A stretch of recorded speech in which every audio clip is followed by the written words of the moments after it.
If this doesn't make you want to throw up, we're failures. The most annoying thing on two legs. What a bore fest. Who cares about the funny? Just bring me the porn. Aren't we dumb? Hee. Opie. Oh, do you want to play? Anthony. I will beat children about the head. Jim Norton. I'm dancing. I'm a naked whore. It's indescribable. I'm trying. It's like a rape that's covered by insurance. Some of the comments they make are uncalled for. Why are you crying? The virus finally hit him. Well, with Jimmy, you never know. It could be AIDS. No. Yes. It's the Opie and Anthony Show. The virus that spreads from town to town across the U.S. of A.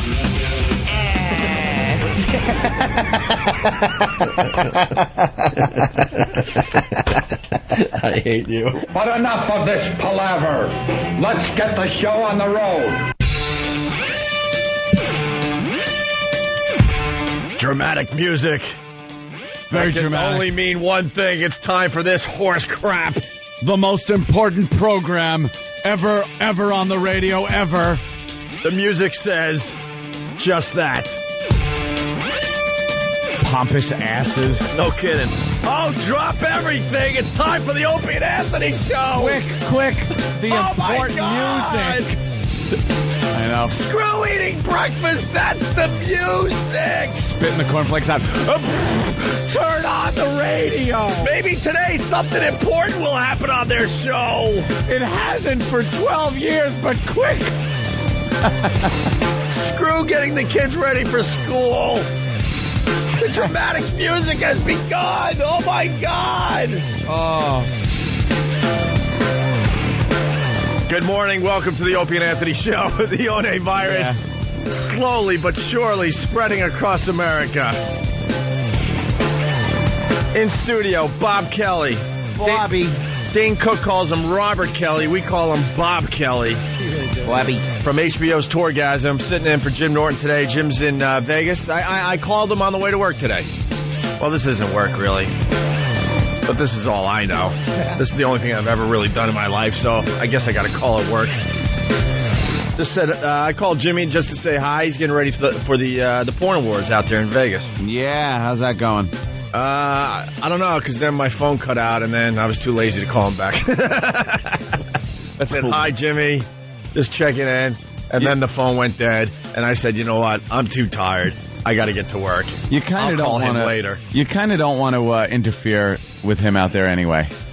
You know, with phone calls and stuff, because guaranteed every minute he's out there is tied up with some kind of debauchery. I remember the last story when he hosted. Yeah. He hosted that. He ended up, him and Ron Jeremy had a girl on a rotisserie. Yeah.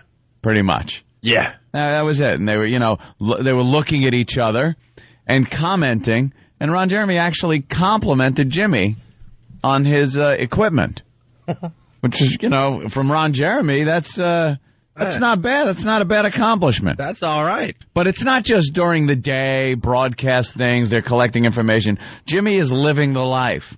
That's what he does.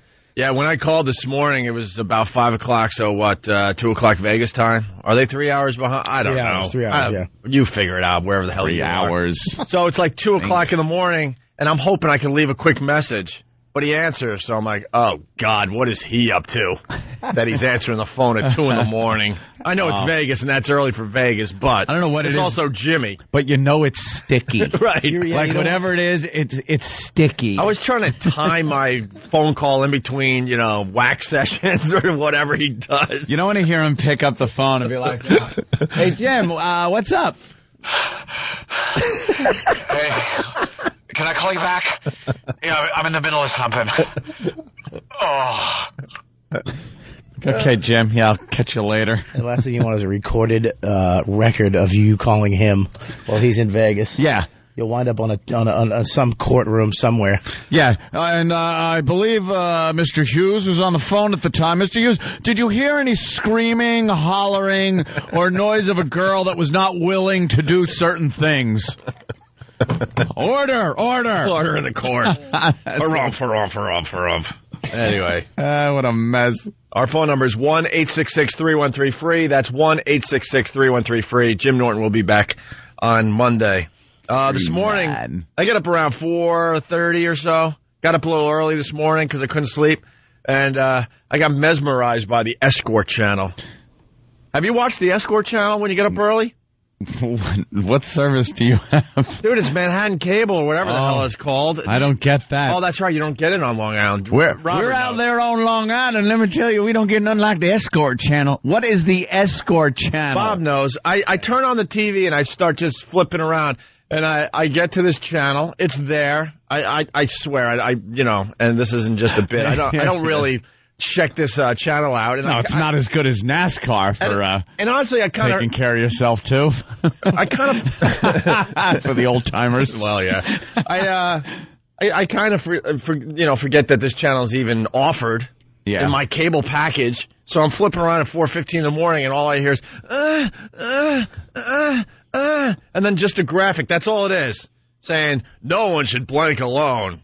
And then the phone number of someone you could call to help you along. Help you out. To help you out a little bit in this fine city. I saw that the first night I moved to New York when I was living on 97th and Lex. I turned that on, and they don't have anything like that in Boston. No. And then I come here and it's on. I watched it. I was unbelievable. What do you do? Do you it's the call them and they send someone over, or no? Is That's it just TV. That's just the old Yeah, you need some help over the phone. Over the phone? Oh, it's that phone kind of sex stuff. But then I'm mesmerized just watching commercial after commercial for Asian escorts and fetishes, and I'm like, and then you sit there and go, this is on regular cable that you get in Manhattan. And every once in a while you get a she-mail, which is exciting. Every once in a while you'll wait like an hour and a half to get another she-mail. The variety. It's a rotation, but that's it's what they need.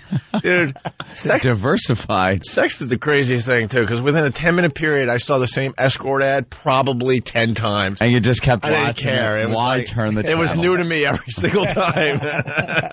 Why change the channel? I'm just sitting there going, why am I watching this? Just completely mesmerized. You just do. God, there were days where there was all kinds of controversy about like condom ads and things. Right. And now it's just That's all the commercial was That, and we were talking about the Girls Gone Wild commercials, which is absolute spank material. I found that one morning too. The weirdest crap is on at 4:15 in the morning. Yeah, I haven't found that infomercial in a while. No, but every once in a while I come across that as well. And Anthony's right. That's just like the greatest thing to watch. Years ago, growing up, that would have been porno. Like they put the little Girls Gone Wild logo over some of the more vital areas that aren't allowed to be on TV, but everything else is exposed. You're seeing like bare female hip right from ground zero wrapped around right to the crack in the back. So you're seeing that part that you could definitely use, especially if you're young and growing up, just getting into the whole thing. That thing that you'll do for the rest of your life. But that's like, it's porno on television. Regular TV. Yeah. Great stuff. They pretty much show everything. You don't need the video. I don't know when this channel starts. It's like, I don't know, it's like ESPN 2 during the day or something, whatever. Yeah, who knows what channel it's on, VH1 where it is. I don't know. And then all of a sudden, around 10, 11 o'clock at night, I'm guessing, this thing turns into this Escort channel. You just have to stumble upon it. And then I'm thinking, and I don't want to blow it up for anyone else, I'm like, how is this legal? Why isn't this being shut down by the authorities? Now, can you obviously call the women? I was thinking of calling just for the hell of it, just as a goof. And then do you set something up? Are you able to say, hey, come on over? Oh, no, dude. How much? There were escort ads, like, call this number, and they're going to they'll send someone over. They're going to send an Asian beauty to your door, and I'm sure it's just like the girl in the commercial. Of course. The Asian girls are pretty good. Do they present it? Well, that's what they do. The white girls are bad. Anything white, black, or Puerto Rican, you finish. Asians, you clearly can't go wrong. Yeah, because they don't gain a lot of weight during their lives. And they pretty much stay the same. Well, the immigrants, too, they come over, and they got the hierarchy where you start off as the escort, or maybe in the Yankee cranky shops, things like that. Yankee cranky. And then you work your way up to the nail the nail place. Nails and foot massages. And foot massages. And then the ultimate, you get to be a waitress in a sushi restaurant. Yeah, we figured this crap out years ago. And if you screw the order up once, you get sent right back to Yankee Crank. Yeah, they send you right back down to the bottom. Back up again. There's dry cleaning in this. Oh, yeah, dry cleaning. Dry cleaning is, wow, that's a good point. Those are more of the Chinese, though. Like, I think the escorts are more Japanese. They're all the same. Are they? Yes. All right. They all look depressed. Who the hell could figure it out? Let them figure it out. They all look like there's suns in their face. I was playing. Be careful, John Lou doesn't like any jokes about the Asians. Very angry. Oh, we're watching you, John. I was in. We were in Vegas a few days ago, and I was playing poker, and Asian guys they love to gamble. The Asians love to gamble. Yeah. The casino's full of them. So there were two Asian guys at my poker table, and this other drunk guy, and he goes, "Hey, are you two brothers?"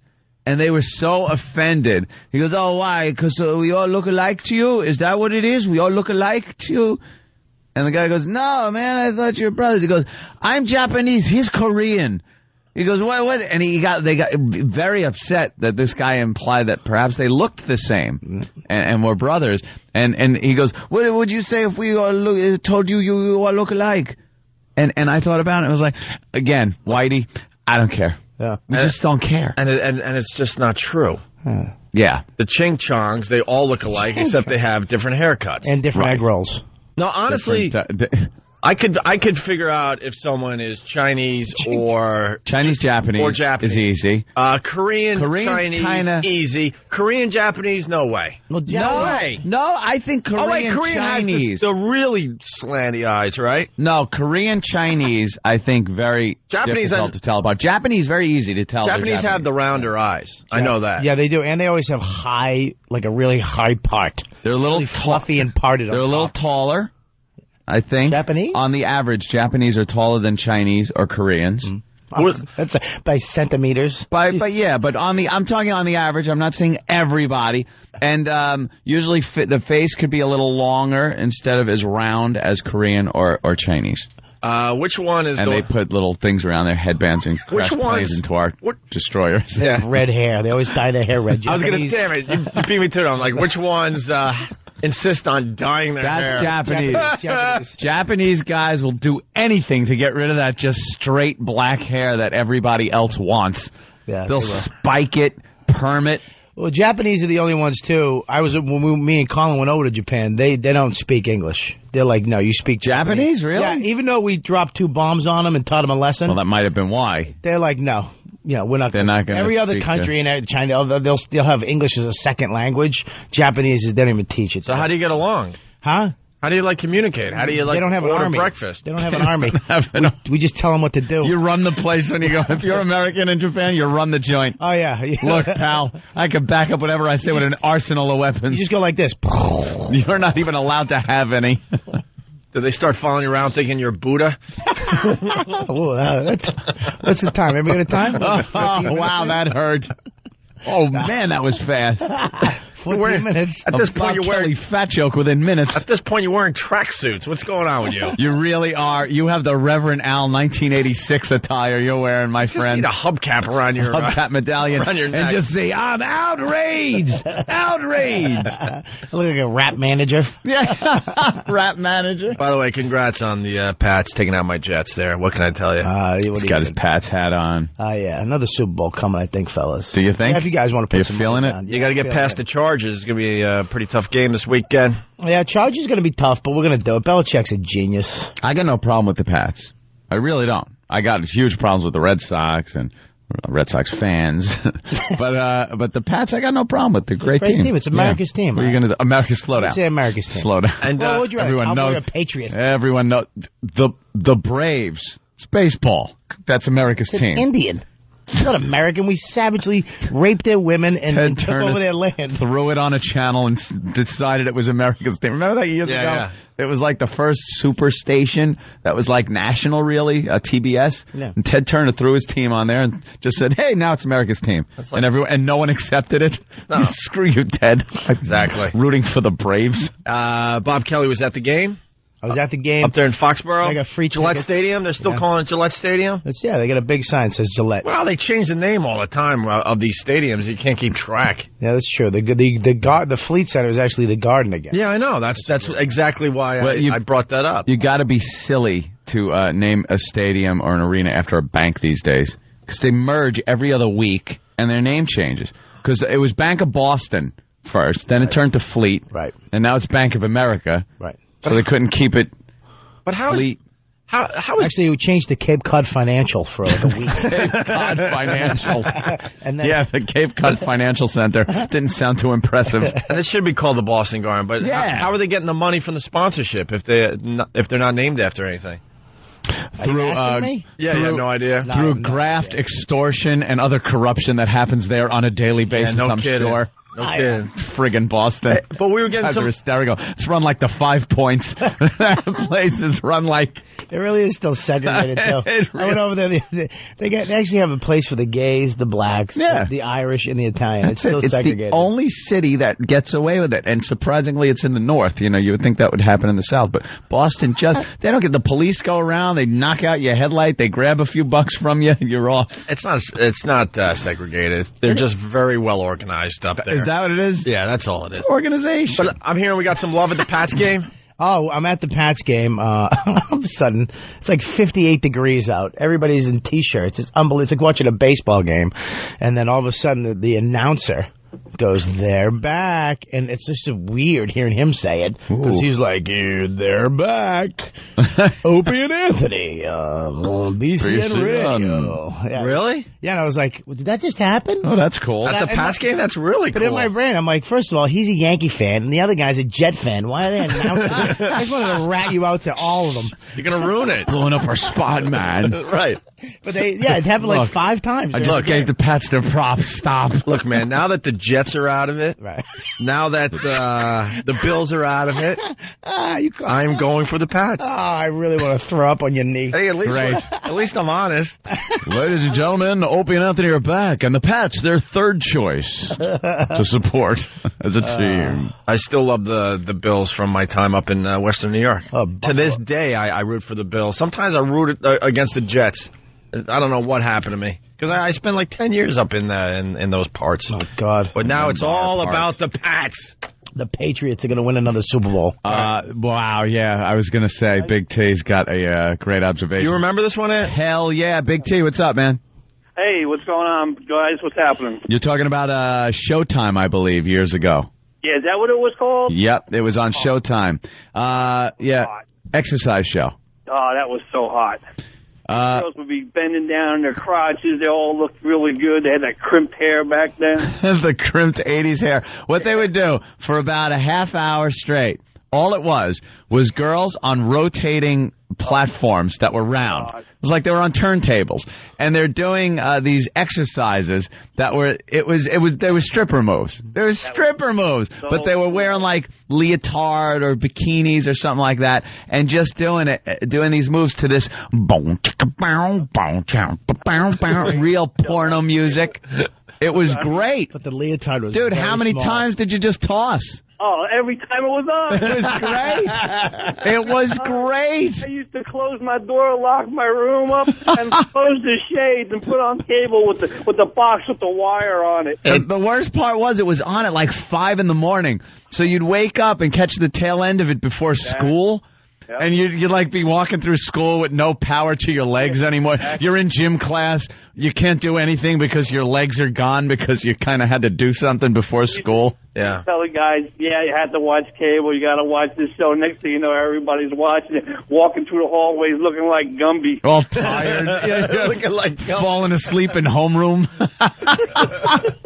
Yeah, that was great, man. It was the best show on cable. That's really funny. Back in the day on Long Island, it's scrambled channels. They don't do that anymore. Yeah. And, man, that was the greatest thing when you're like 13, 14 years old. You would spend hours on the scrambled porno channel that my parents were are too freaking cheap to pay for. And it wasn't these Growing weren't boy needed some of that. these weren't needed some cable of ready. that. These weren't cable ready TVs either. It was your old TV with the 2 screws on the back that you used to have to hook an antenna up to, and then they had the adapter. You'd put that on and screw the cable on, but it still had that huge dial around the channel changer. You'd set it to 3, go to the channel that had the porno, and then turn the tuning knob around the channel changer until you tuned it so far to one side that it kind of unscrambled the porno a little bit.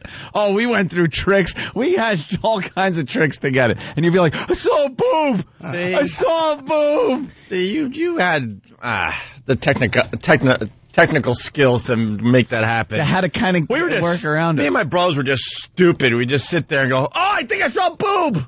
Now you'd have to detune Because all of it. a sudden it would, de-scramble itself really fast. This is the exercise show? Leave it to YouTube. Yeah, that's it. It's called The Beautiful Workout, 1982. It's up on YouTube under Aerobicize. Dude, leave it. Aerobicise. And this is what they used to do. This is what you would wake up to. We're watching it right now. It's just girls on their hands and feet, spread apart as far as possible, their hands and feet, and they're just kind of shaking their head around. It's not even an exercise. It's not an exercise. There's not one exercise in It's here. a stripper move. And this is different because there were ones that were on turntables. They had them on turntables. They're turning right now. Oh, they're turning a little. Look at that. That is. And you'd catch little angles and just be like, oh, there it is. That's the one I got to keep in my mind. Yeah. But their feet are touching. Oh, my God. Look.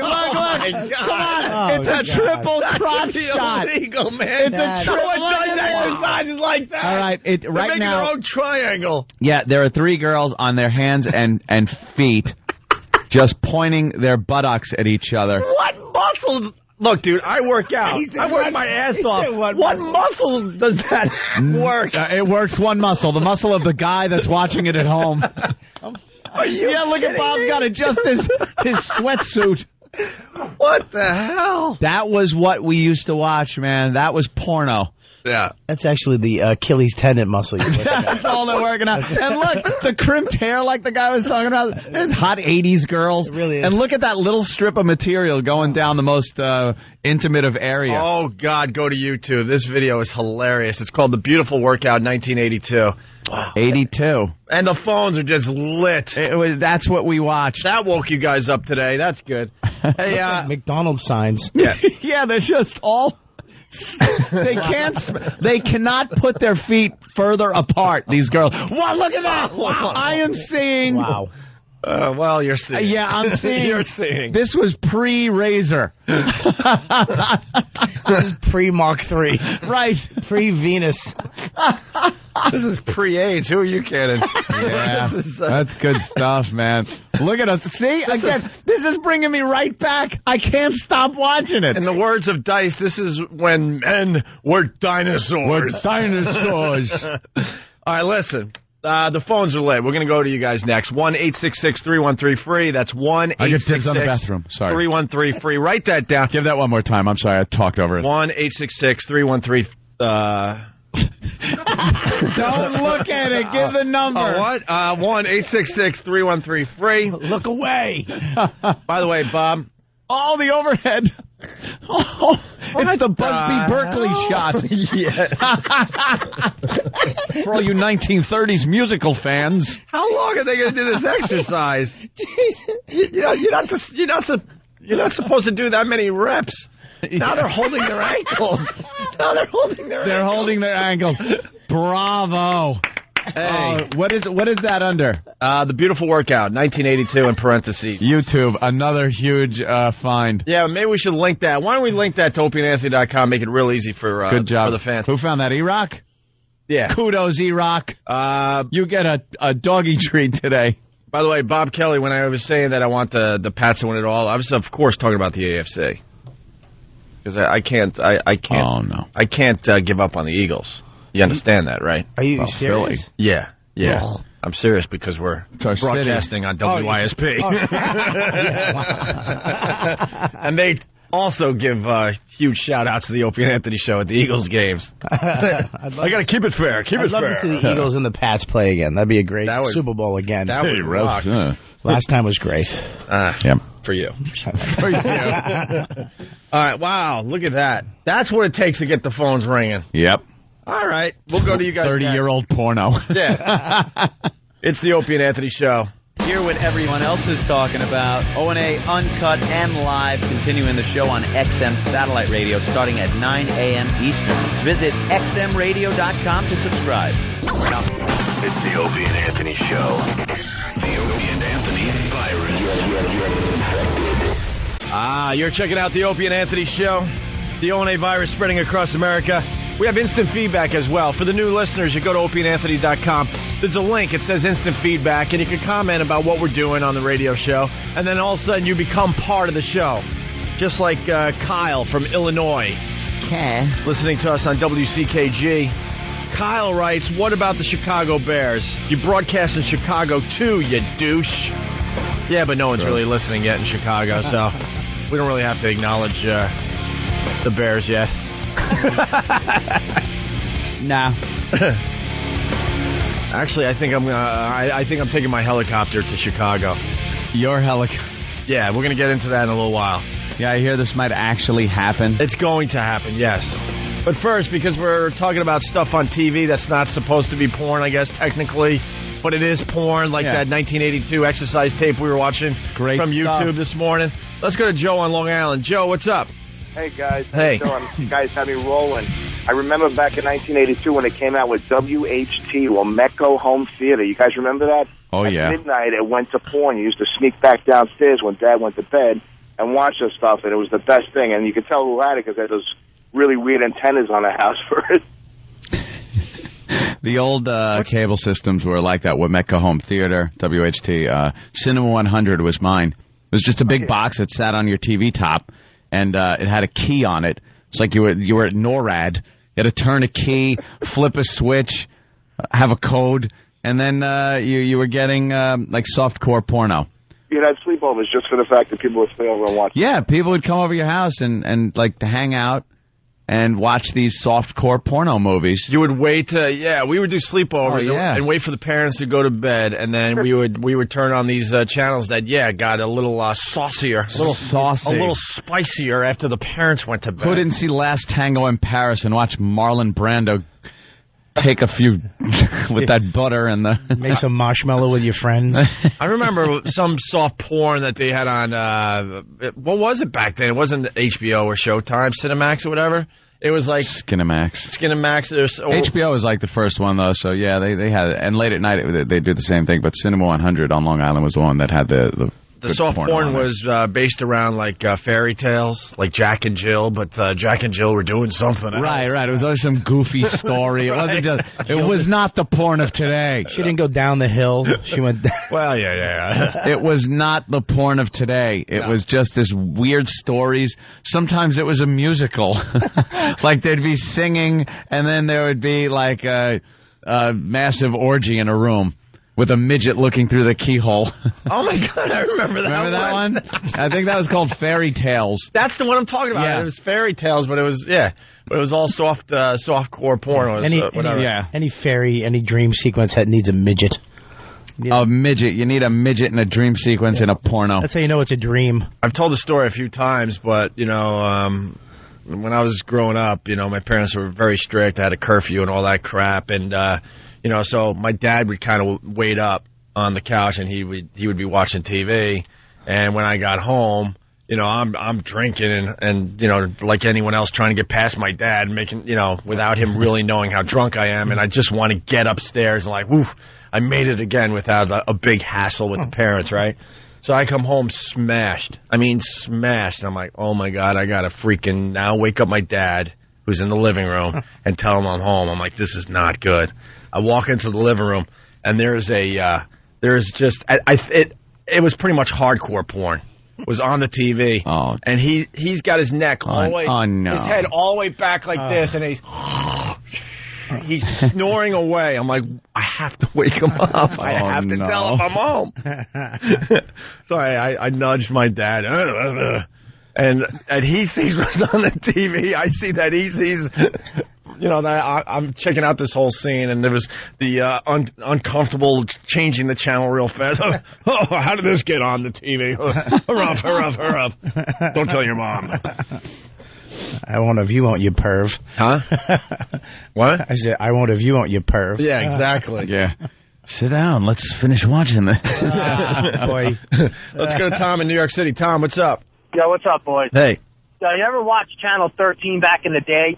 On Saturday nights after midnight, they used to have, like, artistic films, and I stumbled upon it, and they were completely nude. It was like French film. It was unbelievable. I found heaven. But it was allowed to be on TV because it was an artistic, Channel 13. artistic thing. It was like crazy, man. They were completely nude, and they were French, so you can imagine what they look like downstairs. Well, back Later, boys. in the old days again, before cable, pre-cable. Now we're talking. Jesus Christ.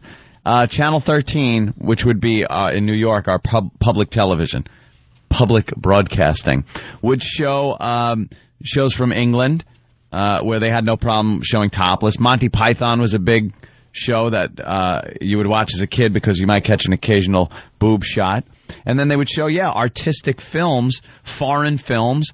They're in another language, but all of a sudden there's a bedroom scene, and you're seeing maybe some my ass. Yeah. They didn't do that in Boston. There's nothing. When I came to New York, I was shocked. When I put on PBS. All you guys got was Zoom. Yeah, we got Zoom, and we got some type of like Bruins network on PBS. And Candlepin Bowling. Yeah, yeah, exactly. And the I Hate Blacks channel. That's the news. Well, some things are still there. All right, well. It's 4, 5, and 7. 4, 5, and 7. I Hate the Blacks TV. Great.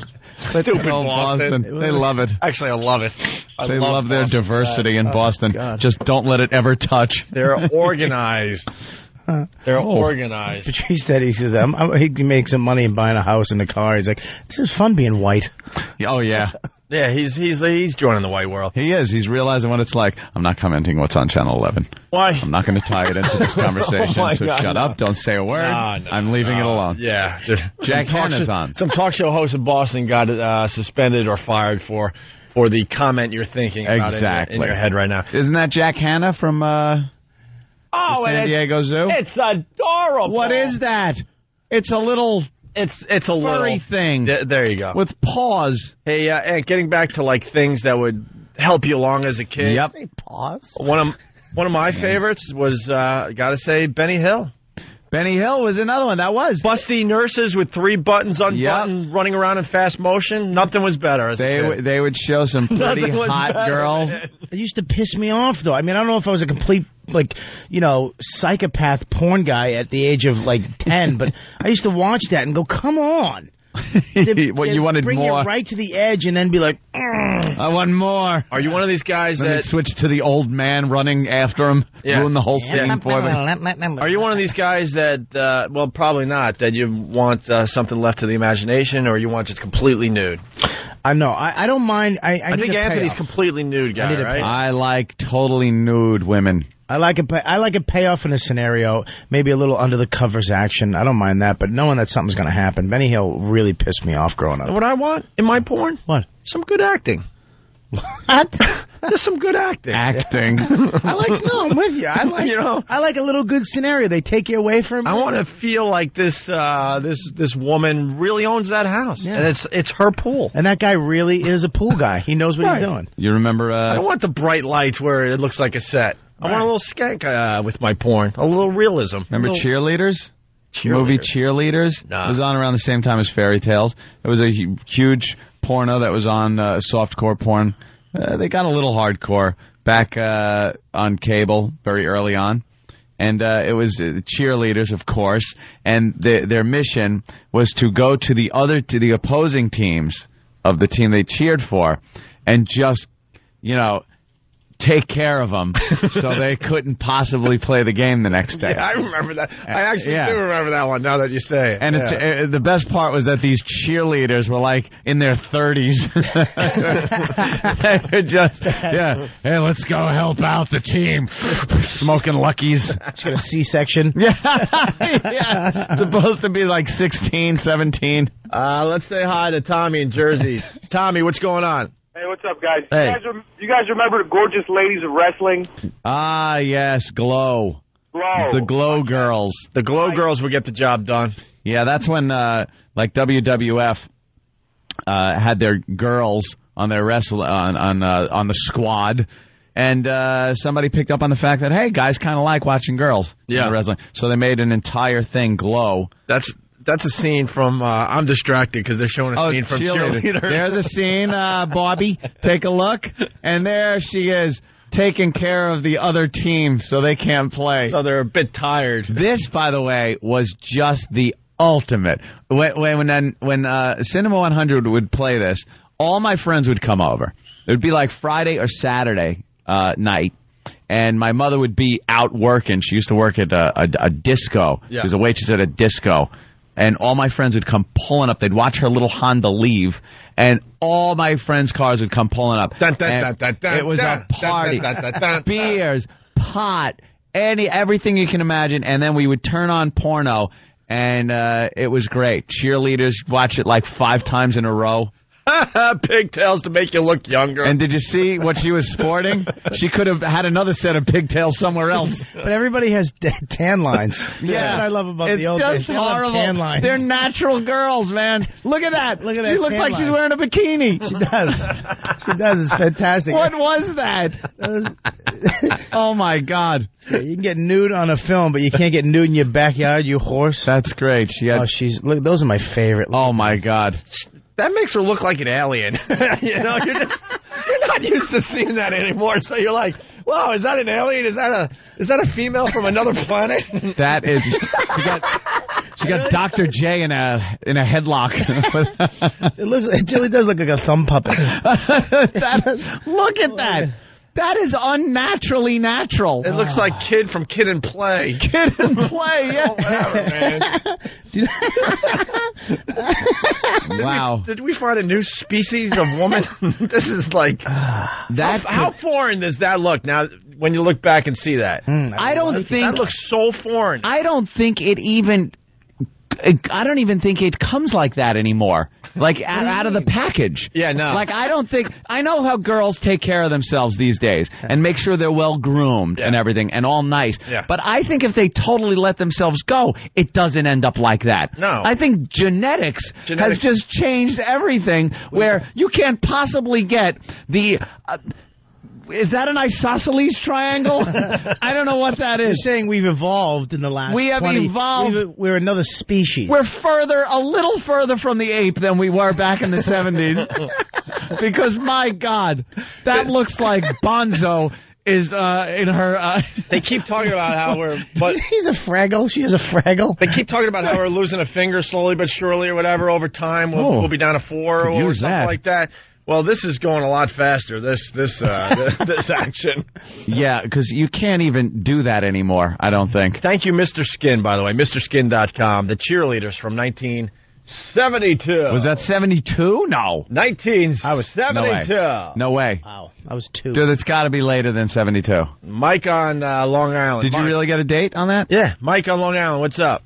I would say 76. Huh? Wow. What's up, sickos? Listen, you guys forgot the best workout show ever made. Yeah. Body shaping. Was that the one with the blonde? Tiana chick and the other one with the giant rack and they were always on the beach? Fantastic show. Yeah. That was a good show. One of those girls is now on Best Damn Talk Show or whatever. Right? Same right? Girl. Huh? Yep. And they had thongs and no bras and no... Oh, it's just an amazing show. All right. Who's working out on a beach? Oh, that's hot. Yeah. I mean, like, physically, temperature-wise, it would be too hot. Let's go to Ken in Florida. Throw mats out and just get naked and start working out. Ken? Yo, man. What's up, Ken? You guys remember the series Emmanuel? I think it's still running, but, man, that was my first introduction to softcore porn. There were so many of the Emmanuel series. And those, if you saw the name Emmanuel, you just knew you were watching it that night. I like Lady Chatterley. Lady Chatterley's lover. Which one was what's his name from Home Alone? Buzz. Oh, Buzz's father. Buzz's father was in one of them. Yeah. I think it was Lady Chatterley's lover. Yeah, maybe the first one. Maybe the first one. And he was the gardener or something. Yeah. And we had him on the show and talked to him about it, and he didn't even want to discuss it. So the next time he came in, we had the video and played it for him. And he had to watch his dad getting it on with some chick. And he's like screaming, no, stop it. Getting it on. I don't want to see this. Getting it on with an alien chick. An alien. Oh, my God. Forget about it. Ruined it for me now. She had a B-1 bomber in her lap. Yeah, right on. Hey, we got to break into this and say hi to a big star, Donald Trump. There he is. Good morning, fellas. Donald Trump. How are you? Very good. What's new, sir? Yeah, very little. Haven't seen you in the news lately. You really gotta do something to get your name back out there. It's a very, very low-key week. It certainly is. Is it finally calming down? Well, I hope so. It would be nice if it would calm down. I've been trying not to do any interviews. I've been trying to keep it low-key. But, you know, when somebody says something, like you guys, I respond. And I guess I respond in somewhat of an inflammatory way. But people say things and you respond. You know what I like? Someone hits you with a pea shooter, you fire a howitzer back at him. You have to do it. That's the only way you stay alive in this game. When you deal with scum, you have to treat them like scum. So it's one of those things. Did you ever previously have a problem with her, or was it like right off the bat you saw what she was doing, kind of goofing on you? Yeah, I mean the Miss USA thing was really sort of a ruse by her. I've known her for a long time, and you know, she knows that I understand her well. She knows I know she's not very bright, and I'd let it be known also. So I mean, there's been a little bit of a history. Didn't she go to one of your weddings? Can you believe that one? She did, right? I thought so. It wasn't on my behalf. You didn't invite her personally? No, I did. It wasn't from me. Did she insist on ordering the fish? She ate plenty. She ate plenty. You know you gave them great ratings, right? No, I gave them great ratings, but you know what? That'll end immediately after we're finished. You know, her ratings tanked with her first show. You know why? You can't take her in large doses. She'll do fine. It's the only way you can take her, Donald. No, yeah, unfortunately. But what will happen is when I'm finished with this, her ratings will tank like you've never seen before. Now, the whole Barbara thing, we're getting conflicting reports here whether you guys were friends, because now she came out in defense of Rosie, yet you're saying that behind the scenes she's saying, oh my God, I can't take working with this woman. It's hard, you know, I like to believe the Donald here, but how do we know this is what's actually happening? She called me. I mean, she called me from her vacation after Rosie went into her rant and rave, and she called me. No, Barbara and I were friends, and I understood why Barbara defended Rosie because she really had to. I fully understood that. But yeah, business move. In all fairness to Barbara, you know, she's being pushed around like a puppet. It's a terrible way to end her career, in my opinion. She's being pushed around by this animal, and it's too bad that she has to end her career that way. Yeah, you think Rosie's going to last there, or she's going to? No, she'll self-destruct. She always self-destructs. Well, they're talking that she might have her own show soon. And that won't do well. It'll start off good, and then it'll fade fast. Yeah, and you heard, of course, that Madonna is now sticking up for Rosie O'Donnell. Yeah, in a very lukewarm way. I watched that. I thought that was fine. I mean, they've been friends over the years. What started the whole thing was, you know, you gave this girl another shot, and for some reason... Which, by the way, I thought was brilliant. Right. Because it usually... Second chance, as the expression well, because no one ever gets a second chance, you know. Rosie would have given her a second chance, I guarantee you that. Oh, I'm sure. Believe me. In a different sense. Yeah. But she would have given her many, many chances, as many as she could. Oh, man. But I gave her a second chance, and, you know, Rosie went nuts over the second chance. But basically, Rosie understands that I know her, and Rosie went more nuts over me than she did over her. Yeah. It's one of those things. It's okay. I think, the second chance thing was great. That girl's beautiful. Beautiful. By the way, you talk about a girl. See, and, you know, Rosie didn't like the fact that the people said, why is it such a big story? You know, it's become the #1 story by far on the Internet. And I said, well, you have beauty and you have the beast. And Rosie went nuts. But Rosie is a beast. You know, you look at her. People said, oh, you shouldn't say that she's this or that. I said, take a look. Am I lying? And they're going, what? You know, it's the honesty, whether people agree with you or not. No one is as blatantly honest as you are when it comes to show business. Everyone keeps their mouth shut. They try to be polite and nice and not burn any bridges or anything like that. So that's why people are so captivated by this. You are coming out and saying things that, a lot of people have thought of. Rosie's, you have to understand, when you deal with scum, Rosie's a liar. Rosie said I went bankrupt. I never went bankrupt. Rosie said, she talks about my hair. I'm not allowed to say she looks like a slob, and yet she can talk about my hair. So some people said, Donald, you've been so personal. I said, what about her? I mean, look at the way she is. So, it's sort of interesting. Actually, I was on the Today Show the other day, and Meredith Vieira said, Donald, did you call her crude? I said, no, I called her a degenerate. Yeah. I called her a slob. Yeah, crude. I called her lots of other things. But crude, that was too nice a word. I think what was brilliant also was during your opening salvo, how you threatened to take away her girlfriend. Yeah, no, I think it would be very easy. Honestly, if I weren't married, I'd have no trouble. But because of the fact that I'm married, I have many friends that would be capable of taking her girlfriend away, in my opinion, very quickly. Donald knows how to fight, take it down a street level, which is nice. You see a businessman like you, usually these things are behind closed doors. They're handled by lawyers. To see you, a very successful businessman over the years, just take the gloves off, it was refreshing, and I think that's why it's getting so much coverage. Well, I think it's right, because everyone wants to be politically correct. You watch these politicians, and, they if they see a girl who's 21 years old, they call her a woman, and because they would hate like hell to call her a girl, because that would be terrible, and they'll be criticized. I mean, give me a break.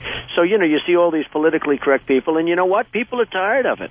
People want to hear the talk. And, just so you understand, I went to the #1 school in the country, the Wharton School of Finance. I was a great student and all that stuff. So there's plenty of brain power there.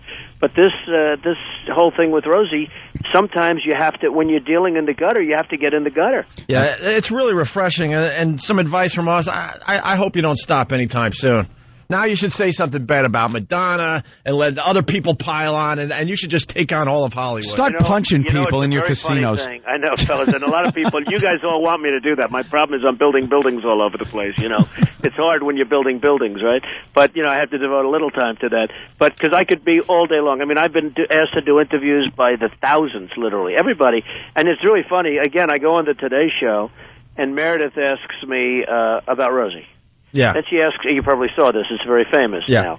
And then she goes, another Rosie question. Yeah. Then after 2 questions, this is how she starts the interview. I'm just sitting there. Yeah. And then she goes, why do you always talk about Rosie? I said, because you ask me questions. Because you just ask questions. And then she goes, of course I'm asking you questions, Donald. It's the most popular story in the whole country, maybe the world. And she's telling me this, but she says, why do you talk about Rosie? Yeah. Donald, I just want to give you a heads up and a little warning. There's a rumor going around that Rosie is threatening to take your beautiful girlfriend, grab her, and climb the Trump Tower and swat it biplanes. Well. So be careful of that one. Let me tell you, anything Rosie does. Yeah, Anthony just had an awful line, and you just didn't even acknowledge it, That's Donald. okay.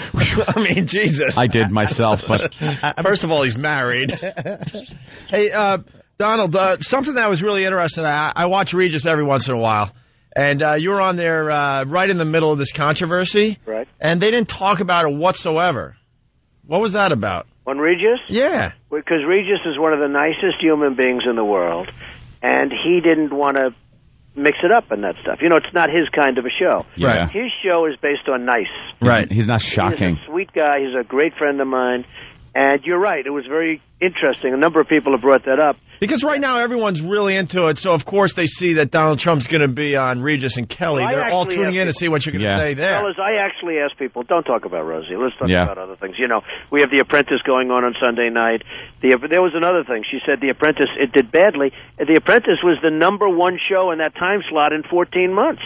Oh, boy. And I have to listen to her say, The Apprentice tanked or something.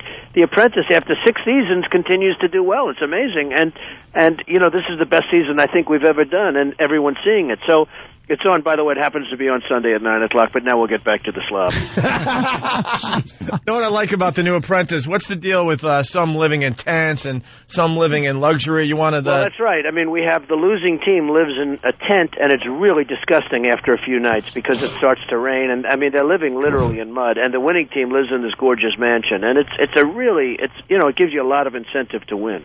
Hell yeah.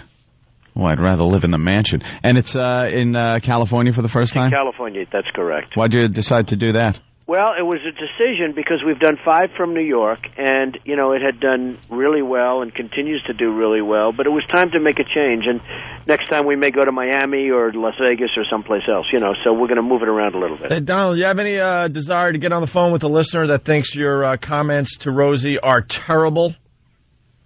Not particularly. It's Mallory, though, from Florida. Yeah. Okay, sure. We'll put her on. All right. Mallory. Hi. This is a very special thing. We don't allow our listeners to talk to Mr. Trump, but you're on the phone with Donald Trump. Hello, Donald Trump. How are you? Hello, Mallory. How are you? Make it fast, Mallory. He's a very busy man. He's losing money as he sits on the phone here. Okay, I just want to let you know that I just don't like your comments to Rosie.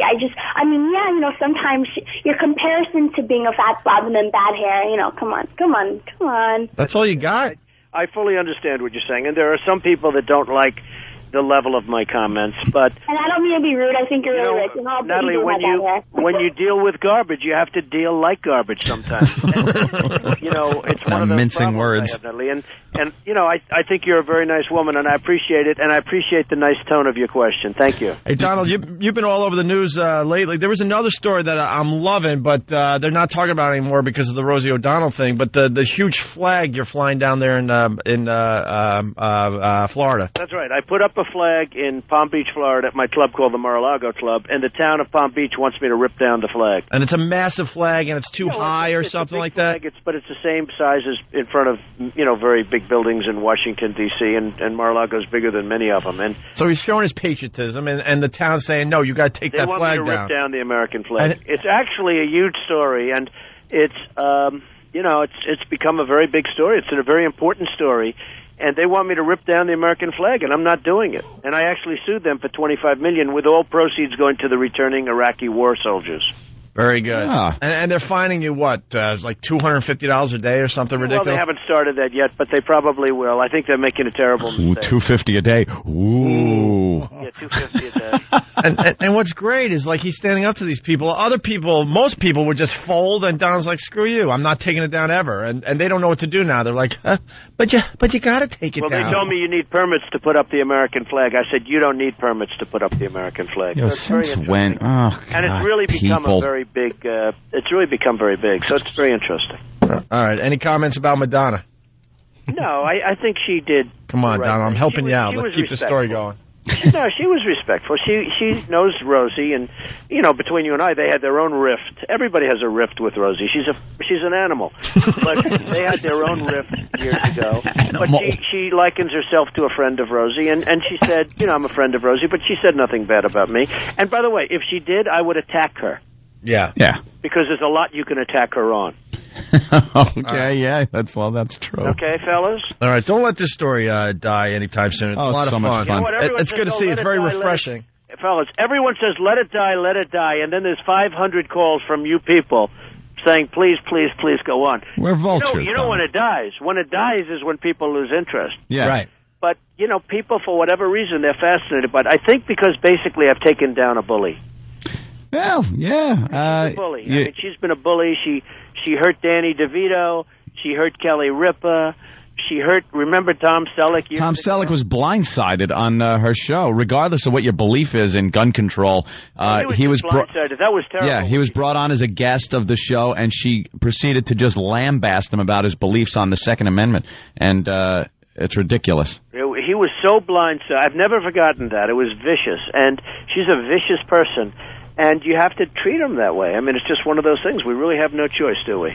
No. All right. I like it, though. I like the way you're standing up for this and I like your not show. Backing down. Yeah, give the big plug for The Apprentice, Donald. Okay, well, The Apprentice is on Sunday night at 9 o'clock. We have a very young, smart audience, and we do very well. And it's really a great show. I think it might be as good as number one, and that's saying something, because number one became the number one show on television. Yep. And we had a lot of fun last year getting the guys that were getting kicked off on our show. What's going on with that? Well, if you want, we can give them to you again. Yeah, we'll be in touch. Okay, you be in touch with us. All right, Donald. Thanks, fellas. Great show. Thank you, sir. So long. Donald Trump, everyone. Because Donald, boy, He is just wrapped up in this Rosie thing. I don't want to say anything because I have the same torso as Rosie. Do you? I look. Someone actually said that I look exactly like Rosie Donald now. So I just want to keep my mouth shut before he attacked me. He wasn't even scheduled to call today. Out of nowhere, I look down. It's Donald Trump. I'm like, you got to go to Donald Trump. Got to. He's vicious. I love it. Oh man! Wow. Called her an animal. An animal, a beast, garbage. I just love that he's not being PC because that's what's been going on for a really long time in media, and it's so effing annoying. You know when there's a problem, and usually it's through a publicist that says, no, there's no problem. There was something, a word was said, but that was a misunderstanding. And then you get Donald. She's just an animal. She's a pig. She's this. She's that. A loudmouth, a bully, smells like garbage. Yeah. That'll steal her girlfriend if I wasn't married. He wants to say some derogatory things about her sex. Yeah, well, I think he did a couple of, he alluded to the fact. Softball catcher. The best, though, I forgot to tell him this. No one's going to want to talk to him anymore, though. Because obviously Barbara Walters said all that stuff in confidence. She can't stand Rosie and all that. Obviously, it's obvious to me. Mm-hmm. I wasn't part of the phone call that, Barbara Walters was trashing Rosie to Donald Trump. Yeah. And Donald Trump decided to use that card. And then Barbara Walters had to make believe she never had that conversation. She never said that. And then she had to come out on The View and kind of support Rosie. But from what I hear, there was a big blowout in the makeup room between Rosie Well, they talked about that yesterday on The View, and they kind of high-fived and said, all's good in our world. But there was a problem. Yeah. Rosie got pissed that during the vacation, Barbara didn't call her and was on the news keeping this whole thing going. And not really defending her, and they had a big blowout. Well, Rosie makes The View very, very interesting. Barbara Walters is a waste. Yeah. She really is. Whether you love her or hate her, Rosie's making that show, watchable. Yep. So, I don't know. Yeah, she is. It's just kind of a lot of fun. I like this whole thing. I just love watching people tear each other apart. Yeah. It's fun. All right, we're going to take a break. Bob Kelly in studio today. We're running really late. Oh, we got lots to do today, too. All right, it's the Opie and Anthony Show. We'll regroup here. Call the Opie and Anthony Show right now. 866-313-FREE. Oh, and hey, who's this? It's Opie and Anthony! What do you got for the show? Nothing! So, why'd you call? Salami! If you have a point that's relevant to the topic at hand, call the Opie and Anthony Show. At 866-313-FREE. Hello. It's the Opie and Anthony Show. Coming up this weekend on the Saturday Night Virus, we're handing over the channel to the Holes. Saturday from 9 p.m. to 11 p.m., it's Dee Dee. And from 11 p.m. to midnight, it's Story Time with Francine. Only on XM 202.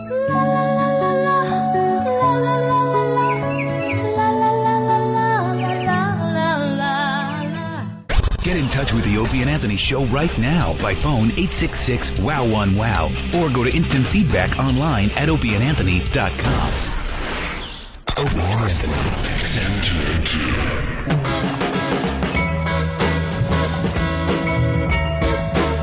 202. Good morning. You're checking out the Opie and Anthony Show, where you never know what you're going to hear. Out of nowhere, Donald Trump. How cool was that?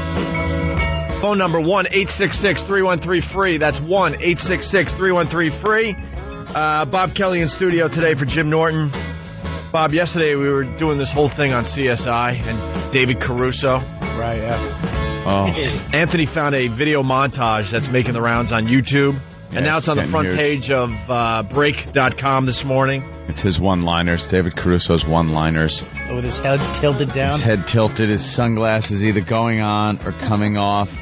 He delivers his awful line in an awful fashion, and then exit stage left even. He just leaves the frame. That is some of the most horrific acting and writing. And that's what was making me laugh really hard last night when I was watching the video on YouTube, was the exit every single time. The dramatic line, sunglasses, he's out of there. Yeah. He's got places to go. Let's get that chicken neck thing he developed. That's why he keeps his head tilted, so you don't see that fat neck he's got now. I may have a chicken neck, but I'm still cock of the walk. Stupid Roger Daltrey. Yeah. His big one-liner before the Roger Daltrey scream in the credits. Yeah. His sunglasses. Put my sunglasses on, and now I can't see a goddamn thing. At night, he's bouncing into walls. We got a few examples because Bob Kelly wasn't here yesterday. Hey, I understand the blood pool and the spatter. But his pants, that's a swipe, isn't it? What about that? Possibly transfer from our killer?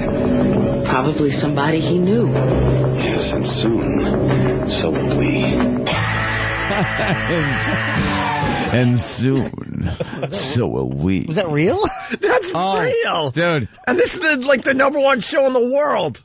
This show is the show that people talk about. So successful, there's 18 versions of it all over the world. Yeah, they're working on CSI Patterson. Patterson. Thanks for the laugh, because I didn't get nothing from Patrice yesterday. Me and Patrice want to do obvious CSI. Yeah. We only solve crimes that are on videotape.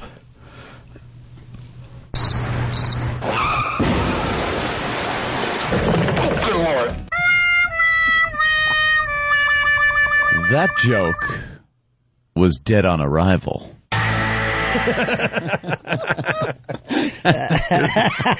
Here's another example. This is leading to something, by the way. Ratio. Looks like a fisherman just found Melissa Rose's body. Bad news is, verdict's already in. The verdict is in, Frank. But the jury's out. The verdict is in, Frank, but the jury is out. You're not going to find a hotter show out there.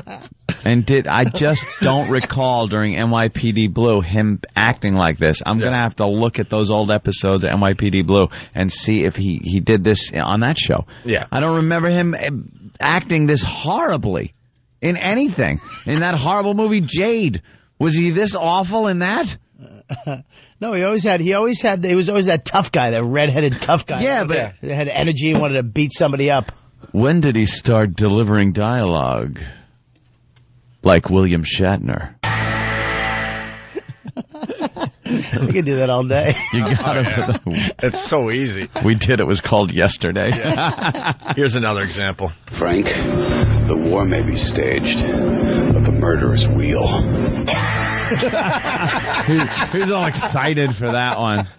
I was searching it out last night, though. I was going to Spike. I'm going to all the channels that might have it in syndication. A&E. Trying to find it. Yeah, couldn't find it, huh? No, I was pissed, too. See? It gets you hooked. You want to see him just acting like an ass. Let's go to Mike in Jersey. Mike. Hey, guys. Hey there, Mike. Every time you do that, I'm ready to, crash. I'm dying. Oh, cool, man. Thank you. No, you could. All right, whatever. What a low self-esteem he has. I know. I was just thanking him. Thanks. All right, bye. Sorry. Obviously, he thinks his cult sucks. Oh, well. I'm terrible. Parents are divorced. It's all my fault. All right, I gotta go. I'm sorry, Dad. Sorry, Dad. Interrupt you at work. Yeah, really. Oh, damn it. I called all my friends, told them I was calling. Ugh. Wasn't your fault, son. Your mother was just a... Oh, you did! Hey, Roger D saved me. Don't worry, Al. Don't worry there, Al. Okay, Pookie. Did you get that one, Al? Okay, dump the curse word. Keep it safe for everybody. There are children listening, Al. See you at an FCC hearing, Senator. Okay. All right, Al. God forbid we get a little saucy, Al. A little saucy. God damn. I've never seen somebody's head bob like that. Let's say hi to Chuck in Texas. Chuck. Hey, what's up, man? Hey. Here's the best thing I saw yesterday. After hearing y'all, I watched it and cuts to him. He says his one-liner. Cuts back to the girl. She says something and cuts back to him. He's not even there. He wasn't even there anymore. He ran off screen. Yeah, where is he going? That's his job. That's what I need to know. Where is he going? Yeah, maybe who you're saying this to hasn't a question about what you just said. Aren't you on the job? Like you should be staying there? Where are you going? It's like, we don't understand. There seems to be strangulation marks on the girl's neck, and we don't really have a suspect or anything. Well, I think I've got a suspect. Where did he go? But who is it? Hey, David! Who is it? David! We're paying you really well. Can you stay on the crime scene? Don't run. For more than 15 seconds? He's trampling over evidence when he does his little exit. You've just stepped on the body. Let's go to Chris in Pennsylvania. Chris, what's up? Hey, get the music ready. I got one for Bob. Yeah. I broke my knee. Man. He works with everything. And that's what we're getting at. Good old Danny.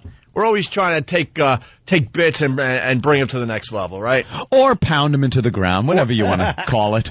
Yeah. Also called, we have nothing else to talk about today. Yeah. No, we have plenty of talk. Whatever works. All right. Danny is finding things. Well, no, I don't even want to say. Okay. It'll be pretty obvious. All right. Except for the waterheads listening right now. I don't want to talk to you. Now you bring in the television cameras in here now. Come on, bring it in. Can't do that. Why? I don't deal with psychos. I put them away. I ain't no psycho, man. I'm a hero. You're looking at a f***ing hunter. I'm a hero of the new world. You're a disease, and I'm the cure. Oh, my God. All right. I see where he's going with this one. Danny is finding lines from other movies by other actors that work just as well as the CSI David Caruso thing. David Caruso School of Acting. Yeah. Wow, was that bad? Hacky line with dramatic music. I remember watching that movie. What was that one? Cobra. Cobretti. I do psychos. You could barely understand anything he said. He went for the more subdued guy, Sylvester Stallone, one-dimensional character. Went for the more subdued one. Instead of this Rambo one, hey, they drew first blood. Hey. It was like, yeah, you're the disease. I'm the cure. Yeah, I don't deal with psychos. What? What? I'm a psycho and everything, but I got normal hearing. Why? You don't drive a Volvo? What? What? Your soul is pure? I don't understand you. Before you shoot me, could you articulate what you're saying? Because I really need to know. I need to know. Don't leave me hanging. I'm a psycho, but I can't hear you. I'm the type of fish. You're a type of fish? What are you saying? I think he said he does photography. Oh, forget it. Shoot me. Hilarious. All right, listen. Oh, I hated Cobretti. What a coincidence. What a convenient coincidence. His last name was Cobretti, and they called him Cobra. How cool. All right, well. What? You want spaghetti? No. I said my name's Ray. You're serving something about spaghetti. What does he want? You're here. There's fewer spaghettis than pure what? That was the worst movie. Well, Danny's going to find more more scenes that oh, please, that work with the David Caruso delivery. So that's the funniest thing. It's awful. What part? It's just the subdued, one-dimensional ass. You want spaghetti? Yeah. I haven't seen the new Rocky, have you? I have, yes. Is it good? He wins. No, I'm joking. He doesn't. He doesn't. Who cares? And then he ruins it anyway. No, he doesn't win either. But he does. Listen, nobody does. Spiritually. It replaced 5 for me. 5 was awful. Horrid. Yeah. It was Rocky. I mean, you got excited when he was running up the steps. Yeah, this time though, he was running through Philly. They'd be throwing stuff at him. Of course. You suck, dude. Hey, fatso. Rocky, would you gain weight? Now they're not rooting for Rocky anymore. Nah. I like to tear their heroes down. Philly would dare attack him. Yeah, it was a good movie. It was good. I like Sly. He's a good actor. You know what? I hear like things about it, and it just annoys me. Did he at one point, when they were talking about Adrian, who's dead now, did he say, she got the woman cancer? Did he say that? Yeah, he did. Oh, he really said that? Well, yeah, how'd it go again?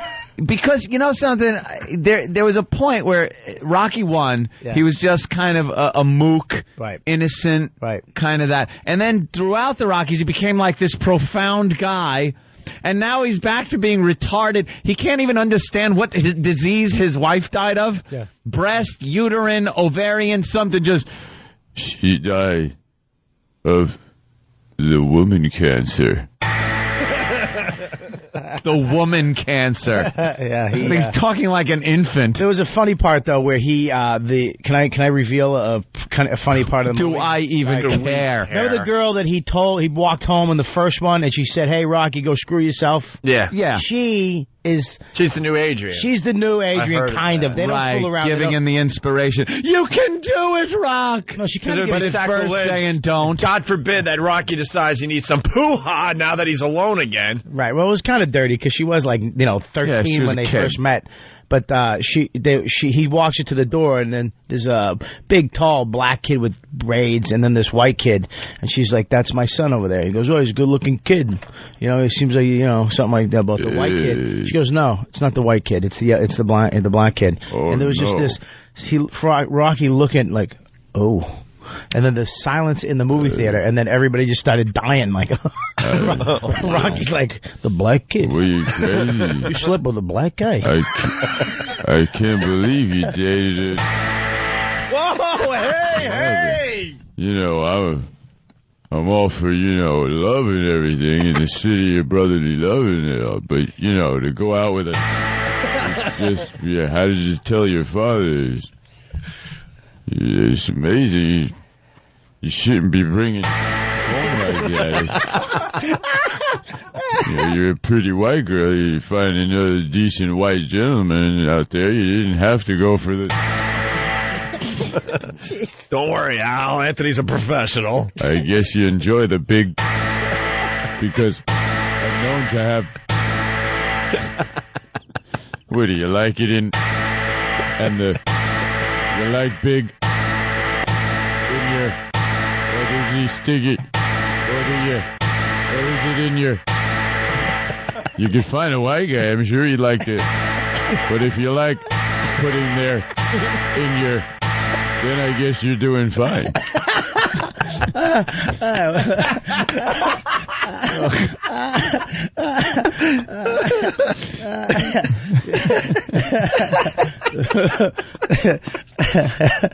Wow. Gotta see that now. Oh, you gotta see it. It's all right, listen. It's pretty good. Donald Trump made us really late, so we got to step aside again. Damn, Donald. Listen, we go to break with the David Caruso montage, one of the montages we were playing on yesterday's show. Montage. Come on there, E-Rock. Jesus, he got one thing to do every morning. He screws it up. He screws it up every time. It's the Opie and Anthony show. Listen to this, and we'll return. Basically means we got to drive by. Drive by, Miami style. I don't think so. You don't spend $1,000 on clothes that you're never going to wear. 100 people throwing golf balls at the site of a death. Those odds are very slim, aren't they? So the question becomes, Alex, was the mob sent to draw us to the crime scene? Or sent to destroy it?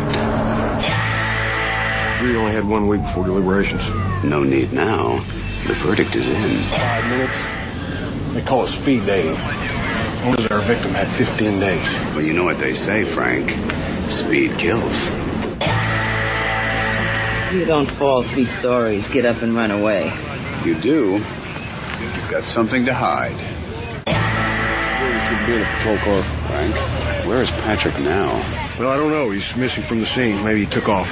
Or maybe he got taken for a ride. It's the Opie and Anthony Show. Ah, you got that right. The Opie and Anthony Show, the O&A virus spreading across America. Bob Kelly in studio. Our phone number, 1-866-313-FREE. We're all over the news today, by the way. We made the paper in Chicago, we made the paper in Boston, and we made the paper here in New York City. I guess we start with the Boston Herald. Bill Burr is up in Boston this weekend at the Comedy Connection. Very funny guy, does our show all the time. Yeah, he's up there this week. I was just there last week.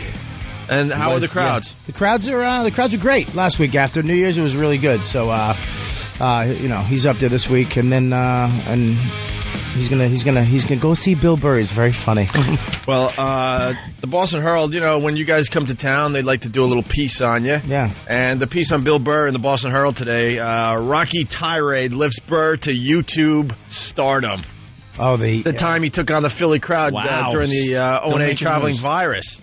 He took on 10,000 people.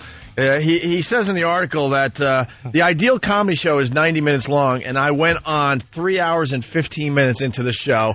He's basically saying that everyone in Philly got completely hammered. By the time he got on stage, no one wanted to listen to comedy anymore, so they started booing him, and they had no real right to boo him. Well, they did because it's Philly, but it wasn't like he was sucking or anything. They just didn't feel like hearing comedy anymore, no matter who you were. Philly would boo the Pope. Right. They were done.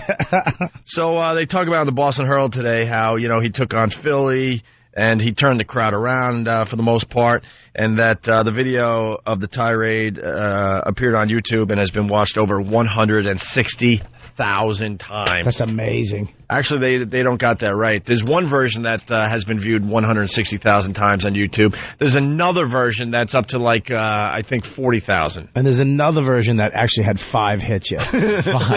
Add it in. Add that in. So, and they talk about the Opie and Anthony Show and all that. So there you go. The Boston Herald talking about us and Bill Burr today. That had to be one of the greatest comic moments I've ever seen. Because, we do comedy, and there's so many times when you bomb or a crowd turns on you, and you get to be there and see, it's not you.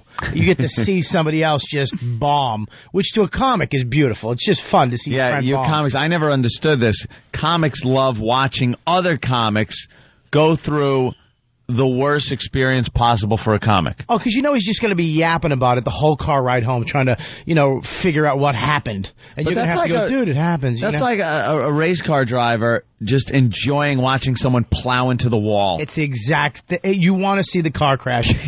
But that car crash was the ultimate. It was 12,000 people.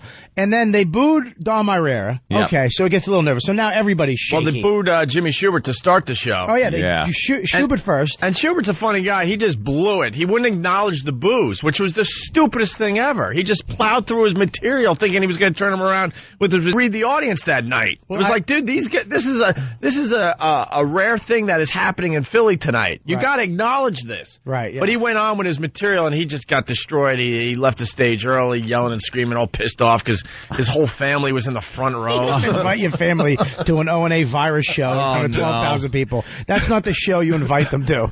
You invite them to the nice little gig in, Cape Cod. Yeah, We were playing civilized audience. We were playing scenarios on the way home from Philly back to New York. I was driving with Jim Norton, and I'm like, "What do you think Jimmy Schubert's saying to his family right now at brunch?" Because it was a homecoming for him. He's from the Philly area. He's playing in front of about 12,000 people, and he completely bombed in front of his mom and dad and his brothers. But the fact that Billy saved everybody, because if Billy didn't bomb, then Schubert and Marino would have been on YouTube, them bombing. Right. Billy went out and took a couple hits and then just lost his mind and turned it around. I've never seen anything like that. Never seen a comic just take on 12,000 people. He took on the city of Philadelphia and every sports team. What amazed me, and I've said it before, was just his knowledge of Philly. Yeah. In order to have that type of ammunition. Yeah. He's hated Philly. Oh, that whole thing was already done in his brain on the car ride to Philly. Every gig he had at Helium 3 years before that. He knew that was all just old material in his head. That's when he saw anything on the news about Philly. Yeah, they threw snowballs at Santa Claus. That stupid town. And he just started flipping out in front of his Put TV. it in the back of his head somewhere. Just knew it would come in useful someday. He was just waiting for an opportunity, and it happened over the summer. So the Boston Herald is talking about this, even though we haven't talked about this in, 4 or 5 months now. Rocky tirade lifts Burr to YouTube stardom. There's no such thing as bad publicity. It's a motto comedian Bill Burr has lived by for the past 4 months. In September, as part of Shock Jock's Opie and Anthony's Traveling Virus comedy tour, Burr, who plays the Comedy Connection this weekend, was booed by 10,000 hard-partying Philadelphians at the Camden Tweeter Center. Not content to stand there and take it, nor to get off the stage, the Canton native unloaded a hilarious, obscenity-riddled set decreeing Philly history. Decrying whatever. Dumb writers. Stupid writers. Why don't you keep it simple? Yeah, he had to add that in because I'm a writer. Yeah, because you went to journalism school. Who gives a crap? A decree. Breaking from his usual material, he hammered anything that popped into his head, from the Eagles to Rocky to the Liberty Bell. Naturally, the next day, a video of the tirade appeared on YouTube and has been watched about 160,000 times since. The crowd has been drinking for like 2 hours before the show even started, and they booed the first guy off stage, said Burr from his New York City home. Even the comics that were doing well were getting booed from the back. The ideal comedy show is 90 minutes long, and I went on 3 hours and 15 minutes into the show, and it goes on from there. But for the new listeners, because we're gaining new listeners every day, the video's up on YouTube. It is so worth checking out. Just pop Opie and Anthony or actually maybe pop Bill Burr into the search engine. Bill Burr and Opie and Anthony, yeah. He could dish it out. You'll find it fast. And he could take it. I tell you, but let's correct something though. The other comics that were doing well we weren't getting booed, so don't throw us in there, Bill.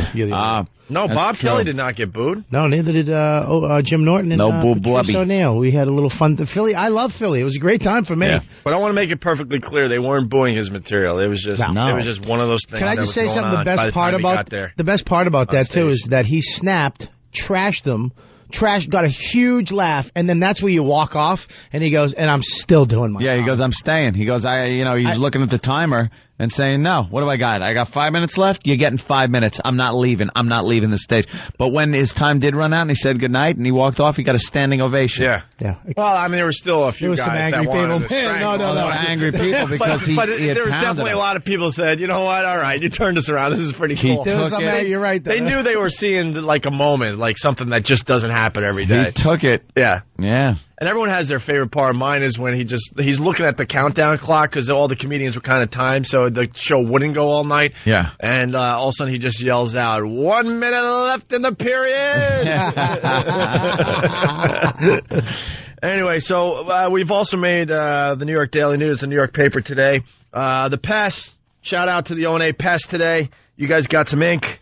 Let's see, in Richard Huff's column, it's really fast. It says, Opie and Anthony's fans, or as the radio duo call them, pests, showed up behind Channel 5's Linda Schmidt last week while she did a stand-up report in Hamilton Heights about Subway hero Wes Autry. They yelled a bit, but didn't interrupt Schmidt's shot. There you go. So they're reporting on the latest assault on the media that No Filter Paul did. And for the new listeners, the assault on the media thing is just beyond amazing, taking on a life of its own. And No Filter Paul, I got to give the guy props as much as I hate him. He's really doing a lot for the show lately. As much as I hate him. I just hate the guy as an individual. But thank you, Opie. Yeah, but you know what? But he does great things. Opie and Anthony. Opie and Anthony. His face, it looks like a face that just stopped growing. That's what I say. It really does. His head is too small for his body. The back of his head is like regular man size, and the front is like a 13-year-old boy face. He looks like he should be a character from Men in Black. Yeah, like he's a pug. I don't know what the hell's going on with his head. Go to him for weapons. It looks like he didn't get enough oxygen to his head while he was being born or something. It just decided to stop growing when he was 8 or something. Beetlejuice head. He is definitely a fan of the show, though. Yeah. He jumps right in there, man. Thank God bless him for that. And what he did, he found all the Assault on the Media clips that we've been doing for years now at this point. There's got to be 20 to 30 of them now where we just, pretty much beat up the local news and make their lives a living hell. Those videos are now available on YouTube. Just throw Assault on the Media into the search engine. You'll laugh for hours. I'm telling you, for hours. You know what happened the other day? I was out last weekend. It was Friday or something. Walking around, there's television studios everywhere in New York City, and a lot of them now have them on the ground level of the buildings with the glass so that you can see the passers-by as you're doing your little news or whatever it is you're doing. And there's a New York sports network or something. I don't even know what it is. But there were people outside a window, and I'm walking by, me, my girlfriend, a couple of our friends and stuff. We're walking by, and I see this kid, and he's kind of waving, and they're doing a broadcast from inside, a live sports broadcast. Don't tell me you did a little looky-loo or whatever I stood right there. I stood right there, and one of my girlfriend's friends had drawn a wow on a sign and was ready to hold it up. And the director looked out the window, saw me, smiled, went on his little mic to talk, and then two of these other hyper women assistant director things, whatever they are, come running out and push the cameras in. So it was just a tight shot on the two guys' face. They thought you were going to do something? And I was just going to whip out I was going to do whatever I had to do to ruin that broadcast. We really got the media really paranoid here in New York City. Oh, they were petrified. Especially, yeah. And this is a channel that would have, been able to use the publicity. Never heard of it before. You got a guy fired. Huh? You got a guy fired. Dude, I was looking at he cursed. The guy's been working for like 10 years to get a career. Look, he's a potty mouth. Look, this radio show is a lot different than other shows. It's we call it like the O&A experience. There's so much to do after we get off the air. I highly recommend you throw Assault on the Media into the YouTube search. Maybe Opie and Anthony, that'll help you as well. Mm-hmm. Some of these videos that these guys have done over the years are just out loud funny, man. I watched the one where they held up the C word. Yeah. Holy crap, is that one of the funniest things you'll ever see. Ever. That is a good one. And now they're all up on YouTube. I was on Pal Talk last night also for a while from the house because I like broadcasting from my house to Pal Talk when the Mexicans come over to vacuum. Yeah. I got these Mexicans, they come over and vacuum. Pretty cheap. I like how the Mexicans work. Hey, would they vacuum your house? Yeah, they come over with those Buck Rodriguez backpacks on. It's like a vacuum backpack. I was saying if immigration shows up, it turns into a rocket and they shoot through my roof to get out of the way. But so one of them was in the background on her hands and knees, kind of doing something, getting something off the floor. So I took a pen. And on the Paltalk camera, it looked like I was jamming the pen somewhere. This is the type of stuff we do. And someone was even saying, Jesus Christ, he's acting like a child. Yeah, that's great. As I'm drinking a beer and just... You have great pubes, and you're playing on a video cam, sticking a pen in a Mexican's butt. That's great. It was a lot of fun. You have kids. But that's part of the experience that just goes on after this show's over, you know? Yeah. Today I'm going to try, if you want to log on to Pal Talk, I brought the laptop in with the air card and the camera. I'm going to see if perhaps I could have the commute home cam so you could see my road rage in full action. If you are offended by racial epithets, do not tune in to my drive home on Pal Talk because everybody is some type of savage except me driving. See, the show is just so much different than any other one. It just continues even when we're off the air. Let's say hi to Jack in Chicago. There's rumors that over the weekend on WCKG they were talking about placing a financial talk show in for the morning drive. That would be our show. Really? There's rumors they're going to replace us with a financial talk show. And then GDI from Chicago on the Instant Feedback, he writes, please don't let that happen. Jack in Chicago, what's up? Hey, good morning, boys. I want to deliver my O&A-ism in David Caruso, but I'll leave the comedy up to the professionals. All right. I hope to God they don't return on a financial talk show. No one would know about that announcement because nobody listens to the station other than when you're on it. Well, honestly, we got to keep it honest on this show. We're still not showing much in the ratings up there in Chicago. Nope. It seems like we have a little buzz going on. How long have you been listening, Jack? I've been listening on XM, but I also always listen in the house on WCKG since you've been on. Very, very good. Cool. Well, tell your friends about us. Absolutely. Yeah, I tell damn them it. all the time. But a lot of times they get all cringed out and they can't make it through the virus part, through the sickness. Oh, really? And you're saying that you're starting to see a lot of WOW stickers in Chicago? I've seen 2 of them. Yeah, I have. Oh, 2. Wow. All right. God, so with him, that's 3 people. You know, I went to you to make ourselves feel better about what's going on in Chicago. It says on the line, starting to see WOW stickers out here. No, you're starting to see 2. 2. There's a big difference there, Jack. I got all excited, and now, no, I can't be excited. So you never give the number of stickers. Just say you've seen some. Yeah, if it's more than 2, that's a lot. Then just go, yeah, we've seen some stickers. Yeah. I'm seeing some stickers. All right, Jack, thank you. They did a sticker stop last time I was Love there. you guys. Yeah. Hey, and we end with this. Chicago. Stupid Robert Fetter from the Sun-Times, the Chicago Sun-Times. He hates us. He's a Mancow fan. I believe he went to Mancow's wedding, so I don't even know why this guy should be allowed to write about Chicago radio. He obviously will never like the Opie and Anthony show, no matter what we do. Well, he does the ratings recap, and we have openly said, look, Robert Fetter will talk to you any morning. Yeah, come on the air, faggot. Stop hiding behind your column and call the Opie and Anthony show, and let's discuss this. That's a good way to be mature. Yeah, that's a good way to get him in. Yeah, that's not too good. Huh? Can't wait to see you ride home. Oh, yeah, that's tame.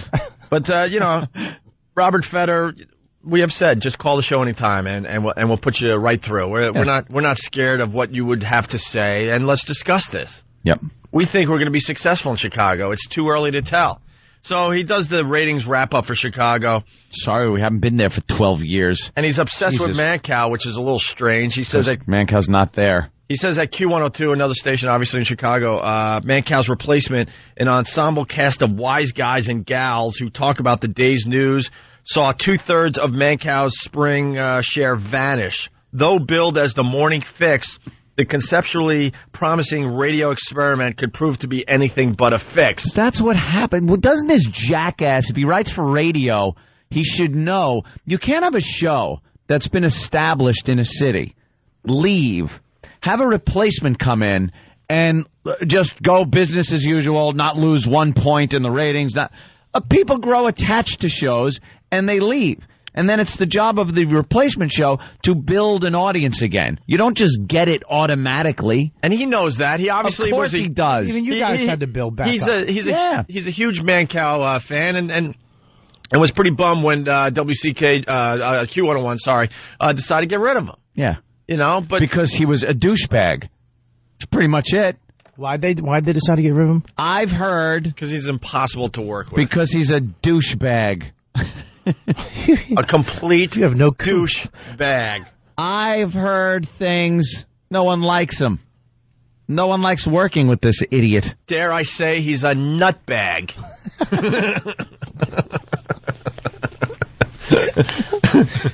Anthony's looking for something over there. Really I'm stalling. I don't know what he's holding on his tits. I just wanted to call him but he's not.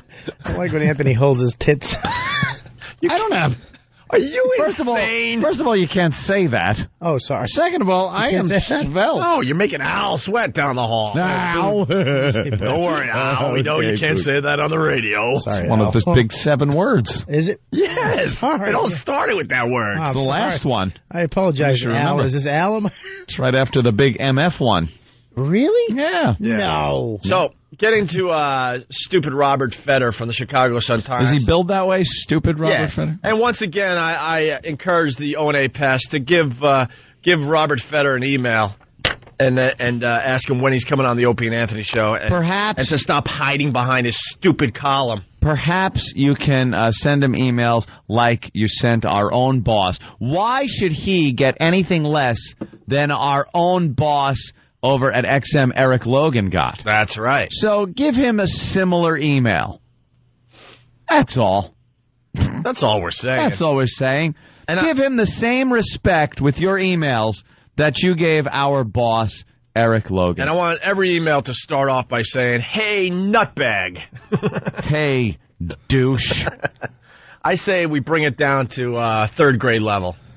There's a lot of times we ask the O&A Pest to kind of keep it intelligent. Keep it highbrow. We know we do have a lot of very intelligent listeners, but as far as this assignment goes, let's go down to third grade level. Because there's no turning this guy around. He's completely one-sided. Well, this is what he says He'll about... never like us. This is what he says about us, and maybe someone from Chicago could call and tell us how long we've been on WCKG. I believe it's only been 3, maybe 4 months. I think it's 3 months. He writes, the only morning show doing worse is WCKG's latest replacement for Howard Stern, the syndicated duo of Greg Opie Hughes and Anthony Cumia. They're faring no better than Shane Rover French, who lasted only 7 months here.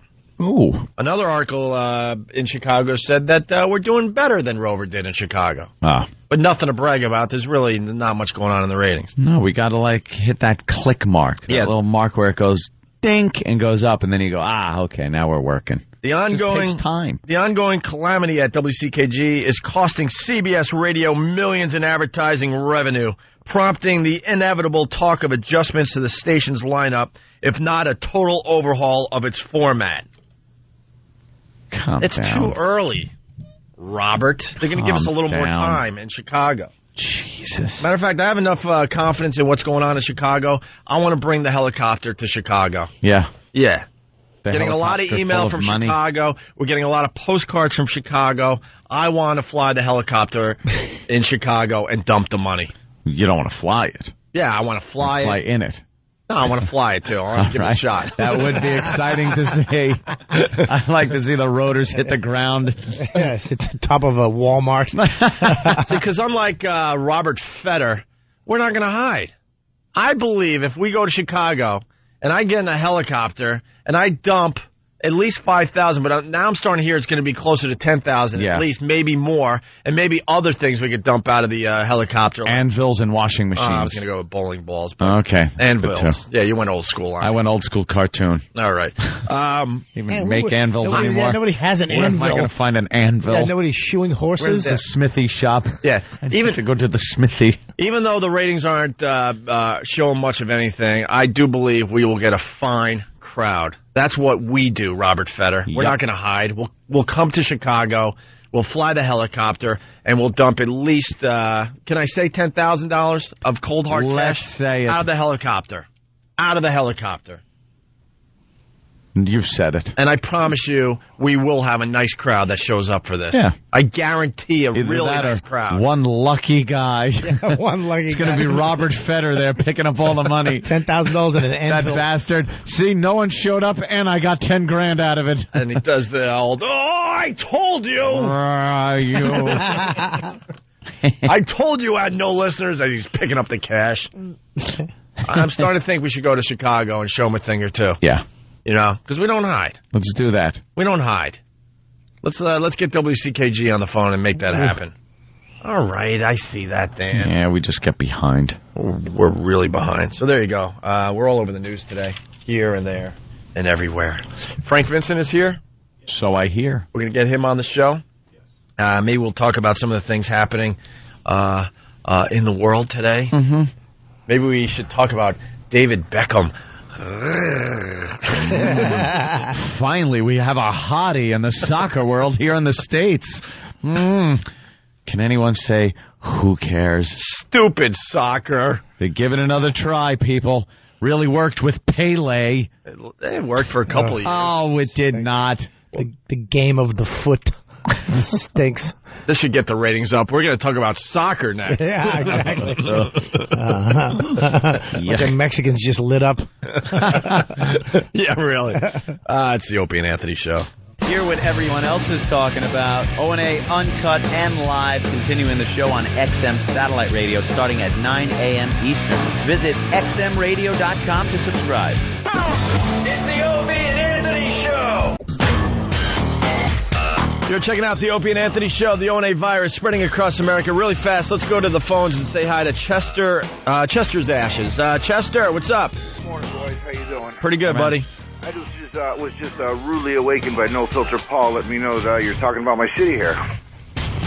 You're what? Oh, talking about Chicago, yes. Yeah, I just want to let everybody know that we're starting to organize the pests out here. If anybody wants to get a hold of me, I can give out my email, right? Yeah. Chester'sAshes@gmail.com.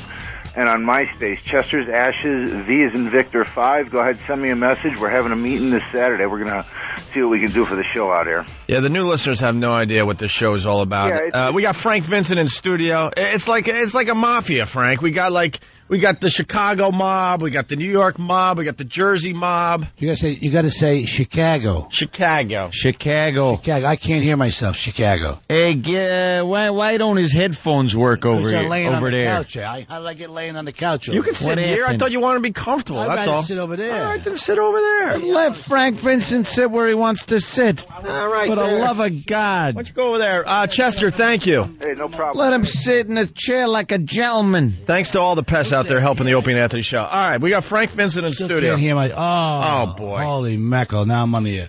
There you go. Now you're on the air. Now you're doing the show. That's Chicago. Yeah, we're on WCKG, so say hi to Chicago. Hi, Chicago. You know, it's Casino, the movie, they were all from Chicago. That's right. Remember the Hey, that's right. the accent?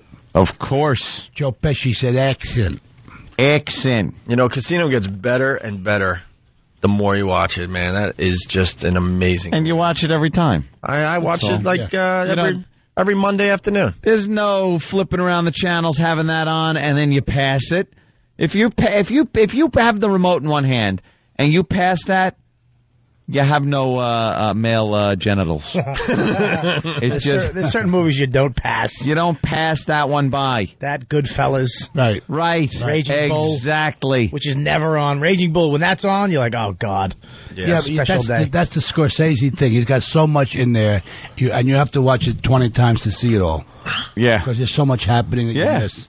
Anything. And now, of course, you were in here about, how long ago would you say? I don't know. March last year. Was it March? Almost a year? There? Yeah, almost a year. Now, some people might find this odd, but there was a movie I hadn't seen ever till after your visit. And it was Jungle Fever. Uh-huh. Holy Jesus Christ. Spike Lee. Oh, my God, what a scene you have. So Spike says to me, he brings me in, he says, I want you to read this scene. This is the scene with Annabella, and I have to beat her up. Oh, beat her up? Because she's going with a black guy. Yeah. So she walks in the door, and I crack her, and I say things to her, very, very bad things. And, you know,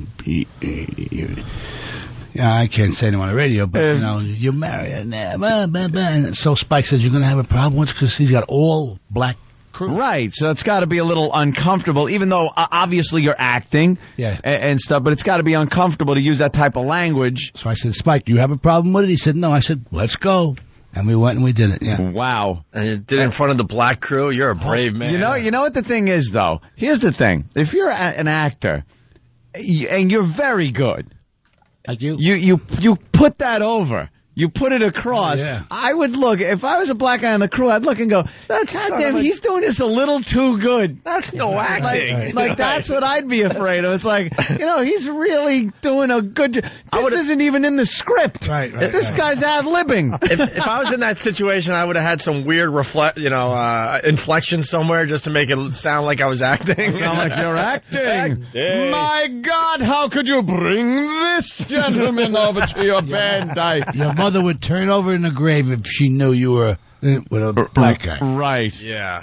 Oh, and you would just smack Annabella Ciara, yeah. And it was such a scene where she's got her groceries. She opens the door. It's all peaceful at night. Bam. Right when that door opens, bam, you smack her. Yep. Oh, it's brutal. And Michael Imperioli played my son. Yeah. He was kind of in the background of that scene. Speaking of the N-word really fast, because it's in the paper today, and God, do we hate speaking of the N-word, but they dump out on this portion of the Opie and Anthony show. A Queen City councilman is on a mission to abolish the N-word. Abolish it. Yeah. No, I think if it's being used in a way that it has nothing to do with hate or anything, especially in the comedy world like that, where those kind of taboos should be taken. Not like Michael Richards when he got up on stage and lost his mind, but that I think you should have free reign to use that word. Well, no, really. I mean, it's very hard to throw that in. I mean, the only people that can use it are black people. Huh? I mean, the only comics that could ever use that word is a black comic. You can't get no matter what context you can say it in, somebody's going to come up to you and give you and have a problem. Louis C.K. used it brilliantly the other day. Brilliantly. What did he say? The other day. It was Patrice O'Neill was in here, a black comic, and he was talking about Jews and how the derogatory term for Jews, kike, got invented. Right. And I don't know if it's true or not, but he said that at Ellis Island, when the Jewish people came, they would use a circle to represent a Jewish person, which is something called a keikel. Right. This was his explanation. That's true. I don't know, but this was his explanation. Well, it's Italians, WAP. Yeah. That's without papers. Really? Yeah. That's where that came from. See? Yeah, that's Learned true. something new. So it all comes back from Ellis Island when they came over Yeah, here. exactly. So if you allow him to say the N-word, you have to allow him to say Irish, Shanty Irish. Yeah, everything. Everything. Mick. All that stuff has to be then under the same thing where we can't say it or can't use it in any context. That's ridiculous. Well, the point is, you can't start banning words, and this councilman should know that. You can't ban words. Right. First Amendment. It's the first one they came He's talking about just walking around New York City, not being able to use the word. If you used it, you would if be... you're stupid enough to use the word as you walk around New York City, so be it. Yeah, I think there's payment enough if you use the N-word in New York City. Yeah, no kidding. Yeah, especially if you're on the subway, because you're not surrounded by crackers. You got to get slapped a little bit. Yeah. But that's in the news today. We were just talking about that, so I wanted to bring that to the table. That's jungle fever, right? Yep. No, I actually dated the first black girl I ever dated. I didn't know what to call her. African American. Whatever, Negro, colored. I actually called her colored. I said, "What are you, 1950?" I didn't know. I messed up. I called her a colored girl. Aunt Jemima, you called her. Yeah, that was later. That was the role play we did. That's the 30s. Oh, role play. I got her a little headband and some syrup. You're an ass. So what did that get you when you called her a colored girl? She actually forgave me because I didn't know. I just was like, how could you be so ignorant as to not know that term hasn't been used in 50 years? They've switched because that's right when they went to this is what you call black people now. African American, black people. It went from colored to black people to African American. I think African American has been the accepted term for years now. Not years. She didn't think you were black, did she? No, she didn't. She thought I was Puerto Rican, but I'm Hispanic. Irish Italian. I'm Irish. You're Irish Italian. Robert Patrick Kelly. That could absolutely be Hispanic. Wow. He's a guinea Mick. Yeah. Whoa. No, I'm joking. But she forgave me, but it was just, I was like, I never went out with a colored girl before, and she was like, what did you just call me? I was like, oh, but my grandfather, he still calls the neighbors. He's like the colored guy. I'm like, Pop, I got in trouble once for that. You don't want to do that. You still go out with her? Huh? No, I wish I did. She was fantastic. She had a little afro, and she'd wear a bandana to bed so it didn't get indented in the pillow. Really? Yeah, they wear it was so, and she came out, this was so cool. She came out of the house with a bowl of peaches.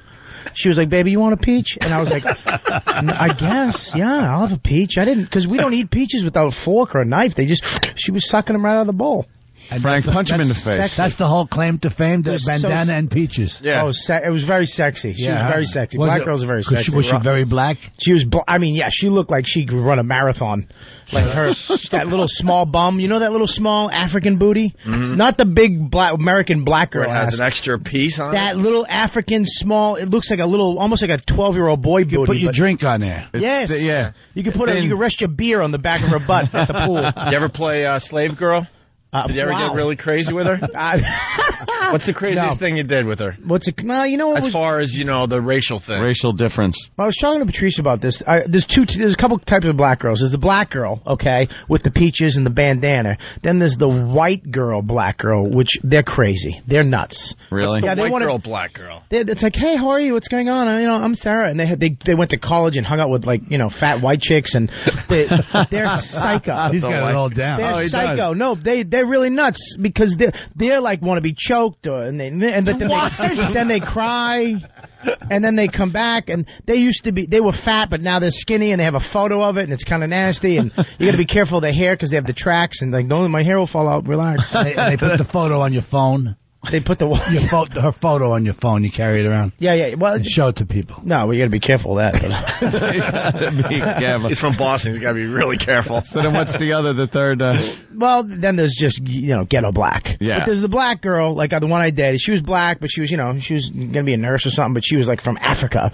Then there's the American ghetto black. But then there's the white girl black. The white girl black, they're nuts. Sexually, they're like white girls, but they have the same guilt. Like I was with this girl. And I was, she's like, oh, choke me. Like, and I was like, started to choke her, and then she started crying, and I was like, I'm sorry. But this happened like 6 times in my bathroom. How do you choke a girl? I don't care. I kept choking her and stomping, choking and stomping, and I'm like, do you want me to choke you? I don't care if she's asking to be choked. How do you choke? What? You say no. Yeah, right. You say like no, you lunatic. It's a theater choke. It's not a real choke. Theater choke. Yeah, you ever fight with, fake fight? You choke them a little. You don't choke them out. She was crying. You don't choke them like you hate a baby. It's what like do you use? You use a garrote? What do you use? I'm not a ninja. Gotta love Frank Vincent. A garrote. Who knows what a garrote is? Right. Some piano wire. That's piano wire on a couple of sticks. We've used a garrote on a few guys. Hey. Garrote. How great is that? No, you're with the girl. So that's her fetish, or that's her thing. White, so black you feel girl. really uncomfortable because you're like, all right, this is what she wants, so you start doing it, then you feel guilty, so you stop, and then she wants more. No, I was into it. I didn't feel guilty. I wanted to do it, but then when choke her. Well, not choke her to death, but choke her a little frustration for all that happened to me as a child.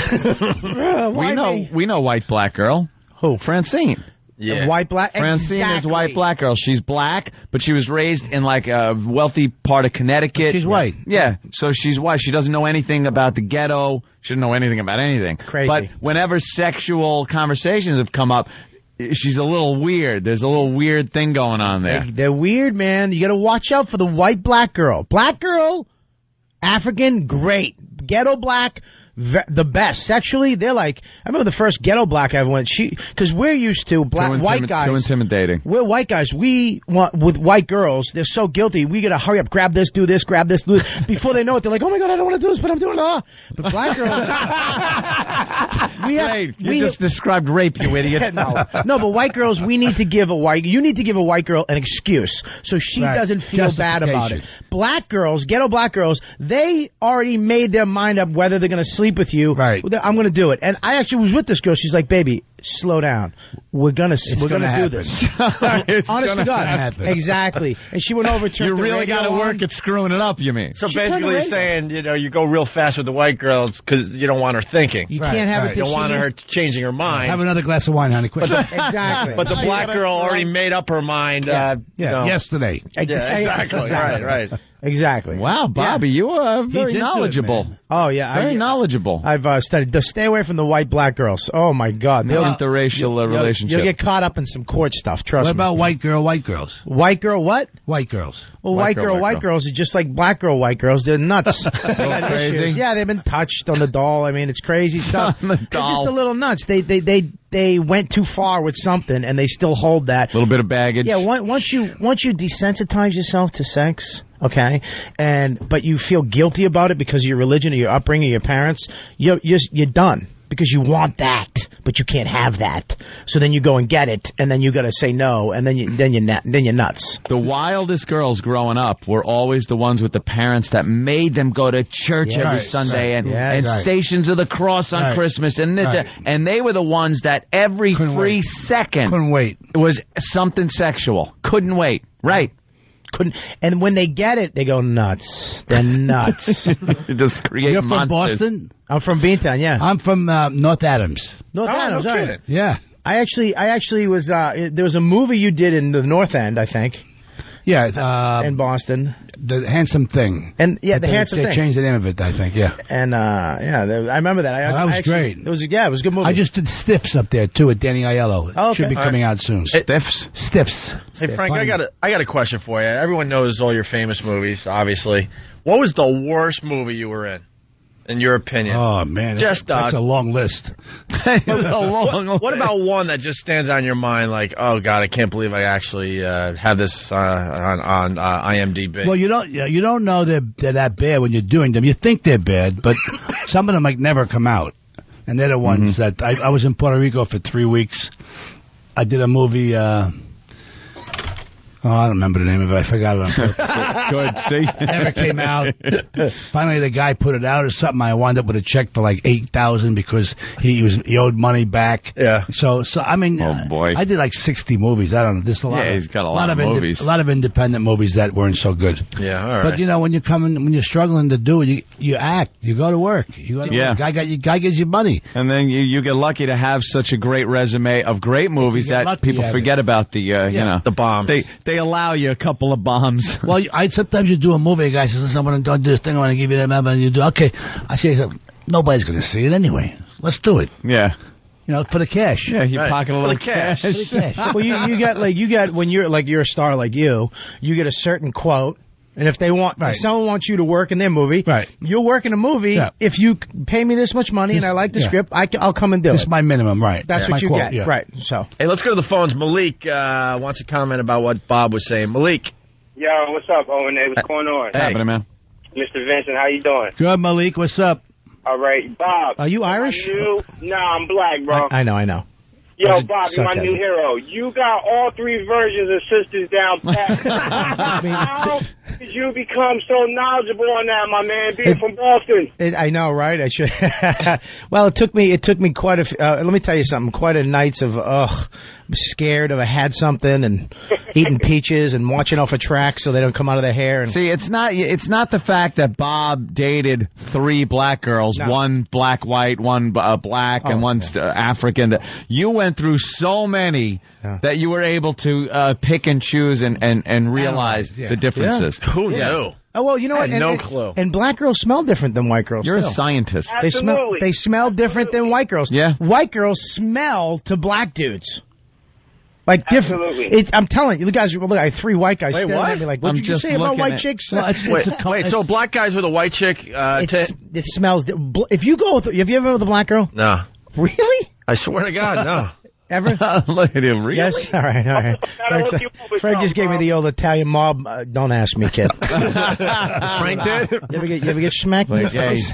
Hi, hon, my wife's listening. I'm going to treat... I'm sorry. All right. There should be Nat King Cole over here. People are they? Right. What the hell kind of people are they? He asked me right in front of everybody if I did a black chick. Go on, man, figure black chick. Why see how a white girl could fall for a guy like that? We hit it there. 25 years in the music business. There's your answer. Yeah, okay. Wow. Yeah. For you at home, Frank's been nodding for the last 2 minutes straight. So they smell different. Not smell. Yeah, I don't want to say different smell. Perfume, they don't smell like No, not different perfume. It's a different body odor. Organic. Hey, Bob. Yes, sir. How come you never do Def Comedy Jam, bro? Because let me tell you, with statements like that, you would get over on the black audience, bro. You know us. We peoples now. Yeah, all right, man. What's up, bro? All right. I'll see you on Xbox 360, sucker. All right, punch it out, fellas. Hey, thanks, Malik. Thanks, man. Listen, Malik. we got to take a break. Frank Vincent in studio. Your book's in paperback now there, Frank. Sure is. A Guy's Guide to Being a Man's Man. We'll talk about that a little bit. All right. And you're sticking around, right? Yeah, I'm not going. Does he have to leave? No. Okay, good. And we'll talk about the Sopranos a little bit. My white girl publicist. Yeah. She's a white girl, too, by the way. girl. She's very white over there. Very white. She's Not a hint of black in her. Nah. And we'll get Bobby was going to make a joke. I was, but I pulled right back. He thought best. I looked right at Smart him. guy. I got my... Smart guy. She's a beautiful woman. You're a You good still guy. don't know if he's an actor or not. You don't know. Look, let me tell you something. Gandolfini, you know, is an actor because when you hear him, he's like, "Hey, how are you?" He pronounces his R's and Right. And you're like, he's not a mob guy, but him, it's like You have you no don't idea. know. You really don't You're know. like- You don't want to take the chance. Yeah, you know he's got something going on. Frank will some go. type of connection. Yeah, Frank will go from telling you how he delivered a certain line to just hitting you with a bat. My daughters still think that way. My daughters. Really? Honey, are you in the mob? I'm an actor, honey. Well, they're not bringing anything home. That you, Oh, no. I didn't bring another that smells different. Peaches in this house. Frank In the Vincent. wine. Yeah, Frank Vincent, everyone. He has that clip of Jungle Fever playing in a loop in his house. Look. That's Christmas music at his house. Oh, Jesus. Wow. That's going to make me laugh all day. All right, it's the Opie and Anthony Show. Call the Opie and Anthony Show right now. 866-313-FREE. One, who's this? Hi, I'm Toby. What do you got for the show? Nothing. So, why'd you call? The man on the radio said I should call. Oh, fantastic. Hang on. If you have a point that's relevant to the topic at hand, call the Opie and Anthony Show at 866-313-FREE. Okay, bye. It's the Opie and Anthony Show. It's Pest Radio. For the pests, by the pests, and like the pests. Mostly stupid. Coming in 2007. Details on opieandanthony.com. The phones are lit. It's the Opie and Anthony Show. Want to take one? Amanda from Lansdowne. She's black, and she doesn't know what kind of black girl she is. We can do a whole hour on this, but Sure, we got Bobby will Frank help Vincent her. in studio, so we got to get back to Frank. But first, Amanda. Amanda, what's up? Hey, what's going on? Hey.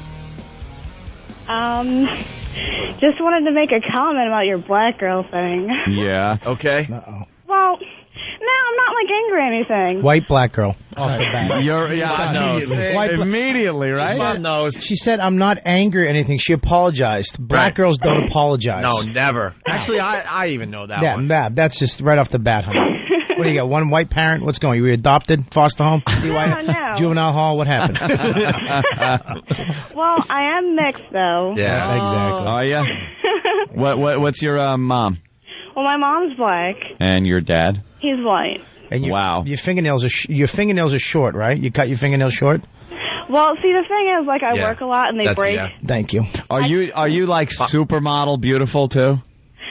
No, like, I'm actually, like, a little bit on the heavier side. But, see, the funny thing is... That means fat. No. Anyway, Oh, you son of a... getting back to Frank Vincent.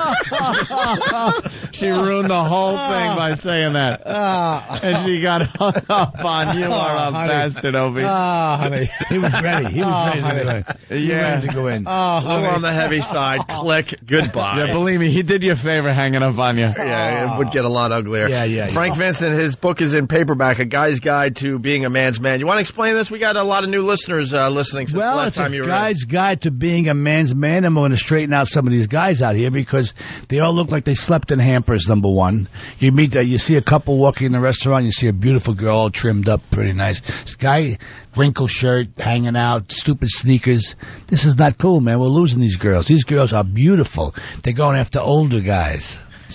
Classy guys. So the young guys need to they have to catch up. So we're going to teach them how to date like a man, what movies to watch as a man, maybe smoke a cigar like a man. We have an interview with Vincent Pastor, big pussy about cigars. We teach them how to eat, what restaurants to go to. We teach you how to listen to music like a man's man, what music to play while you make love.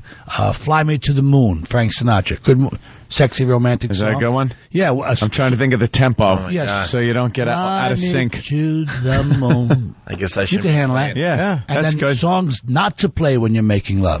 Celebration.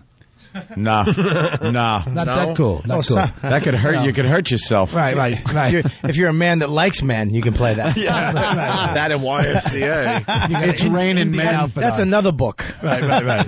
And we visit Las Vegas like a man's man. We have a interview with my man James Caan. In the music section, Stevie Van Zandt talks about music. So we're covering all the bases. Teach you how to get a date. And it's all done with tongue in cheek, and it's a fun little book. You really do need. I'm telling you, there's no more. I'm a guy. I always thought I thought I'd be a man. I always wanted to be like him. Like that's a man. Look at him. Right. Look at him. He's a man. Yeah. If something happens, he's gonna know what to do. If something happened right now, I wouldn't know. I'd scream. I'd look at you. I'd go, what do we do? Get the phone. And you'd be like, go that way. You'd know what to do. You know this exactly what to do. That's brilliant. I really am just a guy, like just a dude. I don't think I'm ever gonna be. I'm gonna have to get the book. You got because it. Yeah. You're like a man. There's no men. And anymore. Frank, That's right. My father was a man. Yeah. How do we smell like you? Someone's got to point it out. The guy smells terrific here. Wow. You go to the... You're not smelling that? Go to the... he really does smell good. All right, thank you. Men's department of Macy's. What do you get? And they give you a little... little sample? What's the other store with all the perfumes in it? Jesus. Sephora. Sephora? That's a chick store, isn't it? No, they have men's stuff in it. Oh, they do? Yeah, they spray it on a little thing, and you smell it, and you pick something you like. What kind of cologne do you wear? Can I ask? Yeah, this is Pie by Givenchy. Wow, can you say that again? Wow. Did I get you hot? Pie by Givenchy. Whoa. Cross your legs. I can't. I like how Bobby says he's a dude though or something. Don't you feel like you haven't crossed that threshold from kid? Well, Anthony, listen to me and you. Okay, you're going to go home with a video, a computer with a cam hooked up to it so people can watch you drive home. Do you think a man would do that? Never. A guy would do that. You know, I play video games. I'm yelling at a 9-year-old on 3 o'clock in the afternoon, telling him to throw more smoke grenades. You know what I mean? Like he goes home, he probably reads, he cuts up a couple onions, a pepper, makes a sauce, and there's not even dinner. What are you making a sauce for? I don't know, just in case on Sunday. Every phone call he's taking is important. Yeah, he's taking not just your dopey friends. And Bob can't take his chick to a movie because he's playing Xbox with a bunch of 9-year-olds from all over the country. Yeah, exactly. Like I can't even be bald. You know what I mean? I have to wear a hat to hide my baldness. A man could be bald. If you're a man's man, you can pull off the bald thing. Yeah, he could wear a ring. Do you get a ring on? No, I didn't wear it early in the morning. But you have what? Certain times of day. He knows the time of day to put jewelry on. It's like a man. There's no more men. Like back in the day with when the Titanic at the end of that movie. There was Titanic. Well, listen, they had women and children first. Do you think that would fly if a cruise ship was going down now? No. I would grab 2 babies and use them as flotation devices. I'd get the fattest chick I could find and float on her belly out of there. Well, you have to get the book so you know what movies to watch. What movie? Like what movie would? Well, I mean, we have different categories. We have gangster movies. We have. Let me see. I think we know which ones fit in there. A movie to watch with your girl. That's a man's movie. Let me see. Let me go here. Western flicks, gangster flicks. We have sports flicks. That's not something you watch with your girl. No. We have.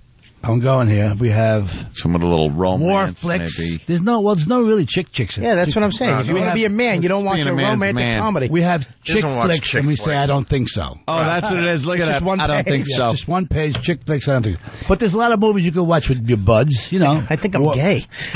I just asked him what flick he had. Chick flicks, and he showed you a page. I don't think so. He just showed you a blank page. I just learned the thing. What are you going home to watch Bridges in Madison County? No.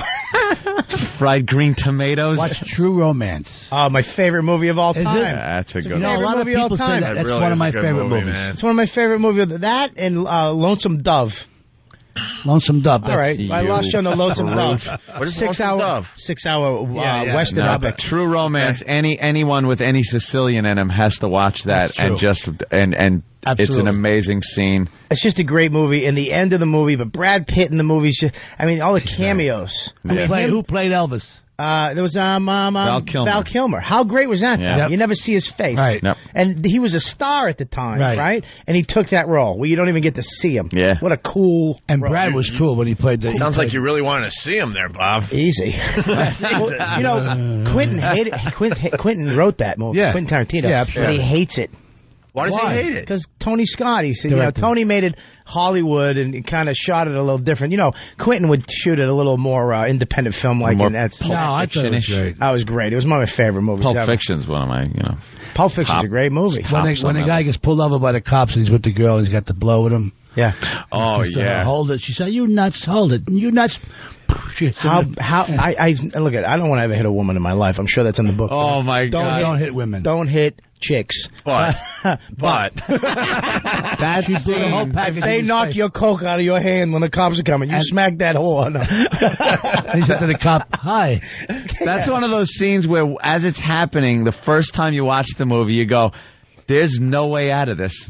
This guy is so screwed. Oh, yeah, he's screwed. Yeah, There's no he's a good wiping actor, it too. off. There's no... That kid's a good actor. I forgot his name. The kid who played that role. Well, he... Yeah. Oh, yeah. He was just on That's right. Celebrity, that VH1 reality show. Surreal World. Yeah, Surreal World. Yeah, he's crying. He's crying. He got, he got molested, and he came out on the show, and he was crying and flipping out. You know what you got to do? You got to push all that stuff down, right? Like a man. A real man's man pushes all that emotion down. What page is that? Push the molestation down. Push any emotion. 42. You ever get any? You ever get a little misty watching a movie or anything, Frank? Occasionally, yeah. Can you remember the movie or the scene or anything? No, it's usually about maybe about father-son, father-daughter stuff. Things like that? That stuff could maybe move me a little, yeah. But I watch movies in a very different way. I watch them in terms of what they are. As like an artist, you watch them too? I watch it more like what's going on, the making of it, the production of it. Yeah. So the entertainment of it goes away from me a lot. Except a movie like this, where it really takes you away, or a Godfather 2, that kind of a movie where it really takes you, and you forget about the scenes, you forget about how he's cutting it, you forget about what they're doing with the camera. Like the Chronicles of Nadia, yeah. Chronicles of Nadia, yeah. Hey, we're running out of show. Sopranos, Frank. What could you tell us? I could tell you that it's. What are you hearing? It's going to premiere April 8th. Yeah. The last nine shows. This is it. Huh? This is definitely it? So far. This is All right, another season. There's some negotiating going on. Oh, I'm sure. Well, either that or they'll go with the Sopranos movie next. They added one more episode this season. They did, yeah. So we're going to do 9, and I don't know what's going to happen after that.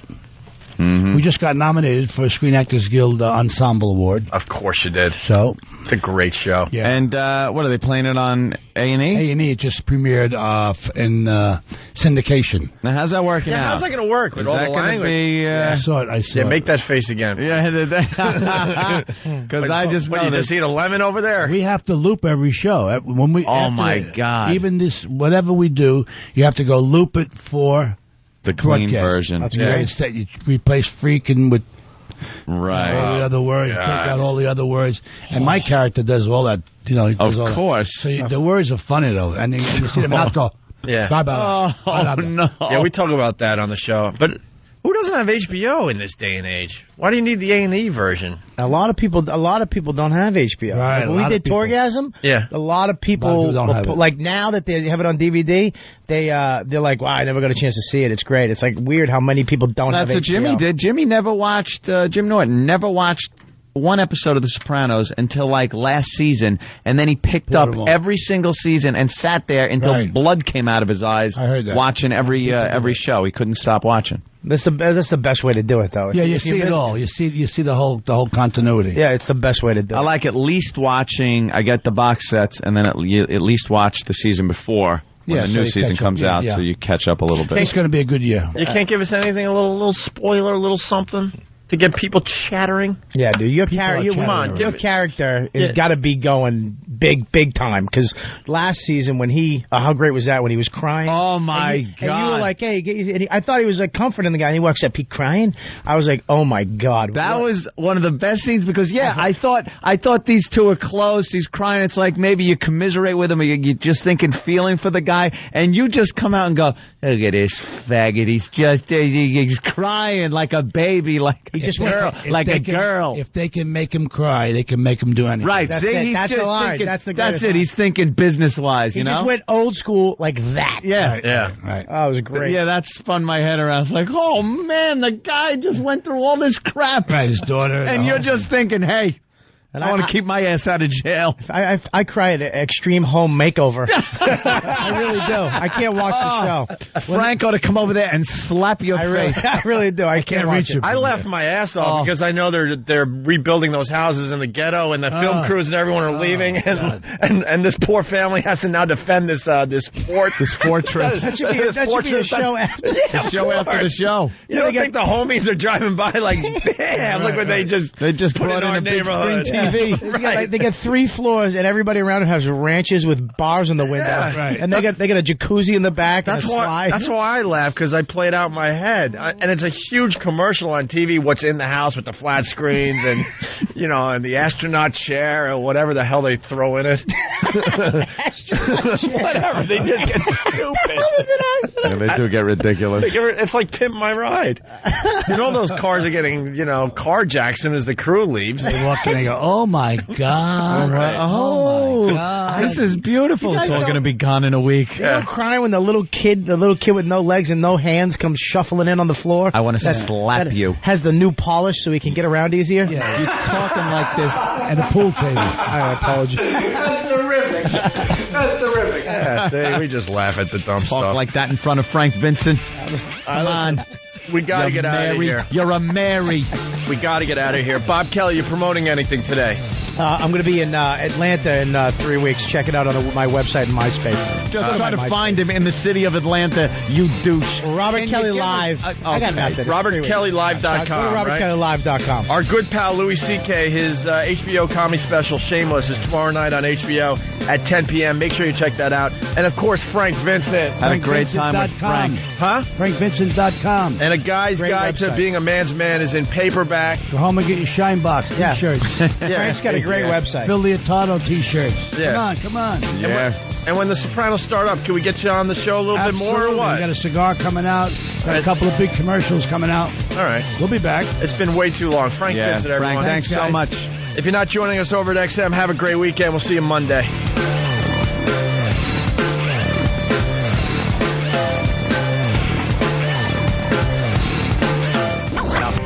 It's the Opie and Anthony Show. The Opie and Anthony XM walkover begins now. What's up?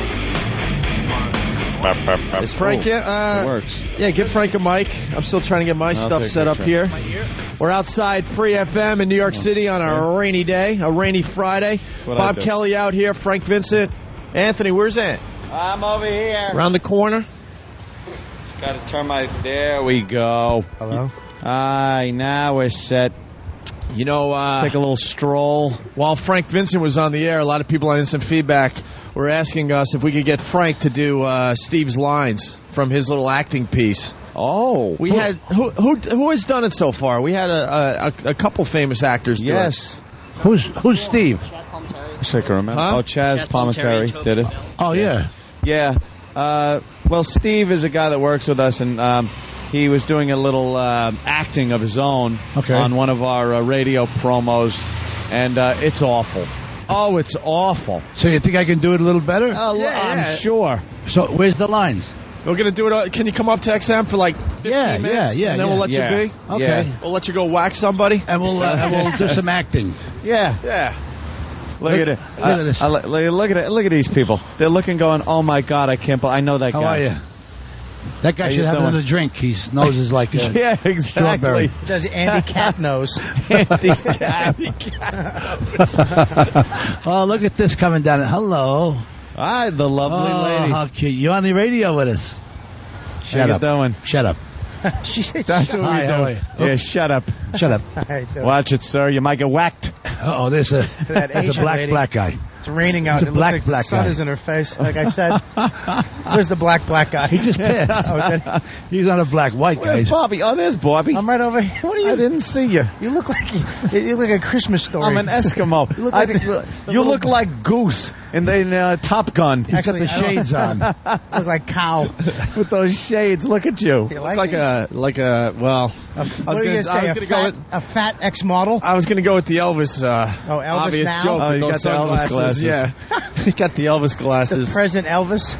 Here's my car. Where? Right here? I think so. Yeah. Really? These guys. No, is that my car? I don't even know. These guys ruin traffic I'll all be over. down in a little while. I'll call you. I'll call you. Is that really your car? No, I don't know. I bet it is. Look at this guy. Look, we Smack get the the paper green. out of his hand. I like when people look over, catch a glimpse of you, and go, "Hey, I know that guy." Yeah, right. I want Frank Vincent to do something really obnoxious during this walk.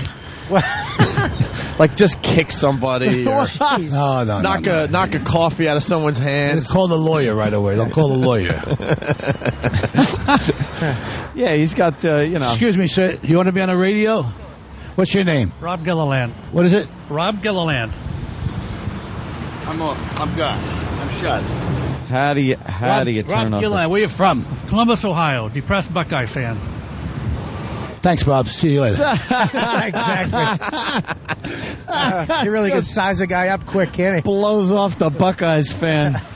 He said Buckeyes. All right, take it easy. All right, see you later. What was his name? Gilliland. Who cares? Look at this girl. This young girl I caught her looking at you. Take a walk. Oh, boy. Yeah, Look at the ladies. They just stare at him, too. The bus stop is full. Yeah. Take it. You find easy girls at the bus stop. All you need is a car. Laundromats are good. Yeah. They're watching them. Hi. Hey. Who's she with? Where are you guys from? He's a clown. That guy's Not a New clown. York, right? See the way he's dressed? Vermont. No? Vermont. Oops. We missed one. Yeah, we missed that. All right, look at Miss.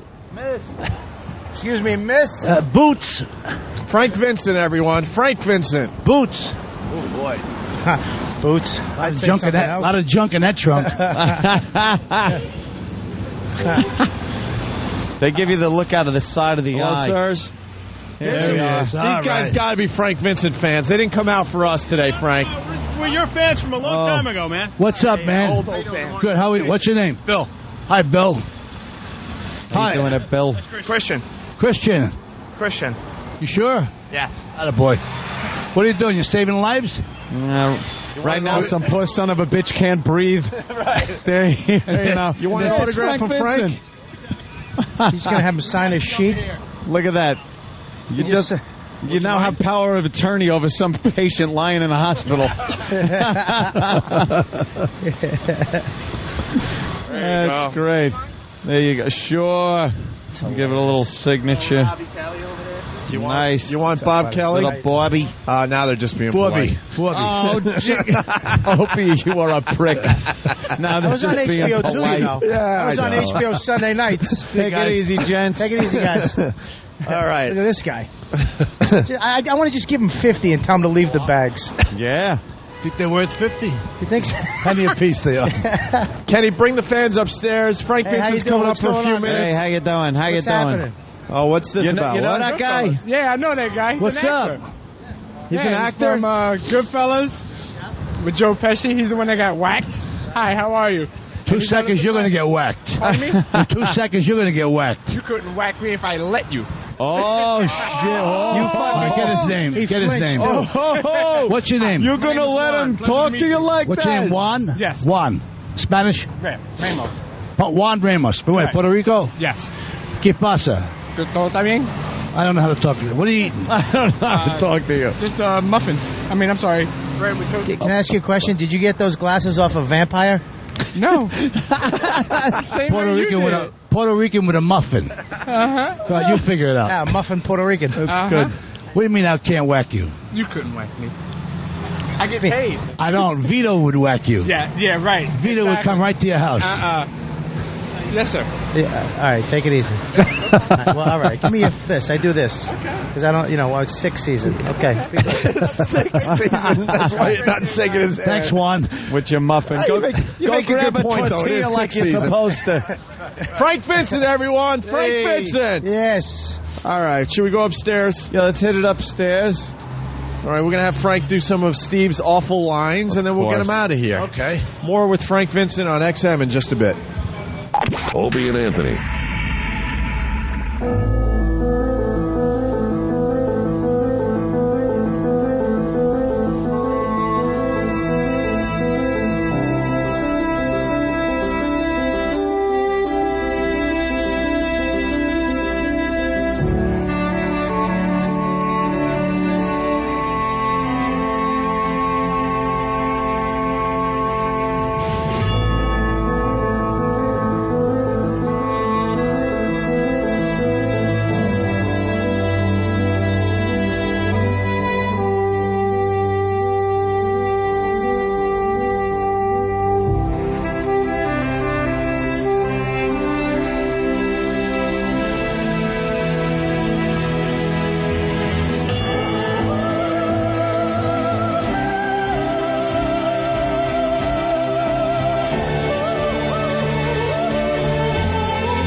They are the most vile, despicable human beings in the country. Creeps, ankle biter. Obviously, the strength is their ability to turn mistruth into something people would believe.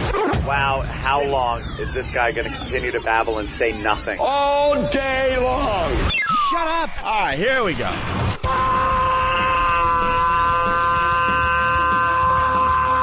Welcome to the Opie and Anthony Show. It's worse than I imagined. That's terrible. I'm sorry. We are a bunch of dopes. I think we're lewd. And we're probably pushing 20 arrests because of this radio show. Out of touch cornballs. 3 retards. We have the effect of Tylenol PM.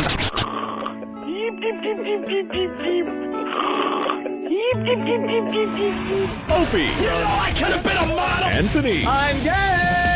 James Norton. I like yogurt. Robert Reed.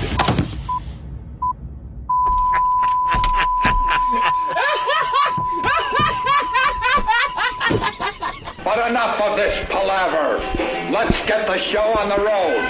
Time to let the fucks fly. Here we go. We got Frank Vincent. We talked him into coming up to XM for a little bit. Sure. We got a guy on the line from his cell phone. I need a big favor, boys. Can you have Mr. Vincent say, "Don't cross the family"? I need it for my wrestling entrance theme. Thanks. Bill, turn down the music. And this is for that guy out there, if you don't mind. Frank. What does he want me to say? Just don't cross the family. Come home and get your shine box. Oh, he doesn't want that. Okay. Don't cross the family. Whatever that means. Hey, there you go. Yeah, I don't know. Yeah, whatever that means. Exactly. Yeah, jackass. Setting up camp over here. All right, cool. The cameras are on. Yeah, we were talking about Vegas with Frank Vincent. Because Anthony had a nice run. I don't think any of that made the air. I think we were talking about that during the commercial. Nah, I had a pretty good one. You had a nice blackjack run. Last day, I had a good run. Yeah, blackjack. Where'd you gamble? I was at MGM. Over at the MGM. Did pretty good. $25 table, $50 table? Yeah, stay over there. That's it. 25. You know, you could play for a while. You get 15 minutes of winning. You got to know how to bet for the 15. If you stay there too much longer, they're going to take there your goes cash. your pile. Wait, that's the way you do it? 15 minutes? Well, that's the way they analyze it. When you go in a casino, if you're going to spend 2 or 3 hours, you're going to get like a good shot. 15. So when you know you're in the middle of your good shot, you should stick it in. Get on the clock, right? Yeah, and just keep betting it up, because you win a hand, boom, boom, yeah.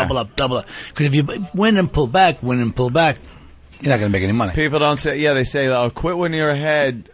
You quit when you start losing. When you'll feel that change. Right. And that's when people try to catch up thing that you'll feel when the shoe changes on you. Isn't that strange that you definitely feel the turn? Yeah. And you know it's happening, but you're like, a bad shoe. Nah, come on. And after a couple of bets, if that trend continues, get up and the thing is, when you sit down and you don't feel it, you still chase it anyway. Yep. Say, well, no, it'll go. I'll be all right. I'll just bet. Give me another. Yeah. Before you know it, you're like stuck 500. The worst thing you could say is, now I've lost so many in a row, I'm due. Hello? I'm due. Yeah, you're due. You're not due. Look at Frank. Yeah, you're not due. Yeah. You're due for a beating. I've seen these guys. They walk up to a table. Don't even sit down. Take like a $500 chip, put it down. Right. Just deal me. Right. Boom, boom, boom. They wind up pulling like a 16. Yeah. The dealer's showing a jack. Right. He hits a 10. He busts. It's not playing the game. No, you got to play it. You got to be disciplined. You got to know when to get the hell out of the table. Leave. I only sit on third base. I only sit next to the dealer. Yeah. The only place I'll play, because this card determines what he does. Yeah, right. If he's got a 6 and you got a 6, I ain't hitting. No, let him bust. Let him bust. But he could beat you. But you ain't never supposed to bust in blackjack. Yeah. You ain't never supposed to go over. Mm-hmm. So you have to lay back a little bit and take your shot that he's going to bust. He's got to hit. Do it. I've sat at some blackjack tables where and when someone new comes and sits down, I'll put the minimum bet down. Right. Because I want to see what they do. If the deal is showing a 5 and they're showing a 3 and they hit it, boom, I'm up, I'm out of here. I'm not going to sit there and lose money Screw because the whole deal up. Some asshole, I'm playing my game and some asshole screws it up for everybody. But no one ever talks about those guys screwing it up in your favor. It can happen, but I've seen it happen. Yeah, but it happens. But you can't depend on it. You can't depend on it, and when it doesn't happen, you will see a pissed off table, especially if there's some big money bets. The high rollers that bet 5,000, 10, they sit alone at the table. Right. They get their own table. Them and the dealer. They might play 2 hands. Yeah. But there's nobody there to screw them up. It's my game. I want to play it. It's going to be what it is. Like, I made a couple of pretty big-sized bets, and the people at the table were like, what do you want me to do? They were asking me, what do you want me to do? Which is nice and stuff, and I say, just don't be stupid. Right. Don't be stupid. It's a good That's advice. all. That's great advice right there. Same advice my second stepfather gave me. Don't be stupid. But stupid and gambling go together because it's passion. It's greed. It's money. I don't care. I take my shot. I'm lucky. I can't even play blackjack. I actually start to tremble when I say I can't. shaky. I cannot sit at any table. I can sit at roulette and I can do a slot machine. That's it. Yeah. Anytime I sit at a blackjack, my hands start to shake. Yeah. Poker used to get me. The first time I sat at a hold'em table live, because I play online, play on the computer. The first time I sat live at a hold'em table, I was like shaking. Now you're playing with real people. It's exciting. It's exciting. Yeah, the adrenaline's pumping. And I'm playing at a 1-2 table. I'm playing nothing. But what a pisser. And now, I go down there. I play blackjack when I don't have enough time to play poker. Because when I play poker, like I said, I sat down at a table. It was about 7 o'clock at night. Sat down. We got in. Sat down at the hold'em table. I got back up to the room at 8:30 the next morning. Sure. So I'll play poker. All fucking night. You got to put the time in. Comes out. You got to spend a lot of time playing poker. Most of the time, you're folding your hand. Most of the time. That's 90% of your game is pushing your cards in. Are you in a tournament, or are you just sitting at a table? Cash game. Just a cash game. You sit down. But most of the people are the same people. They don't leave either. Yeah. So, if somebody takes some of your chips, you wait, you get them back, or you get them back from this guy. You put enough time in, you play smart, you will walk away. We got to know when to hold them and know when to fold. That's it. You ought to write a song about that. Yeah, they ought to.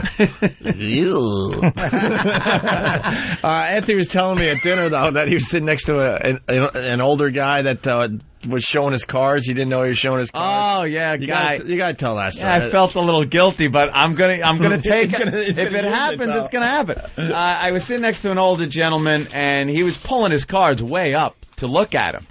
And I was able to see him. He was sitting next to me. So I'd pull my cards and make like I was looking at mine, but I'm looking over at his. So I'm going, all right, ace 10. Little edge. He's got ace 10, he's got ace 10. And I would just keep in my mind what he had. So if it got to the point where it was just me against him, I'd know what the hell he had.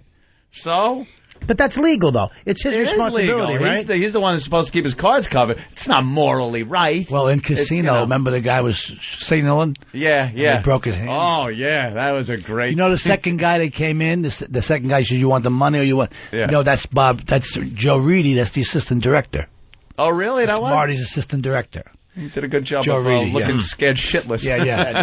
They were signaling each other. He got off easy. Yeah. The other, his buddy didn't get off so easy. Can I ask how much money you play from 7:30 to 8:30? Yeah. That's not where he wins his big money, though. That's just for fun. That's pretty much for fun. You could win a couple of grand playing. I was playing the that's not big money. 5-10. That's not big money. $2,000. Well, not if you're relatively sitting there. speaking, no. He was there 12, 13 hours. All day. He went to, where were we? We went out to dinner, and we had a half hour before we had to, leave the hotel to catch a red-eye back to New York. Within that time, he sat at the blackjack table and walked away with $3,000. Yeah, that was like that's a half hour. Insane. That's money. And that's what you were talking about. Not saying 2,000 is a lot of money after 13 hours, but when he's really trying to hit, go for the big bucks fast, he goes blackjack or 3-card. There are times you sit down, you can't win, but there are times you sit there, and that's what happened. I was getting hand after hand, and that's when you got to strike. And the double downs, they're the best bets. Double down, and you double down again. Double down. Or you split, and then you get an 11. You could now double. You got to stack. Yeah. I used to go to Foxwoods with a guy actually from the north. You know the North End, La Familia Giorgio's? Yeah. Yeah, you remember Stephen Giorgio? Yeah. He was a good friend of mine. Oh, really? Yeah, he was, a guy from North End, if you know what I'm saying. Whatever, yeah, whatever. In Boston, North End is like... It's like Little Italy down here. Yeah, we know. So he used to take me to, he used to call me up and just go, what are you doing? And if I said nothing, he would just come over and pick me up and make me get in the car and go to Foxwoods. I literally... Like Tessio. I had no choice. I had to work, didn't anything. Get in the car. I'd be like, I can't. He goes, come with me. He would have duct tape in one hand. He goes, I'm duct taping you and putting you in the trunk, or you're getting in and sitting in the passenger seat. You can enjoy it. So I'd go. We go in, he'd check in. He'd be 4,000, 5,000, 15 minutes in at the roulette table. We were sitting there one night, and he asked the dealer for the guy for new dice. And the guy wouldn't give him new dice. He's like, no, sir, we just got... Craps. He's like, I want new dice. He goes, no, sir. And he took the dice, threw them on the other craps table, and yelled, Yahtzee. Yahtzee. So they throw him out? Yeah, they threw him out. Sure. He went to the he had all these points, so he went to the little store and used all his points on all like Q-tips and like little tissues. He just bought them all. He's I'm buying all their freaking Q-tips. Somebody wants Q-tips, they're not getting them. He showed them. Yeah, what he's gonna do? He just lost thousands of dollars. More duct tape. Hey, Frank is a very busy man, but we should get him to do some acting before he gets out of here. Little acting. We got to kind of explain this. We get some big-time actors to help us along with this, and it would be our pleasure if Frank would play along. Steve did this. Should we play the whole promo first? The promo, where this comes from? This was from a promo. God, I keep forgetting. Should we? Can we find that? We got it? Good luck. All right. Steve does production for our show, and he does like promos and stuff, and he wrote a little something that's just god-awful on so many levels. And we weren't even going to play it on the air, but it was so bad that it took on a life of its own. So we're going to play it for you. And then Anthony's got Steve's lines isolated. All right? Okay. But listen to the original first. Okay. The Opie and Anthony Show presents a Wild Bill production. Due to the massive critical acclaim and commercial success of The Fan and Sam Show, XM202 is proud to present a new Opie and Anthony spin-off, a program that will surely take the radio world by storm, announcing Steve C. and his best friend Bill. Starring Opie and Anthony's own Steve C. and his best friend forever, Bill the Intern, who is sensible, articulate, and certainly not crazy. Hello, anyone home? Hello? Hiya, Steve. Swell condo. What are you doing in my house? Why are you pissed off? What's your fucking problem? What's my problem? You're in my fucking house. The door was open. I thought your wife was gonna cook us a nice organic dinner. Honey, is there a problem? No, nothing's wrong. Just stay in the living room. I'll handle it. Bill, get the fuck out now. I can't leave. Why not? My parents just died, and you're my legal guardian. That's terrible. I'm sorry. How'd your parents die? In their sleep? Bill again! Yeah, exactly, Frank. Yeah. He's making that same face he made earlier. What's the reason for this? Just Exactly. What is the reason? I don't know. So that's the best thing I've ever heard. He handed that in, and we're like, "There's no way we can play this on the air. This stinks." And then I think it was Jim. He said, "No, we have to play it because it stinks." Because it stinks, and now it just has taken on a life of its own. We play the clips all the time. We've isolated Steve's acting clips and really chewed him apart and critiqued this. Okay. Now he's supposed to be sorry that this guy's parents have passed away, and here's how he emotes that feeling. That's terrible. I'm sorry. It's so nothing, isn't it? It's just it's that's terrible. I'm sorry. And then he asks, "How'd your parents die?" And it's the same inflection as just, "Why not? How'd your parents die?" Why not? How'd your parents die? He's got a good range. What a range, right? What a range. He's got acting range. You could hold his acting range between your thumb and forefinger. He says it like pass the peas. Can you pass the peas? Pass the peas. How'd your parents die? Pass the peas. And then here he gets a little dynamic. What are you doing in my house? Oh, yeah. What are you doing in my house? Hey, house. And then here's the like the kind of I'll take care of this. Just here he goes. No, nothing's wrong. Just stay in the living room. I'll handle it. No, he's good. nothing. You think Scorsese's going to be calling or what? I don't think so. Yeah. His acting gives me douche shivers. Yeah. Marvin at my Scorsese. Marvin.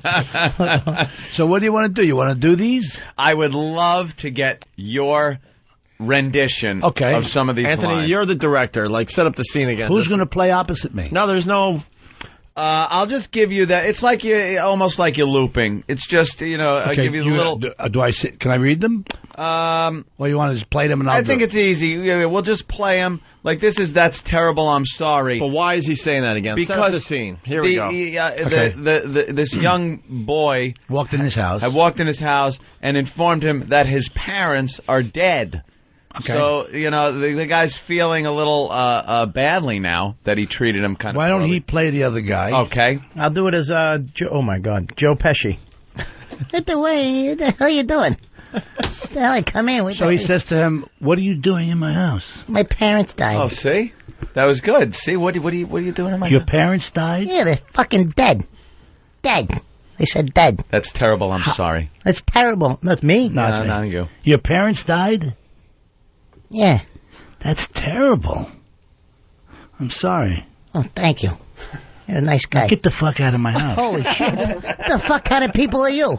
Well, you just can't bust in my house like The this. fucking Jesus Christ, I fucking hit a deer. My mother's dead. You fucking... I don't care if your mother's dead. This is my house. You can't walk in my house. The fuck? Who put a crease in your fucking sleeve, you cocksucking Take mother? a fucking hike. All right, I'm out of Go here. ahead, Jesus, get out of all here. right. All right. Here now, someone else walks in. Someone else is walking in, and they want to get involved. Now, Frank, you got to tell them. No, look, you stay in there. I'll handle it. Okay. So I'll walk in. Okay, so get the fuck out of my house. Relax. Hey, is there something maybe? Oh. Mind your fucking business, huh? I'll take care of this. Yeah, mind your fucking business, you hoop-de-hoop, you fucker. Who's this guy? I don't know. This cocksucker comes in out of nowhere. Who the fucking is he, huh? And you're still here. I'm sorry. Well, when the fuck you going? I'm fucking going right now, you cock. All right, fine. I'm fine. And take your coffee with you. All right, you fucking... What, you fucking cocksucking fucking... Quack. Bro, see, that's how it's done. Not like this. How'd your parents die? Why not? What are you doing in my house? That's terrible. I'm sorry. See, the dynamic, the range. It's the director. I love when he went, hey, no, no. Yeah, I know. Like, whoa, hey. Whoa. It was almost like, wait a minute. In real life, I fucked something up. You can't, and he's calling me out on it. You can't write whoa 3 times. No writer in the world's gonna go say whoa 3 times. The guy's gonna see. He's gonna go. He's gonna see. Hey, who are you? And then he's gonna go whoa. Are you interrupting me? Absolutely. Hey, the guy that did that fine acting is on the phone. It's Steve C. Everybody, Steve. Morning, boys. What's the matter, Steve? That was so moving. Did you get to hear Frank Vincent doing some of your lines? Yeah, I just heard it. It was amazing. It was like It was like a real person really reacting to a situation, as opposed to a mannequin with some type of recording voice inside of it. You know, for the longest time, I thought that there was no way that those lines could have been delivered properly, and I've been proven wrong. And that was it. Who would you have written? Whoa? Of course not, Steve. My GPS has better acting skills than you. Turn left 1 mile. Thanks, Bob. I appreciate that. So I was telling Frank Vincent earlier that you guys are out there for the Porn Awards, Steve. Yeah, he's in Vegas there, Frank. Are you still out there? Yeah, I'm at the Mandalay Bay right now. Are you behaving? Or are you looking at and grabbing stuff? You know what? It's interesting with the Porn Awards. I mean, like, Hot Movies sent us out here. You know, it was all, you know, it's all really cool. And, you know, by the way, Hot Movies has a huge presence out here. It's not a long story, is it? So you grabbing anything? Come on, let's get right to it, He son. wanted a little dirt, and he started going into a huge explanation about. Well, let me explain to you the backside. They gave me he doesn't want subtext. They gave me a ticket, and they gave me a hotel room. Who gives a fuck? All right. Are you grabbing anything, kid? What I did speak to a young lady. Kid, grab something. Nice talking to you, Steve. Been nice. He's just trying to say how great the sponsor, HotMovies.com, is. Oh, and okay. Frank Vincent's like, yeah, whatever. I was about to say we made the first round through the Adult Expo yesterday, and it's always interesting to see, you know, all the new faces and some of the old haggard faces. And I talked to a young lady named Schwartz, and she Then what happened? She was being slapped in the face, and she snorts cum. She cum? What? She came or she cum? No, she snorts. She snorts it, Frank. Cum like a pile. Oh, that's good. Snorts cum. Well, I think my car is here. Jesus. Yeah, Frank wants a career after he leaves the Opie and Anthony show. Does the cum have echinacea in it? Why is she snorting cum? Dude, she's into all this extreme stuff, and apparently she likes getting her hair pulled and dragged down the steps. I mean, black-white girl. You know what's going? Yeah, you know what's going on here. They're just running out of things to do in porn. Right. Yeah. Oh, yeah. What else can we do here? We've done it all. We can snort cum. Holy shit! That is just. That makes me gag. Imagine your sinuses after that. I know. It's like fuck. Ugh. Like extra boogers up your nose. Can they get pregnant from that? I don't think so. It's safe sex. Oh, I guess. Doesn't do much for the guy. I did not have sex with that woman. Steve. Never. Steve. So the guy, does he do it on a mirror? I call a nose job. All right. Nice talking to you. Wow. Shot him? I did that on purpose. Never ran him over. All right, good. Okay. Steve, does she do it on a mirror with a dollar bill, or does she? Yeah. No, apparently, she'll take a load to the face and then scoop it all off, slap it down on a table, and then snort it. At least that's that's the best way I think I could explain it after her broken English explanation, because she's hardcore. She's German, and she should be. I don't want you come on my face. I don't want you snorting that shit. I don't care what you had to do in prison.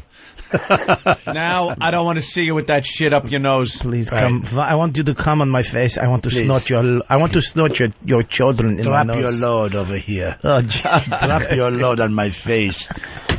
That was the creepiest thing. I just made eye contact with Frank when he said that, and I was like, okay, whatever. He really is intimidating. All right, whatever you want. Yeah? All right, man. Just don't hurt my family. I'll snort whatever you want me to snort.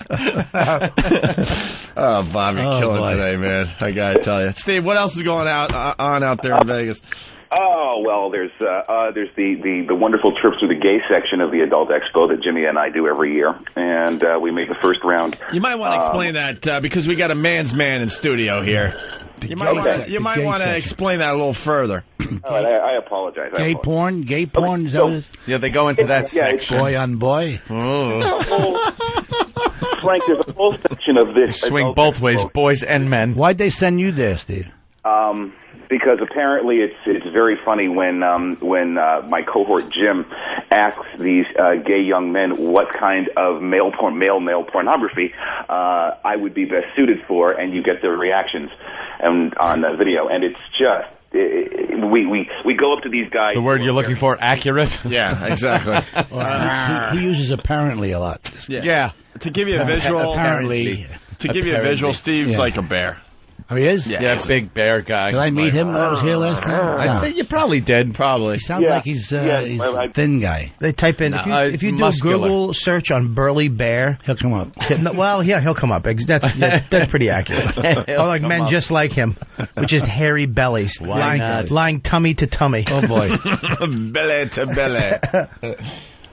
All right, so then what happened? Yeah, what happened in the gay section, Steve? Well, we talked to, the first couple guys we talked to were cross-dressers, and we found out that I would be best suited for tranny sex porn. So, at least by those guys. We're looking for that one killer line. I don't know if we've hit upon this year's grr yet. Yeah. I don't know if we hit it, but it's so uncomfortable because Jimmy's making these guys pinch me and touch me and these short little guys in Speedos and sandals. What, midgets? You sound like you hate it. I gotta tell you, you either really love your job or you're gay. Yeah, definitely under suspicion. That's an awesome observation. We're really floating over everything. We just cut right to it. Either you love your job or you are a homo, a fag. I can safely say I'm not gay, so I must really love what I do for a living. All right. Well, let me ask you a question. What makes you viable for tranny sex? Do you shave one little patch on your asshole, like this little. Like a clearing. The people that have seen you in person, Steve, would never say that you're made out for tranny sex. Yeah, what makes you viable for that? Bobby, I don't know. Keep in mind that this remark was coming from a 6.5 foot tall man dressed in stiletto heels and a big bouffant wig. And you know all the terminology. Did you go home with him? No. It wasn't.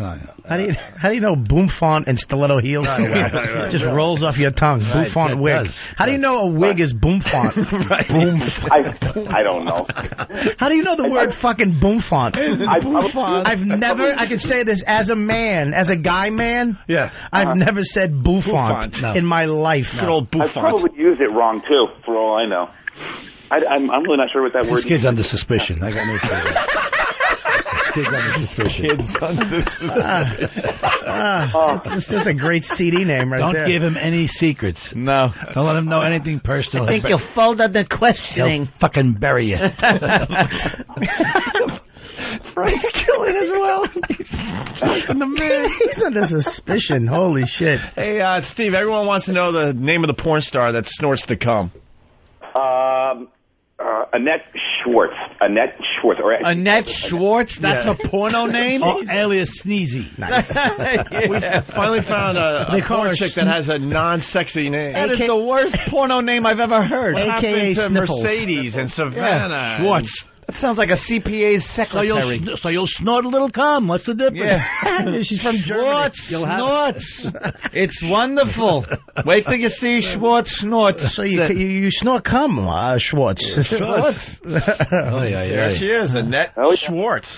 Oh, you got her picture? Who she look like? Jerry Seinfeld? She's definitely. She almost looks like what's her name? Johansson, Scarlett Johansson from here. She's a Schwartz. A little bit. That's a definitely Schwartz. has that look, and it's not like she's some beat up, bruised skank, or maybe she is and wears a lot of makeup. But half these girls, half of them have like some kind of weird, horrible child abuse story in their background. I mean, Are you kidding, Steve? Wow, really? Holy shit. Why I would think they'd be brought up in the best of homes. Catholic school. Right. Yeah, two parents, perfect never divorced. relationship with their parents. Yeah, in Connecticut. Ivy League college. She was raped when she was young. Big backyard with dogs. Father was hitting her with the hammer. Right. I didn't think one of these girls had an uncle's beard with whiskey breath rubbing against her cheek at night. God forbid her mother made her eat her snatch out. Or we could get right to the point. We're trying to be subtle and beat around the bush a little. Beat around the Speaking bush. about beating around the bush, Bobby, why don't you just talk about Dad and Sorry. And the bush. and the bush? Well, someone wants to know if will cum make your nose bleed. Steve? Hey, Steve. Hey, Steve, does cum make your nose bleed? Why not? Why not? Steve, you sound like you got a cold. Why not? Steve, you all right? That's terrible. I'm sorry. Cum doesn't make your nose bleed. No. Pump some Elmer's glue up your snout. Holy shit, this was funny, man. So Steve. Yeah. So Steve, what do you cut into cum to make it last longer? By the way, yeah. How do you cut it? What's the street fucking value of like an ounce of cum? What's that going? What's the street rate? What's that? How do you get more bang for your buck? What are you cutting it with? She definitely looked too good to be snorting cum. Yeah, she don't need that. She don't need have to go there. No, she's very cute. And what the point I was trying to make was not the obvious one that, yes, some of these girls are child abuse victims, but the other half that I talked to were like grad students and decided they can make a ton of money if they did porn for a while, and so they're doing gangbang pornography for a while.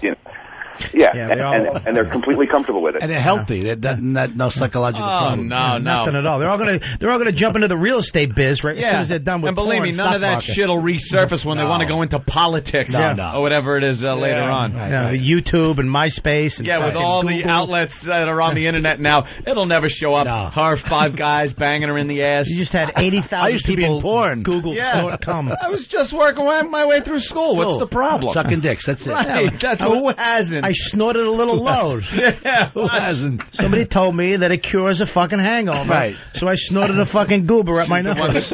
But my nose was bleeding once. Yeah. I did a little too much cum last night. Collects a fucking diploma and just swallows it down to her tonsils. Oh, boy. Look what I could do. She swallows it down to a little ribbon. Steve, anything else from Vegas? That's it. We're going in for round 2 today, and Jimmy is Jimmy's a hard one to keep. He sounds like his nose is stuffed. He did it before. He did it when he first started. I'm telling you, it sounds like he's snorting cum as he speaks to us. You got a little stuffy. You got a runny nose. Any shit, man? Steve, you're under suspicion. You're holding. You shouldn't be You're holding a little corner. You got a little corner, brother. You got to be a little corner.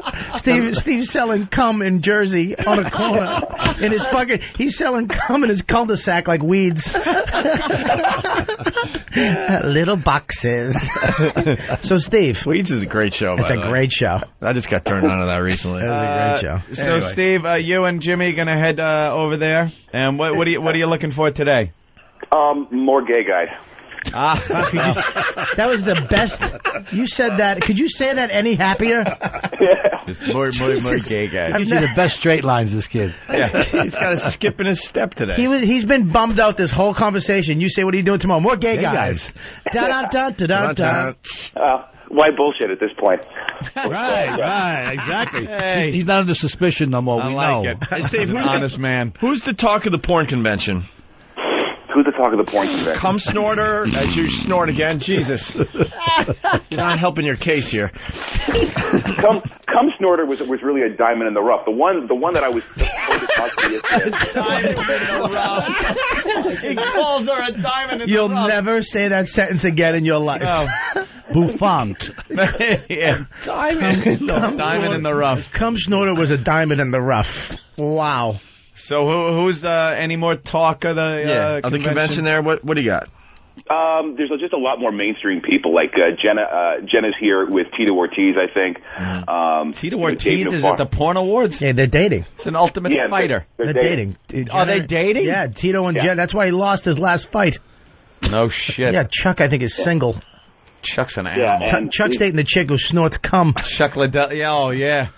He pounds cum up her nose with his fist. That guy is a vicious animal. He's badass. Yeah, Tito, wrestlers? UFC. Ultimate fighting. The MMA. A man's man sport there, friend. So they go with the girls, the porn girls. Yeah, apparently they're the only ones that can take a punch. How the fuck do you get past her history?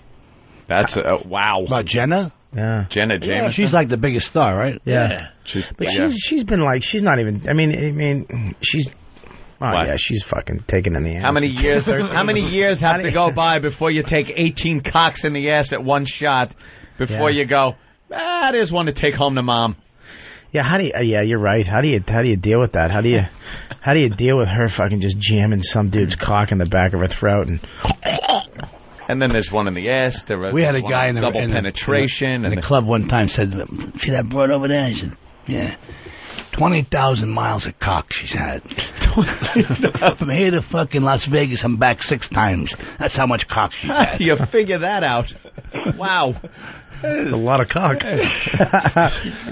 That's one way to measure cock. All the math. That's the funny part of it. But that was great. That was back when cock was cheap. Per gallon. Right. Yeah, there's no black cock around fucking it up. It's one cock. No rubbers. Rubbers. Rubbers, what? Oh, yeah. So he's dating, I can't believe that either. How do you get over fucking your chick blowing dudes for money? How do you leave to go to the gym to train? you got to have a lot of trust. I think you take it and you watch it, do your friends. Really? I don't know. Maybe that's what he's into. You must be watching the movies. I've done that before. Who's going to fuck Tito Ortiz's girl, though? Right. Chuck Liddell. Chuck Liddell, yeah. That's true. Chuck Liddell, and in front of him, and hold his hair. Bash his elbow into his nose a few times and watch cum shoot out. That and Kimbo Slice. You ever see Kimbo Slice? No. Google Kimbo Slice. You want to see the baddest guy on the planet Earth. If I'm Googling, it's not going to be a guy. I'm not wasting my time. Wait till he comes to the UFC. Chuck Liddell. Yeah. Kimbo Slice. Fights guys in parking lots. He gets out of a car and just beats the shit out of guys. There's actually a 30 count. Criminal. There's not a 10 count. It's a 30 count. 30 count. And if the guy hit 20 and he tried to pick him up, he goes, no, back off. 21, 22, 23. And you think this guy can beat up Chuck? The only guy that's ever beat Kimbo Slice is a white guy from Boston. A white cop. One dude. Was he armed at the time? Pulled his gun? I think he'd just take a punch in the face and wore out the fucking black dude. He has male pattern baldness. He's bald, but he has the sides like a monk, and it connects to this big Amish beard. He's a big, huge black guy from prison. He gets out of it. His office is a Cadillac. He just, as soon as the fight, he just pops out. About this guy. All right, please. I'm watching a video on Google. Oh, are they showing him kicking ass? Yeah. He fights one guy that looks like Patrice. He doesn't look like he's in shape. Nah, he's out of prison. He's prison shape. He's in prison Kimbo shape? Slice. What a great name. White guy? No. Kimbo? No, black guy. Kimbo prison? He has like a Mr. T thing happening. Yeah, Mr. T without the mohawk. Oh yeah, this guy's a psycho. Yeah, he's not. He'll fight more than one guy. He'll fight one guy, knock him out, and then just let's go. These are the guys that fight in the cage. Yeah. No, this guy fights in parking lots and like lumber yards. What is he just like? Look, here he is, right here. Yeah. Is that what he's? Wow. This is the fight he lost. The white guy. He lost to a white guy. Man, Kimbo Slice. Which one is where is he? Why is there a crowd of 5 guys around these two? Because they stopped the fight. This is like backyard. This is underground fighting. That's but who are these guys that are getting involved? Those are black guys. They're friends of his, and the white guys are friends of the white guy. And they're cheering him up. There we go. Look at That's him. Oh my God, he's pummeling that white guy. Yeah. Don't they go to jail for that? Kicks him Yeah, off. this is all illegal, man. Oh, this is just somewhere like This is like in like a gym. Oh, yeah, look at that. It's bad, like camera work and everything. Oh yeah, it's awful. This is like real fight club. They're just bare knuckle. This is a real fight club. Bare knuckle beating the shit out of each other. No gloves, no nothing. They have a 30-second count. That white guy. Find out about this. That white guy's pretty big, I love the fighting, dude. That white guy looks like any bar in Boston you'd find him in. Right. He's a cop. Someone's ass. He got in trouble. He's a cop from Boston. South side. Right. Yeah, he's a Irish cop. Yeah. Irish cop from Boston. The only guy to ever beat this tough guy. Southie fucking bleeder. He's a tough guy. He does. He bleeds. You're right. He bleeds all over the place. Doesn't matter. Departed. The movie Departed. All South Side cops. Yeah. Yeah, this guy's a badass. Kimbo Slice. That's what I want to do for a living. What, fight? Beat people up. Yeah, isn't that a great living? Someone's saying that this guy punched the guy's fucking eye out. Yeah, that's the guy's. Yeah, punched it out of his head. How? Dude, your eye can be punched out. Oh, I just. so you just hit it just right on the side, and you made me pop your fucking eye out. With the vice. Frank knows. Look. Oh, that was great. Frank lit up. He goes with the vice. He gets all excited. Yeah, I know. The old days. That was a good scene. We had fun doing yeah. that scene. All right, that kid's a good kid. That stunt kid. Steve, unless you got something else, we're gonna let you go there. That's a good kid. I'm gonna put your head in the vice. He's a good All right, let's say goodbye to Steve. He's in Vegas with Jim Norton for the Porn Awards and at the porn convention later today with gay guys. Bye, Buffon. And Steve, your phone call was sponsored by hotmovies.com. Yep, absolutely. Keep your boots on, Steve. Take everything else off. All right, Steve. Hey, take it easy. Bring some nose spray with We'll see you on Monday. All right, I'll see you Monday. Tim on Long Island. Tim.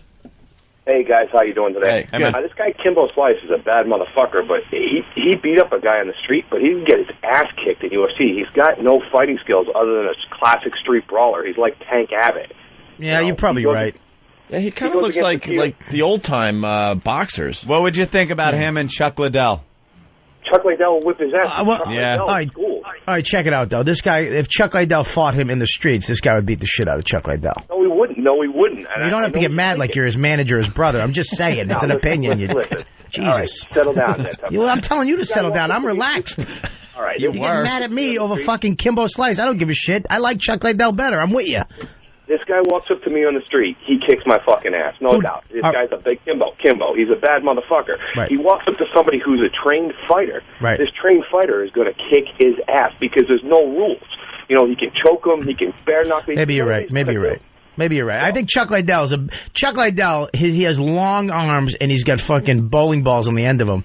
He's a bad. I mean, his punches are sick. I think Chuck have guys on the ground. They're on the mat, right? And he's punching him in the face. Yeah. And he could definitely finish the job. He stops, backs up, and lets the guy get back up. Yeah. Just so he can fucking punch him more. He doesn't want to roll around on the... Chuck doesn't like to be on the ground. No, he's not a grappler. He's unbelievable. You don't want to kill him. Randy Couture's coming back, too, by the way. He just announced it last night. He's going after the heavyweight belt.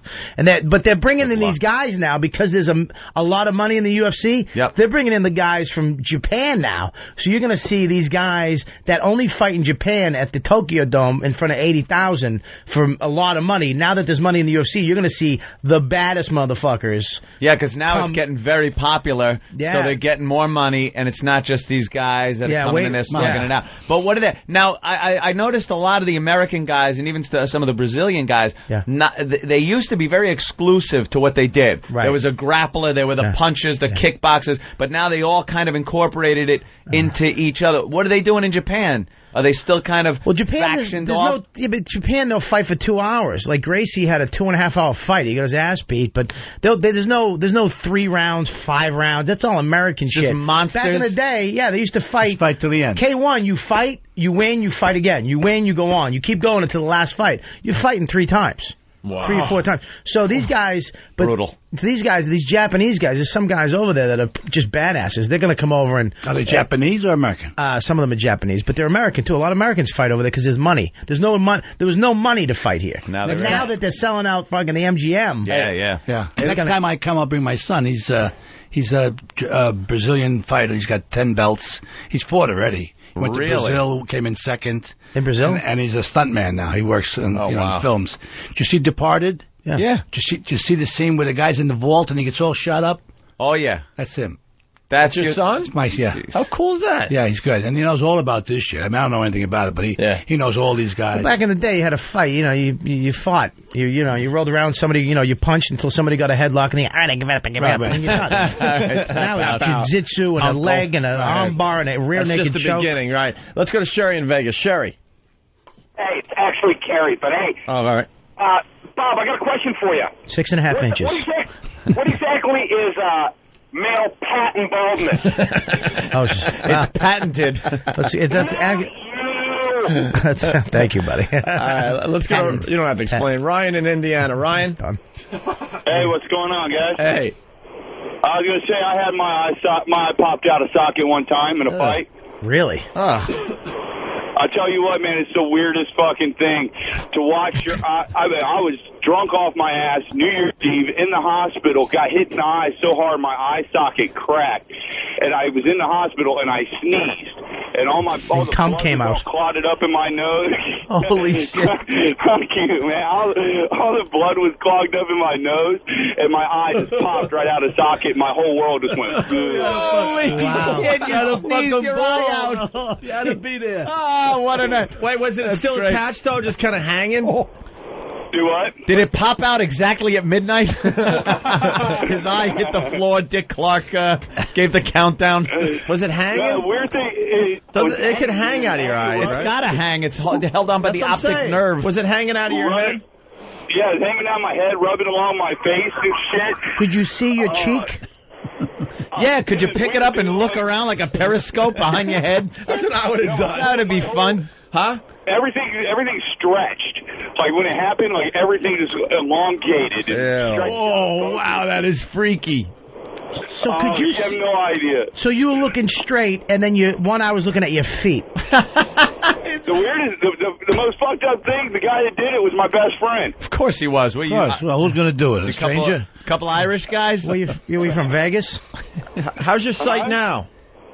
Oh, my sight's fine now. I get They popped it back in?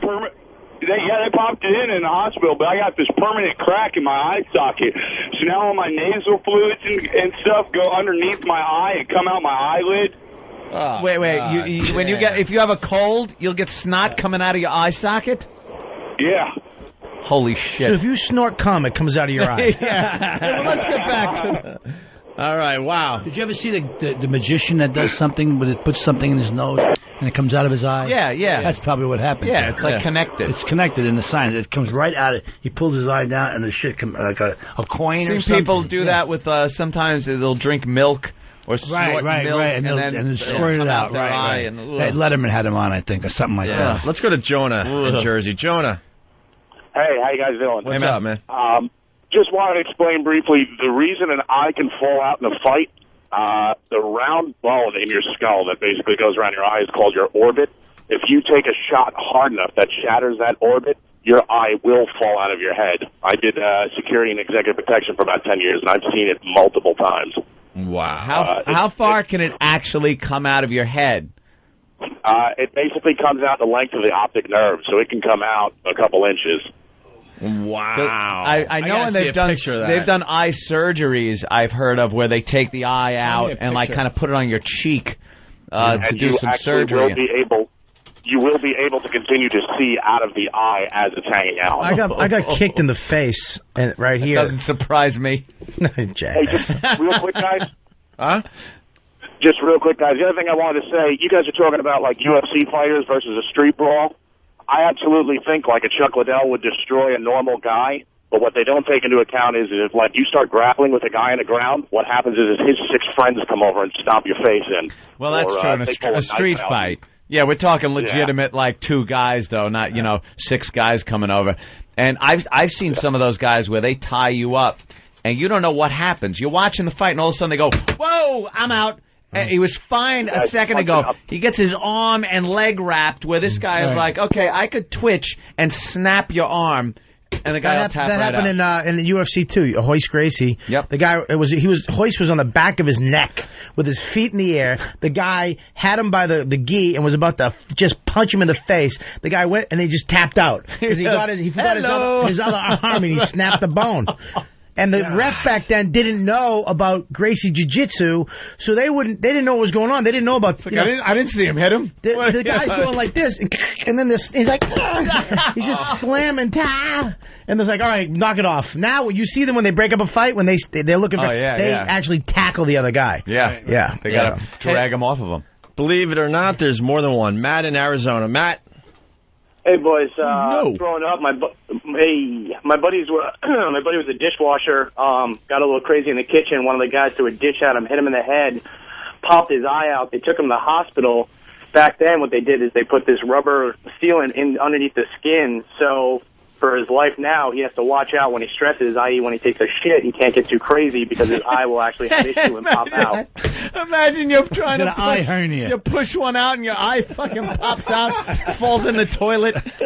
Don't flush, don't flush. You're going to wash your eye off. You're just looking at a piece of your shit. What the hell happened? Looking at it. You're looking right at it. That is fucked up. What the hell happened? I shit my eye out. He's shitting and it falls and hits the tip of your dick and plops into the toilet. Oh, God damn. Let's go to Alabama. Kevin. Alabama. Hey, guys, what's happening? Hey, Kevin. Hey, to the casual listener, Big Bad Bob Kelly sounds like a real man's man, but all you got to do is put a video of a midget getting engaged, and he'll cry like a fucking baby. Yeah. Thank you, Kevin. Thanks for bringing it up. Frank, don't let this guy fool you. He's a pussy. I admitted that I cry at fucking... but this guy is the worst. He watches all this we were watching TV and cries. We were watching a show. Cry at midgets. No, midgets make you cry. We were watching a show about midgets, and there was... It was a whole show. This woman she was about 2 feet tall. Yeah. And she had like no bones in her fingers. No neck. But sorry for she was the type of midget. She had a helium voice. She would really talk like this, and it was like she was a teacher. And she was just, trying to get somebody to love. And she had a boyfriend who was also a midget. No, he was normal size. He was retarded. He was a little short. They both needed the school to get than the average guy. Maybe the tears in your eyes made him look taller.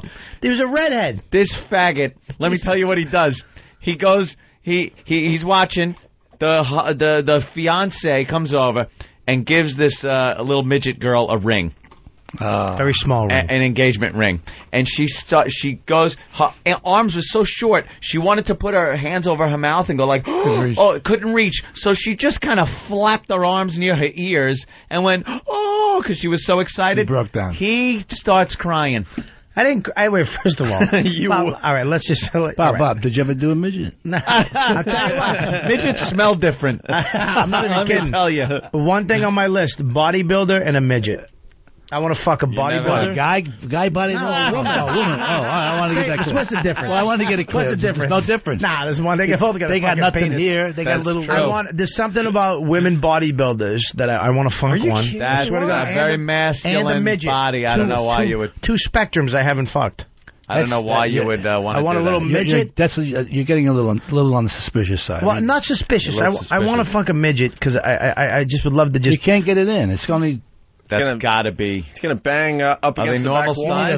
You think it's a tube of Vaseline, a tube of KY. How great would that feel to fucking have that feeling that my dick is big again? Thing. It's like a little thing. In that little stubby hand. I want that little fucking rump roast ass. I'm coming. They really do. They have a little ham ass. I want to put netting on it and just fucking baste it. I just grab that the little fat legs and tie it to your chest. Yeah.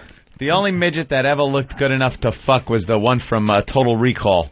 Yes. She might be a fuckable midget. Yeah, her eye socket was actually hanging out, that chick. No, not that one. The little midget thing. that, not the three-titted She had a bitch. fucked up eye, too. The little midget had a fucked up eye. The little midget didn't have a fucked up eye. I guarantee you. The little They all girl did. was a mutant. She had a fucked up eye. The other one was a midget. That was her mutancy. Do you know that?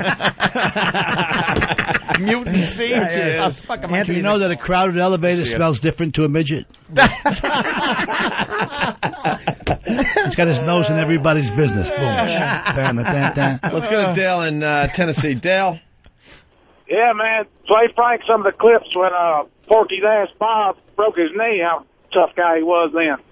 Well, yeah, but you fucking idiots are acting like I'm a tough guy. I'm not a tough guy, you shithead. I snapped my ACL and I asked another man to hold my hand. The pain was a little fucking... Wait, do we have the long clip? The longer clip or whatever?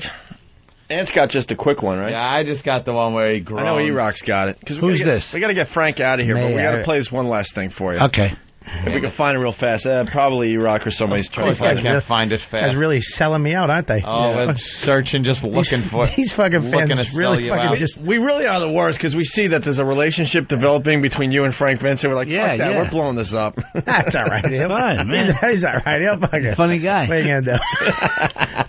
I like that whole black girl. Midgets. That black girl thing was brilliant, actually. Was brilliant. Is that part of your act?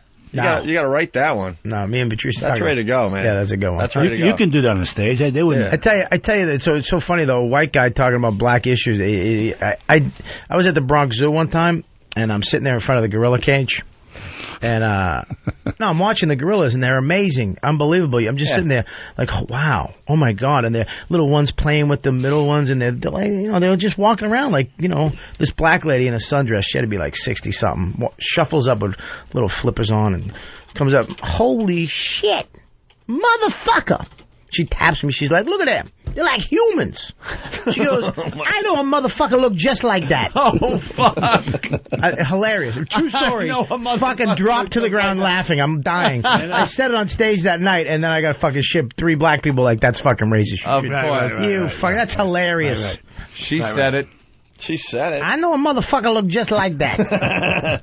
Mel Brooks in Blazing Saddles. Yeah. When they were going cross country, they had the covered wagons. You saw 3 or 4 covered wagons, and you saw one isolated covered wagon with the big black lady and the little kids. And Mel Brooks is coming up the hill with the Indian chief and the white horse. He comes up the hill, he stops, he looks, he goes, Schwarzers.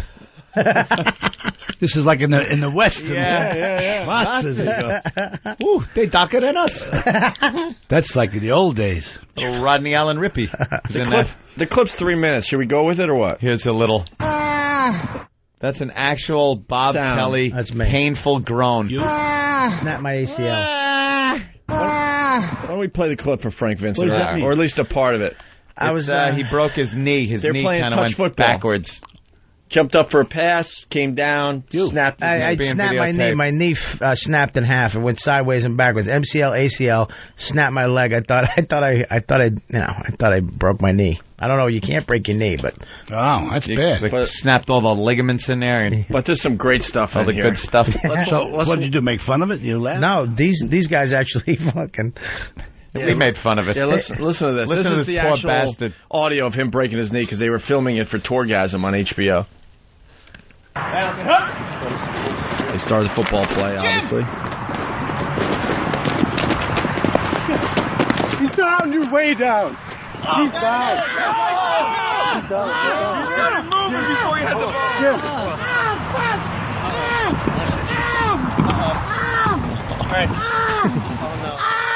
Fuck! I snapped my knee, man. Oh no! I broke my knee, man. Get it. 911, dude. I broke my knee, man. Lay back. I broke my fucking knee, man. Wait. I broke my knee, man. Hold on. Can I look at it? I broke my knee, man. Oh shit! I broke my knee, dude. I broke my fucking knee, dude. I heard it break, dude. Oh, no. I heard my knee break, dude. You may have just popped it. You're going to be okay. I broke my knee, man. I can't bend my knee. I broke my knee. I broke my knee, man. Hang on. Relax. Fuck. Hang on. God. I broke my knee, dude. Hang on. Got some ice? I broke my leg. Hang on. I broke it. Can you try to stretch it? No, I broke it, dude. I felt it crack. Can you try to stretch it? No, dude. I go move. Alright, just relax. Yeah. Don't move it. I'm in so much pain, dude. Stay. I'm in so much pain, man. I broke my knee, man. Wait. Oh, poor back. Get some ice. Yeah. Here it comes. Just lay this one Can we flat. get him some water? Hold my hand, You want man. some water? I gotta squeeze some. Pull out his top. Want to try and turn on your side? You can act like a man. I broke that fucking thing. I broke it. You're going to be alright, dude. I broke my leg, man. I broke my leg, man. Where does it hurt? Where does it hurt? This dick. Is this guy an asshole? Where it's broken, idiot. I just said knee 97 times. Call 911. Does it hurt on the outside? There it is. You went to shock. You went to shock. Fuck. Oh, God. You poor motherfucker, man. I feel bad for you. What they do, tape it up and take it out? Fucking knee, man.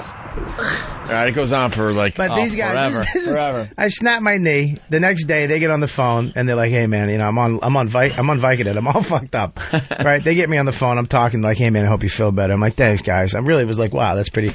And as soon as I get off the phone, they grab the other guy, Day, and they go, "You better get us that audio by tomorrow." Immediately. Why did they have an audio? Because we were doing a show for HBO, and we were taping it, and I say that's HBO, cool. Like he's going to bond with me. Yeah. I knew that's where you were going. I'm sorry, I'm a fucking asshole. You know, that network that you had that little show on. It was on HBO. I just got invited to the SAG Awards, so that's all right. I got invited to the Fag Awards. Steve. So then we had listeners do remixes. Oh, my God. And we got to do the Goodfellas one really fast. It's a classic. They took that, and they remixed it into other things. Yeah, and this is one of the better ones that came in. Do you have it, or Bill? Yeah, all right. Bill. Play this. Look, he started to touch me. He started to grab me. I told him to stop. He didn't stop. I hit him back. And then he got really angry. He pushed me out of the car. What do you want, fucko? You want some? Huh?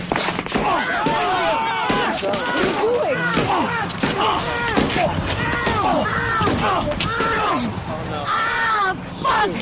I broke my knee, man! Fuck! I swear my fucking mother, if you touch her again, you're dead! Oh, hold my hand, man. I gotta squeeze some. That's good. That was well done. That's good, yeah. The spider one's a good one, too. Joe Pesci. That's a good one.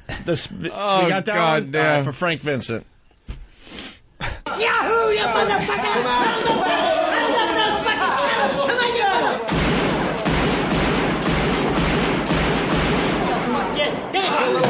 I broke my knee, man. Henry, what happened? I broke my knee, man.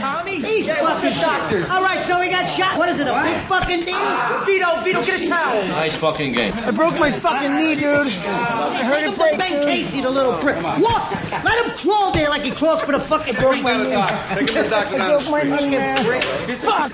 Don't get me upset now. I broke my knee, dude. I'll make a big fucking thing out of it, you little prick. You're gonna make me think what the fuck I did here.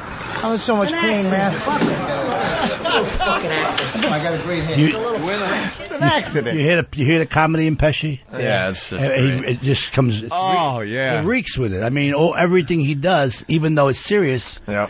You know, that's what made those scenes so great. When he's at the bar and he grabs the guy by the tie and smashes the bottle over the stories he's telling before that. Bada bing boom! I thought I told you to go fuck your mother. Bang boom! And Marty lets you do that if you show that to him. You know what I mean? In a rehearsal, that you could do that. He just okay, that's good. We'll do that. Because Joe captured that. That character lives. That character that Joe. Oh yeah. He's in upstate, and he's really a guy that we knew very, very well. Oh. And he had that kind of an edge. In 2 seconds, turn on you. Wow. Well, the guy's real? He's real. He lives. He's a real guy. He lives, he I breathes. was in a restaurant. He listens and to I'm sitting having dinner, and he's at the other table. And as I came in the restaurant, hey, how are you? I knew him. I'm going to mention his name. How are you? Good. He said, who are you with? I said, some people. Meanwhile, I said, you don't know them. Some people. Meanwhile, he knows one of the people. So he sat down, and now he's carrying on at this table where he's and he says something about Hollywood. I said, yeah, Hollywood. He says, Frank, come over here.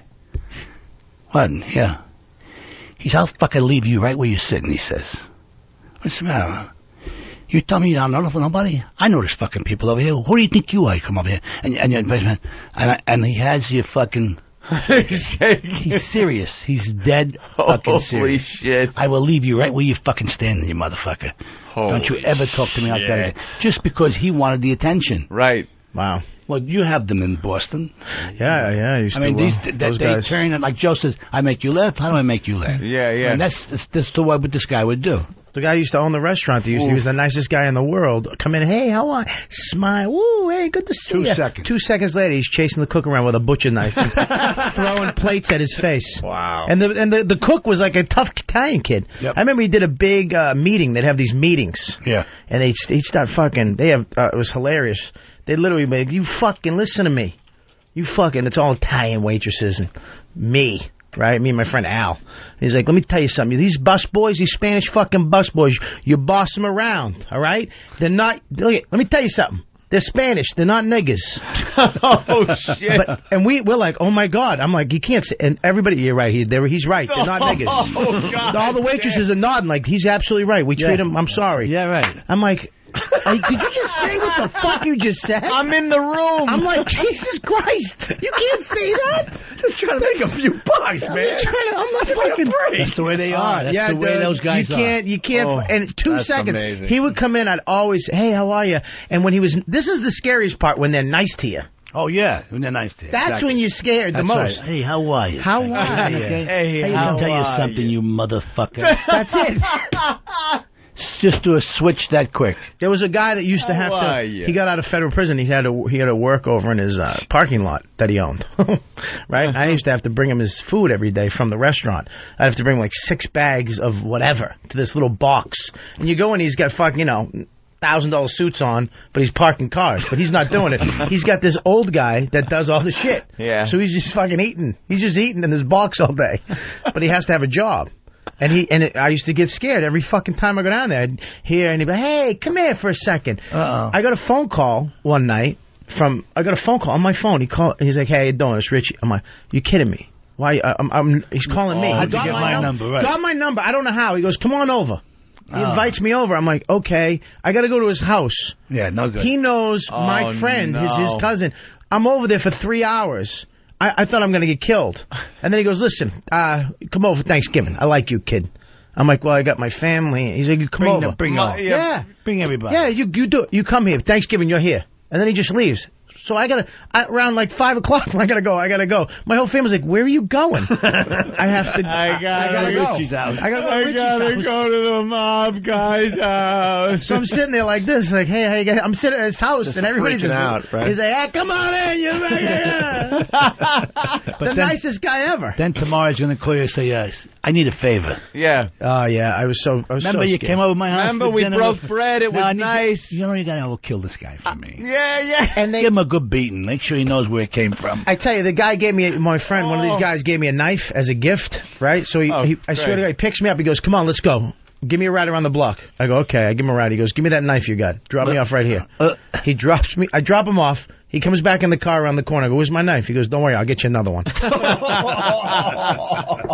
Every time I went to his house, every time I went to this guy's house, he would make me take my socks off and put brand new socks on. I think he got a bunch of... He just had socks in a closet. You know, they get something. Swag. Yeah. He fell off the truck, a few boxes. He didn't like that I had, like my socks, my white socks might be a little gray or dirty or old. He'd go, take your shoes off. Put these socks on. Probably wanted to see if you had a battery for a wire in your sock. I tell you, the funniest thing ever is that when one time he goes, listen, go in that closet. You tell me where you find the secret compartment. So I went into his closet. I was like 20 minutes. I'm trying to pull nothing.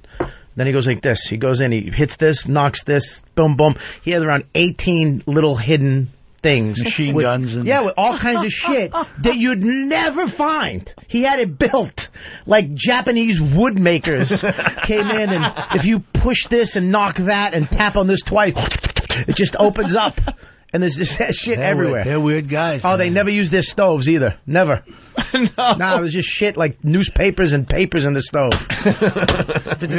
If it's a single Italian guy and they're in they don't use the stove. They eat out every night. I understand that much, but I have a stove at all. Then they put stuff inside the stove. Yeah, in the closet, oven. Yeah, in the oven. Don't turn the oven on. No, it's like a 40,000 in there. Yeah, exactly. They just hide shit in the stove. Oh, that's fantastic. Oh, man. That's amazing. I actually did a movie in Boston, independent film called Last Night at Eddie's, where it was a mob movie, half hour. Billy Burr was in it. He was like he killed me in the end. It was like me and his first movie ever. And independent film over there, and they hired a mob guy. But the guy, he booked it, was great, but then when we started rehearsals, he was a gay guy. He was a gay actor. So he would be like, his line was like, where's my fucking money? I want my money. I'm supposed to flip out. I'd come in and he'd be like, so, where's my money? And this guy was like, dude, no, you got to do it the way you did it. He's like, well, it's organic, and trust me, by the time we shoot, it will be there, but I have to let it grow. It's like this guy was like, you got to be shitting me. So he comes over to me. He's like, what do I fucking do? I'm shooting in 7 days. I don't have money to fuck with this guy. I brought him down to the North End to the restaurant, and I introduced him to this guy. So he goes over. He's in a suit, gazelle glasses, diamonds, jumpsuit, and he's like, I'll be right with you. He goes talks to two guys. Then he goes, one more second, goes and talks to three other guys. Then he goes, one more. He walks over to another group. Then he walks up. He goes, how you guys fucking doing? I'm in more huddles than a fucking NFL quarterback.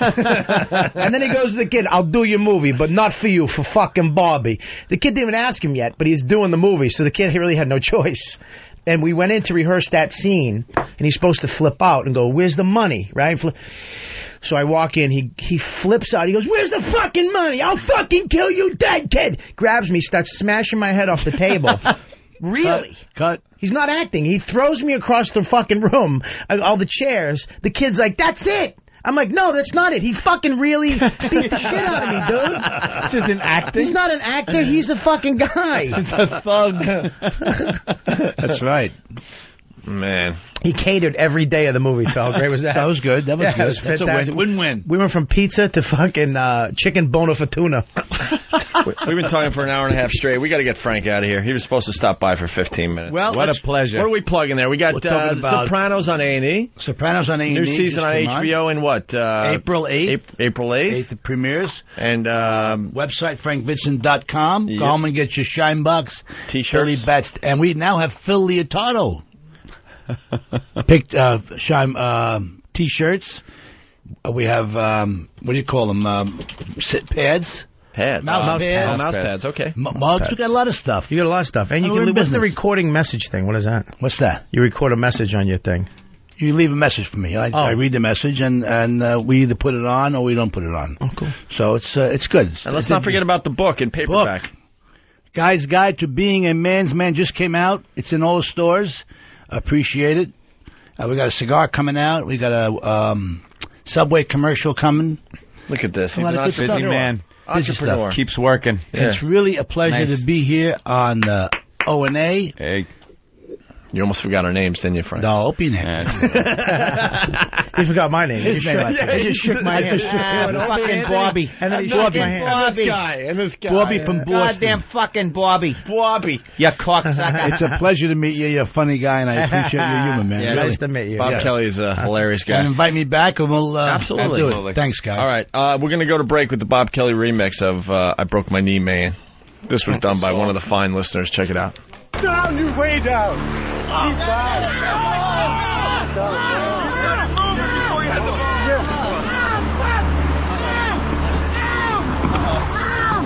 I broke my knee, man. I broke my knee, man. I broke my knee, man. I broke my knee, dude.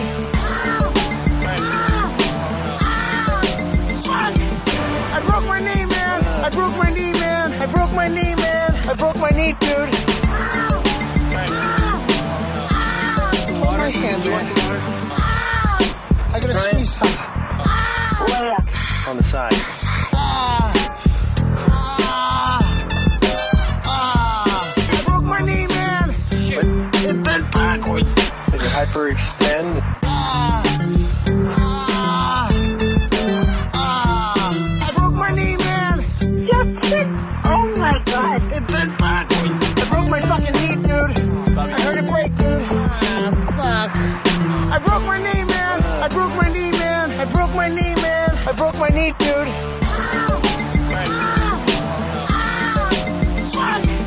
I broke my knee, man. I broke my knee, man. I broke my knee, man. I broke my knee, dude.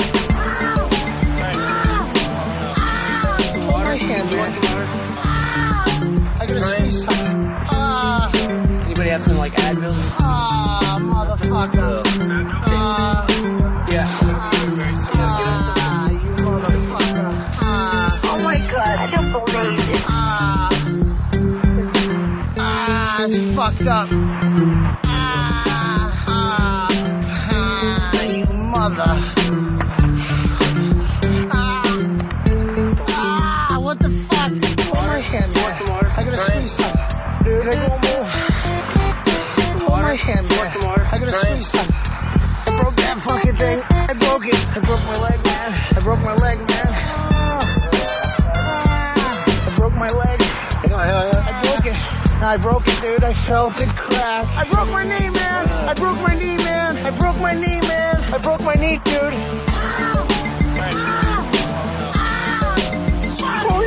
I broke my knee, man. I broke my knee, man. I broke my knee, man. I broke my knee, dude. Hold my hand, man.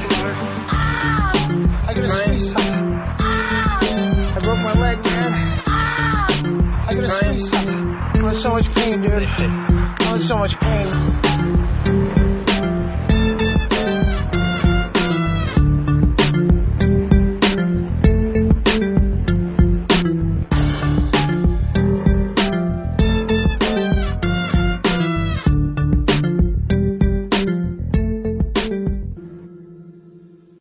On Saturday, January 13th at 10 p.m., make sure you catch our old pal Louis C.K. His newest stand-up special on HBO, Louis C.K. Shameless. This is his third solo stand-up special for HBO, and if you heard him on our show, then you already know he absolutely kills. But if you're new to this world and don't know who Louis C.K. is, then here's the deal. He's funny. He's a friend of the show. He wrote and directed Pootie Tang. He won an Emmy for the Chris Rock Show. He's also written for The Late Show with David Letterman, Late Night with Conan O'Brien, and Saturday Night Live. And last summer, as you all should know, Louis C.K. created and starred in HBO's Lucky Louie with our own Lowell Jimmy Norton. So don't miss out. Watch Louis C.K.'s latest stand-up special on HBO, Louis C.K. Shameless, premiering Saturday, January 13th, 10 p.m. Eastern, only on HBO. That's Louis C.K. Shameless on Saturday, January 13th at 10 p.m. Eastern, only on HBO.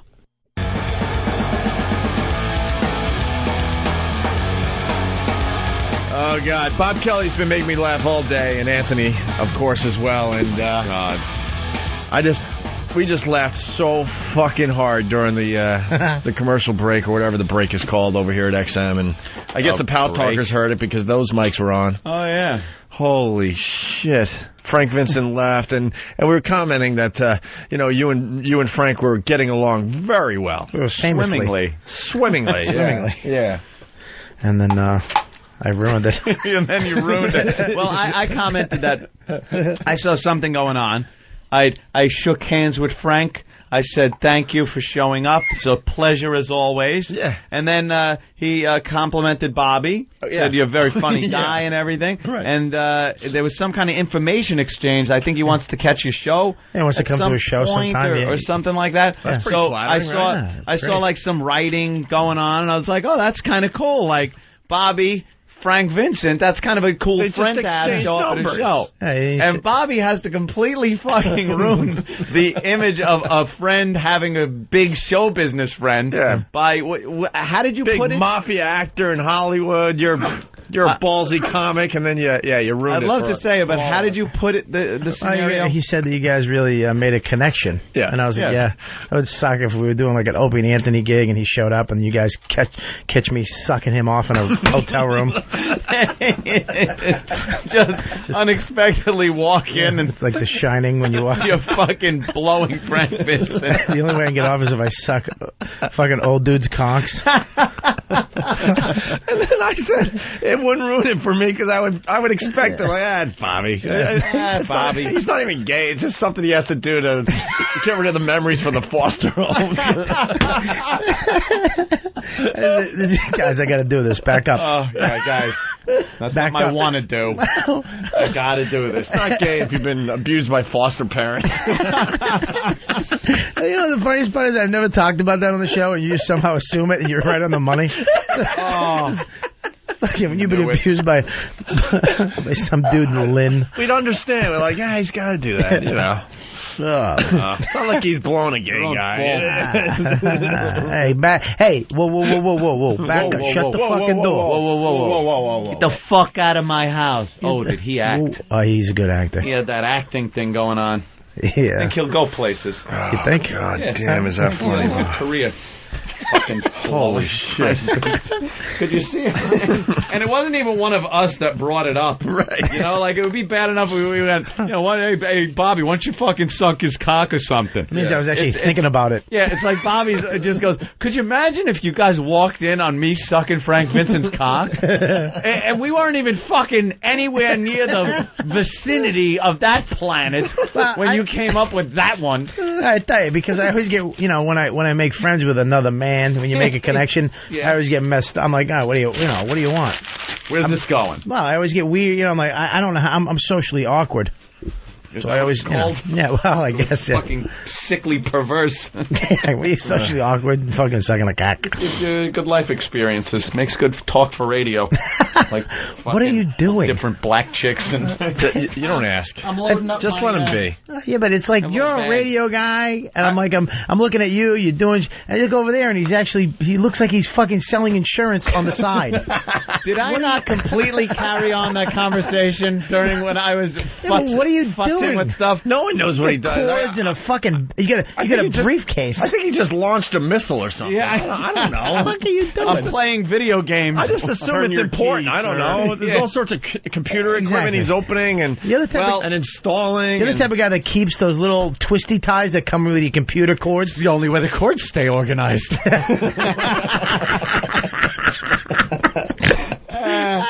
No, actually, it's going to be... hold on, and before we move on, because we'll probably stay on that for about 10 minutes, Jeremy in Cleveland, go ahead. Hey, Bobby, I just wanted to ask, man, did you call no homo in between that conversation? Oh, sorry. No, there was no homo said during that fucking conversation. So homo. So homo. I called so homo. He's got to do what he's got to do. He doesn't know his real parents. His real parents didn't really want him, so he's got to cut the guy some slack. Yeah, cut the guy slack. He's got to suck old guy cock. What are you doing? I had to blow a guy in a closet for a steak when I was young. What? Hey, gotta eat. What the hell happened? Hey, what happened? What did we do? Why are you guys looking at me like that? A sunny day on a porch. What's happening? It was hot, but not that hot. What is it? Smells like feet. What? Spongy. What the fuck is wrong with you? Oh, boy. Fucking awful. What are you fucking... Are you going to another day job? What are you doing? Well, you're on the fucking radio. Dude, we don't You're getting paid thousands of dollars to be your fucking number... Millions, sorry. Put things together. You fucking son of a bitch, and You're absolutely right. Stop it. Now it's just garbage that I'm cleaning up my area. Yeah, but... I guess we go. What did you just do? Yeah, what is that? We really don't know. Well... It's a laptop. You know, I have an air card now. Mm-hmm. Wonderful. You get on the internet anywhere. You don't need your Wi-Fi connection. Verizon. Oh, okay. Yeah. It's the greatest thing. You're waiting for the flight to take off, and you're surfing the internet real fast. It's like $80, right? It's amazing. I don't know. Company pays for it. The company takes care of that, too. Right. I found out also, because now I'm going to go on another tangent, because of you're bringing up the airport. Yeah. Opie is the guy that has to be yelled at by the fucking flight attendant to shut the shit off. Because nothing's I've never noticed this. I noticed it a couple times but thought it was a fluke, like you were in the middle of something. You're the fucking guy traveled way too that much will together. not... Yeah.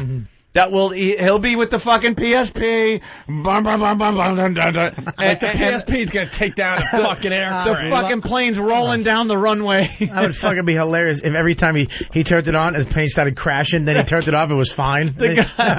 Or he hits one button, like the fire button. Every time he hits the fire button, we lose the fucking elevator control on the plane. That shit is bullshit. It is bullshit. Because and you know why? It is. If They something did it on was really going to Mythbusters. happen, something was really going to happen, you're going to trust somebody with a cell phone They'd on be a plane? collecting those fucking things at the door. Thank you. I'll tell you why. Thank They you. just want you to pay attention when they do all the stuff at the beginning. Right. And you can't get cell service in the air anyways because it trips the satellite. You're flying and it just can't catch a beam. It's not going to catch a cell signal. it's not going to catch too close to anything. the Earth. The fucking you drive a few miles away from it, you're not going to get it. It's all bullshit. Yeah. But people have made the thing, phone calls from I left my airplane. Yeah, you could get a signal, but if not, like 35,000 feet, it's a little rough. But the thing is, those are the rules. And when they say, please turn off all devices that have an on-off switch right now, Ope is there. And then the stewardess will come by and say something, and still, I want to be he's that still guy, playing, though. and then the stewardess had to go, excuse me. You can't stop in the middle of a game of Luminous 2. Oh, fuck. More buttery beats. Actually, the music isn't buttery. Ladies and gentlemen, we'll be on the taxiway here for another 10 minutes because Opie's playing Luminous. Can't quite take off yet. Feel free to punch him in the face. Yeah. Hey, there's a great song on. It's all really cool music. Buttery beats. It's not buttery beats this time. It's rocking stuff. But then they have like music videos in the background as you're trying to do this thing. For the people that don't know, Luminous and Luminous 2 it's kind of like Tetris, but it's all squares. That are broken up into quadrants, and then there's like, the two of the same color. Sometimes it's the same color, sometimes it's one color, and then they drop, and then 3 blocks are the other color. Yeah, and you got to kind of spin them around. And put them in the position. You got to make complete, a la Tetris, complete blocks of the same color. It's like Tetris on steroids, on crystal meth. Yeah, crystal. I mean, it's like it's music videos just popping at you as you're trying to play. Right. Wow, sounds annoying. It's really annoying, but it's really annoying. It's really addicting. And then there's a song that I'm really into that's on there.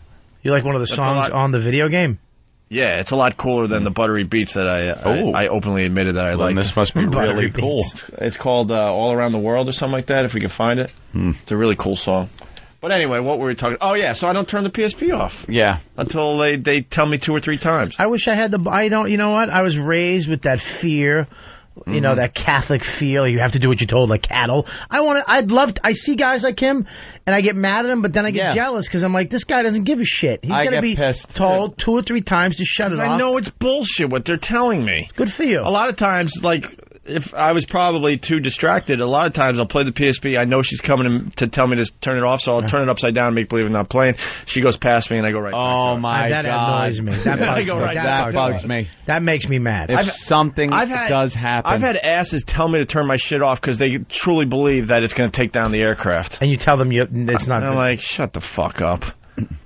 Yeah, that would bug the shit out of me. When I see guys yapping still on their phone and the door's shut and we're pulling away, and they're like... Loud guys, too. Yeah. We're taking off. We should be arriving at... Shut the fuck up. You could talk like But this. why don't you ever say shut the fuck up? Why can't I say, hey, shut your fucking mouth? Because then you're making a scene. Oh. No scene making. No scene making. He's making a scene. I'll say shut up. If a baby's crying, I'll just go, shut up.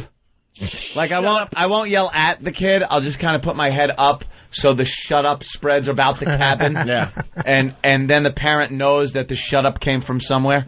And to pull a fucking MASH. Speaking of planes. The last episode of MASH where you choke the child and then make believe it's a chicken in your head. Speaking of planes, breaking news: body found in the wheel well of a plane. Someone trying to come to America. Another idiot trying to get here, not realizing it's fucking the top of Mount Everest inside a fucking airplane, unless you're in the cabin that's heated and pressurized. While you're all nice and warm, a mere 7-8 feet above you, right? watching some cool movie. Yeah, enjoying a beverage. You're freezing video to death. game. There's a guy You're turning into an ice cube. I swear, it is abso-fucking-lutely. You've seen the guys climbing Mount Everest, getting to the summit. You see how they're dressed and what they've been through, and how they're getting. You're getting that type of weather a mere few inches away. Yeah. And there's a guy thinking he's going to fucking hold on to a wheel, thinking this thing gets 10 feet off the ground, and that's how it's going to fly the whole fucking way. You ever think that shit when you have your head against a window? You're like a mere inch or whatever it would be. It's 80 below zero with a 500-mile-an-hour wind. I wonder what the wind chill is on that motherfucker. And you got this dumb piece of glass that is protecting you from death. But the glass is good. Right. Someone said it was good, so it's got to be good. Glass. Hey, here's an observation. Bob in North Carolina. Bob? Yeah, I'm here. Hi, Anthony. Bob. All right, cool. Yeah. I love you guys, man. The show is great, and I just want to say, aren't you closer to the satellite when you're in the air, Anthony? I know you know everything. Cell phones don't run on satellites, my friend. What do they run on, the towers? They run on cell towers that you see on buildings and other towers that are put up, electric towers even. But they only have a limited range. That's why in the olden days you lost your cell signal a lot more. But there are more cells now, so you get better reception. I think there is a satellite though, Anthony. I think it's there are not satellites. Satellite phones. There are satellite phones. I own one. Why? Wonderful device. Why? Because I got lost in the fucking woods one day and had no fucking cell reception. This is exactly why I own one. How about this? Don't go to the fucking woods anymore. I won't. But why do you need a satellite phone? Just in case. In Long Island? And I take cruises a lot. Cruises? I take cruises to faraway lands, and you don't get any cell signal. And I'm the guy that's on the beach going, yeah, Bob, how's that deal going? That was me.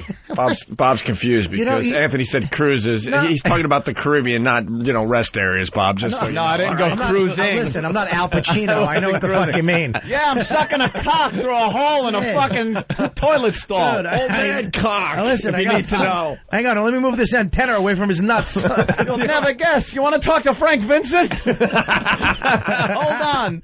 I'm just saying. You don't need a fucking Jurassic Park phone on a fucking boat. No, it's all right. You Listen, do though. For what? You do. Your cell phone You're doesn't supposed work. to get away. Yeah, but no, you can get you can't get away. Listen, you can get a fucking cell phone that works on a boat. There's got to be a phone. There's a phone. How do you think they call? There is a phone. It costs you $8 billion a call, and you got to be in your room and stuff. And you can't just kind of hang out. Like I was hanging out on the deck drinking a little banana daiquiri, and then my brother couldn't make it on the cruise, so I give him a little call. And he's hearing, boom, ding, ding, ding, ding, ding, ding, the steel drums and everything, and all annoyed that I was on the cruise. And on the islands that you go to, there's no cell fucking service on the beach. You think there's cell service? There's nothing. Yeah. So you need the satellite phone. What island you going to? Lost? It's jackass. It's 2007. They have phones. I have a phone that I used in Aruba.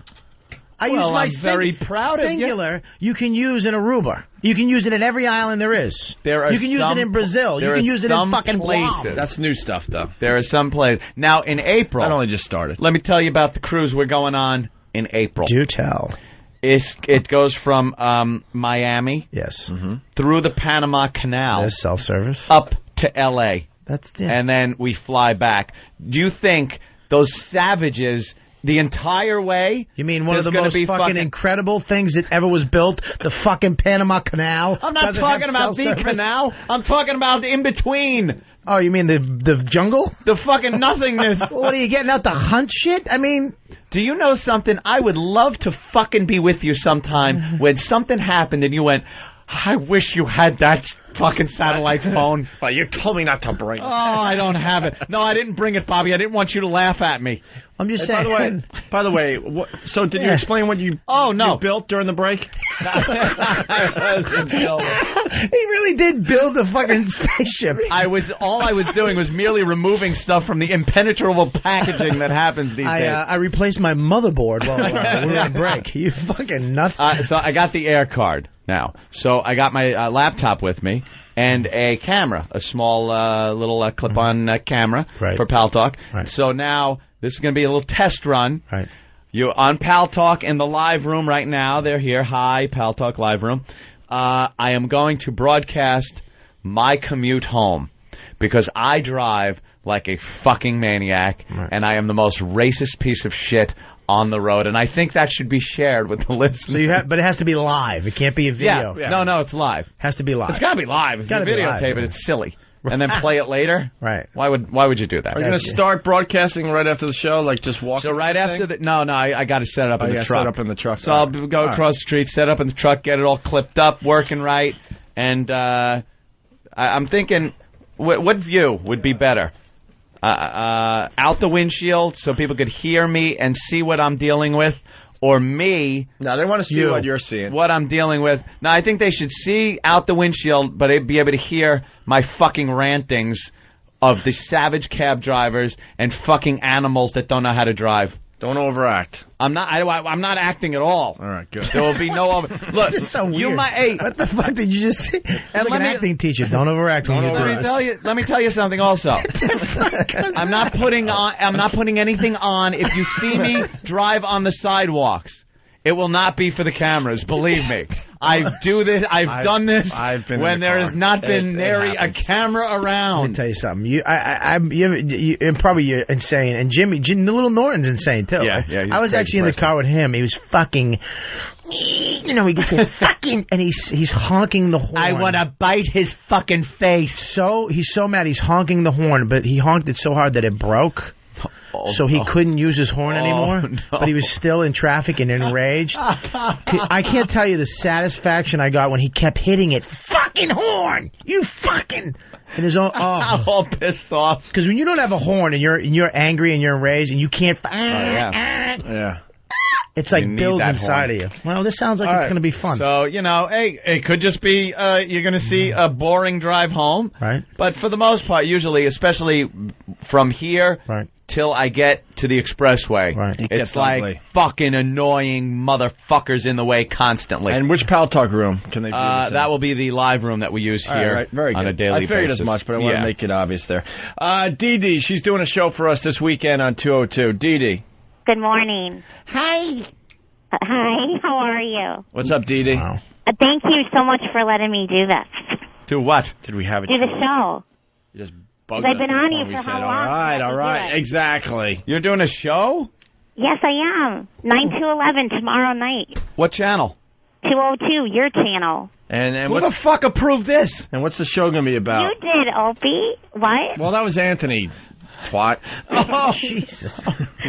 She sounds like one of the kids I play on the video game. Dude, change the map, dude. Thank you. She used to be the voice of the kids channel on XM until she did our show once. And they fired her? And I talk dirty and now Oh, that's her. She has a great voice. Yeah. Dude, she's like a mess. You would love her. She woke up in Vegas married once. Married to some English counterfeiter. Alcoholic blackout. No shit. She was in an alcohol blackout.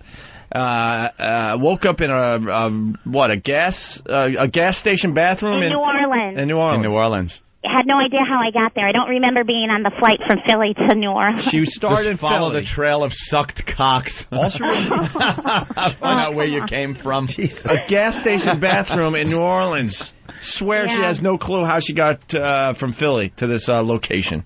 She got seriously. And then married some dude that was like money laundering. An English counterfeiter, right? Yeah. Counterfeiter from England. Yeah. Did you ever wake up with your panties off? Rolled up in a ball with a load of shit in them in the corner. and she fucked her FedEx guy or her UPS. You fucked the brown guy? UPS guy. Yeah, UPS guy. He would come over in between deliveries and just have sex. She was ordering shit just to get him over the house. FTD was. Yeah, there's just like shit. Yeah, I needed a fucking pipe wrench. Put it over there and pull your pants down. Let me get that new strainer. Yeah. Well, hey, it worked. Apparently so. Wow. Have you been dating? Is she hot? Well, yeah. You have? Yeah. What did you say, Bob? Is she hot? So you've been dating? Yes. And who is this gentleman? He's an elder guy. An older gentleman? Is she hot? How old is how old is the guy? 50s. He's in his 50s? Yeah. How old a girl are you? Ballpark. In my 30s. Is she in good your looking? 30s? Yes. And he's in his 50s? Yes. How'd you meet him? Through a friend. Through a friend? Mm-hmm. I'm not going to say who it is. Is she a good looking girl? All right. I'm just saying, if you met through a friend and he's in his 50s, did she work at some like place where they treat the elderly? Oh, stop it. No. Well, he's not that old. Is it mid-50s? Late? It's good for a 50-year-old. I'm shocked. Wait. He has a lot of energy. Hold on. Is it early 50s, mid, or late? 53. That's not that bad. 53. Okay. Yeah. But see, my mom is 63. I just think of the age between him and my mom. It's kind of sick. You think maybe someday he might try to I don't know. No. have sex with your mom? No. It's just weird because I'm like, oh, my mom is only so many years older than him, and I'm so many years younger. It's just that kind of messes with my head sometimes. Nah, you don't have to tell us. It does.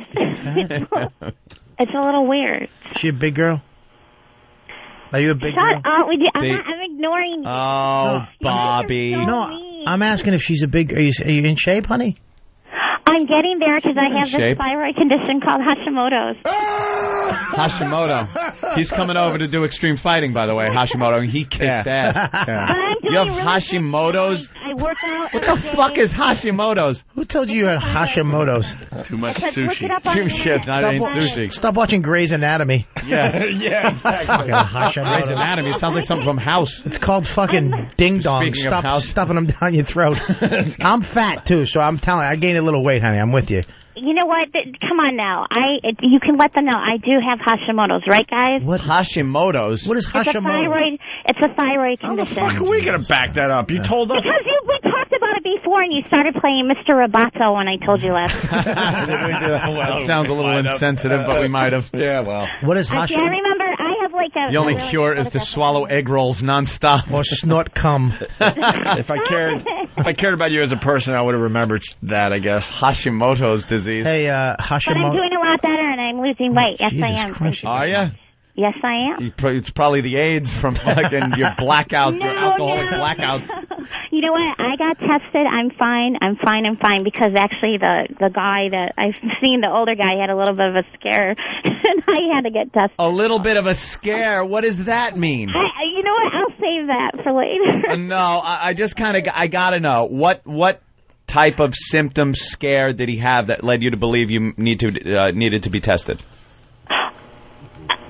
I did a really stupid thing. What was that? I'm usually safe. I'm good. I usually wrap that Willie, before we get silly.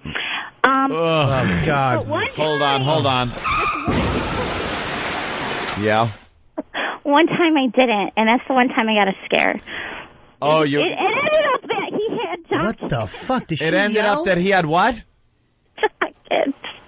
Wait, he had what? He had jock itch, but that was... He had jock itch, but you thought it was some kind of communicable disease? I don't care what the fuck it was. I was stupid for not, What was it? It was jock itch. Obviously, you're But in that no scared position me, to and I care. said I need every single test in the book done, and I was a good girl. I got it done, and I'm not letting that happen again. How does a man get jock itch? Isn't that like a fucking fungus on your cock? He works out. I guess he has to work out. You get it's that? Like, Yeah, but like athlete's foot. you get that from not showering. That's what it is. Yes, he told me he got it at the gym, probably. Yeah, you get That's it from what not the doctor showering told me. or having another man rub his asshole on your nuts. Anal sex with other men. Don't say that. That's the only way you get it, from another man rubbing his ass juice on the side of your nuts. Or from a fucking yeast infection. Yeah. Does your vagina have a doughy substance coming out of it? It wasn't on my end. It was on his end. Yeah, well. Your I'm vagina. fine, because I got oh my God, that freaked me out. Your vag doesn't look like space food. Vanilla pudding serving. What is that? Yeah, you don't have fucking ice cream from the future coming out of your pussy, do you? No, I told you. I went to the doctor. I was so afraid. I'm like, what the fuck? And she's like, well, you learned a lesson, didn't you? I'm like, yeah. The dockage scared me, and I'm not going to let that ever happen again. At one time, in how many years that I do that, and then that happens. I think the lesson was don't fuck old, dirty, fucking smelly guys. Yeah, that don't shower and rub their cocks on men's assholes. How old? He's 53, and how old are you, sweetie? 30-something. 30-something. Yeah, 39. 39. No, I'm not 39. You're 35. I'm in that range. She's 37. 36. Hey, listen, after 30, you might as well just tell us. Yeah, really. Nobody gives a shit. What are you hiding? You're in a serious relationship. Except a bunt. How long? No, I wouldn't call it serious. Uh-oh, you're fucking other guys. Yeah. No, I'm not fucking other guys. No. Dee Dee, that's one thing I don't. I won't do. What's this show going to be about Saturday? Yeah, what is this? Well, I did. It's called Dee Dee's Basement. I already did the show somewhere else, and I got it. A lot of your listeners liked it, so I'm going to do it again. Dee Dee's Basement? Yes. What does that mean? Yeah, what is that? It's just the name of the show. We just said, hey, let's just call it that. It's a lot simpler than Two Chicks and a Dick, yeah? What? Remember the other show was going to be Two Chicks and a Dick, and you gave me a big hassle about that, so we just... Two Chicks and a Dick, and their whole criteria for getting a guy on the show was that his name had to be Dick, so that it could fit the fucking name of the show. A fucking pun. Yeah, Two Chicks and a Dick. Oh, God. And she asked if we remembered. As soon as you hang up, I forget. Well, that's why we have to ask you about all this stuff, so you remind us what's going on in your life. Right, so I changed. I did what you told, because the last time I saw you guys... How about a fat chick with a bag of chips? Yeah. Yeah, could you just eat on the air for 2 hours? Why is it your basement? I don't know. We just called it that, and it worked. Oh. Did you ever wake up with crumbs on your chest? No, come on. Because that's where fat girls should live. Yeah, exactly. With the basement. Cheez-It crumbs on your chest. No. Little orange stained Doritos fingers. And what do you talk about? Like, what's the gist of the show? Do you have anybody else with you, or is it you alone in the basement? Somebody else with me. I'll have a guy with me. James Gum, I hope. And you're in his basement. What type of guy? He's a nice guy. His name is Dion. Oh boy, he's gay. Black. Black or gay? Black and gay. Because white people don't name their fucking kids dumb names. Dion, Neon, fucking.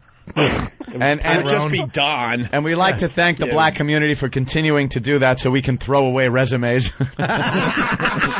Oh, that's not nice. And not nice, but true. Tyrone Dion can go right to the trash. I read studies on this, man. It comes out every so often in the paper. You're killing your fucking kids' chances when a Kanisha is thrown into a fucking pile of resumes with like Christine and Lisa. Or something. Lisa, they throw those away. That was Kanisha. Christine and Lisa. Kanisha gets fucking thrown in the shit can. Yeah, Dee Dee, give me some topics because we want to wrap up here. I think I should save that for tomorrow night and let it be a surprise. Yeah, but just the topic is good. No, you don't want to do that. You want to tell everything right up front. You got to have at least some... You have to... Why the fuck would they listen to your stupid show? You're not that famous. No one gives a shit about you and your dumb basement show. So what you do as a radio personality is you give them something. They go, wow, you know what? I'm slightly interested. I'm going to listen tomorrow. Opie's it's an adult-rated sex talk show. If you leave it at a surprise, I hope you're not surprised when no one fucking listens. Opie's end of the fucking day mood swing. Shit. See, I just said it and you were yelling. See, Dee Dee, what Opie was trying to say is maybe a little radio tease. The reality is no one gives a shit about you and your show. So you got to hook them. You got to give him a hook. You got to give him some, you know what? I don't give a shit about this fat pig, but I'm going to listen to her show to see what it's about because she piqued my interest. That, hey, that isn't nice at all. Whoa, Dee Dee. That's not nice. Put down the fucking devil dog. Dee Dee, put down the fucking devil dog. Fuck, man. Poor girl's And I have been doing radio for 12 years, and people don't give a shit. You got to give them something every day. You got to tease stuff. You got to go, hey, man, we got a girl that's going to be snorting cum tomorrow. Please fucking listen to our show. Now, everybody's going to be like, fuck, where is she coming in? Even we at this point don't just go, listen tomorrow. It's going to be a surprise. It's true. Okay, no, obviously, because of, how I've talked with you guys before, and when I did on my show, when I did it, the audition on the other station, it's a sex talk show. Oh, what was that? She snorts when she laughs. Yeah. Not all the time. It's I'm getting better at that. I gotta be honest. When she snorts, it's adorable. Yeah. Who said that? Opie? Yeah, I like to snort. And I like how you Oh my God, mispronounce it's the Italian guy. Sorry. Tell Bob. See, I do remember a little bit about Dee Dee. Tell Bob how you say, what you wear in the wintertime to keep warm. What I wear in the wintertime to keep warm? On your hands. I'm sorry. My gloves? What? No, it's not gloves. We've done this bit 5 times. You can't play along. It's gloves without the fingers. It's called a fucking setup, so you say mittens. Oh, mittens! I forgot. Mittens. That's how she says. Well, I say gloves too, but mittens. Yeah. She just fucking. She went gloves.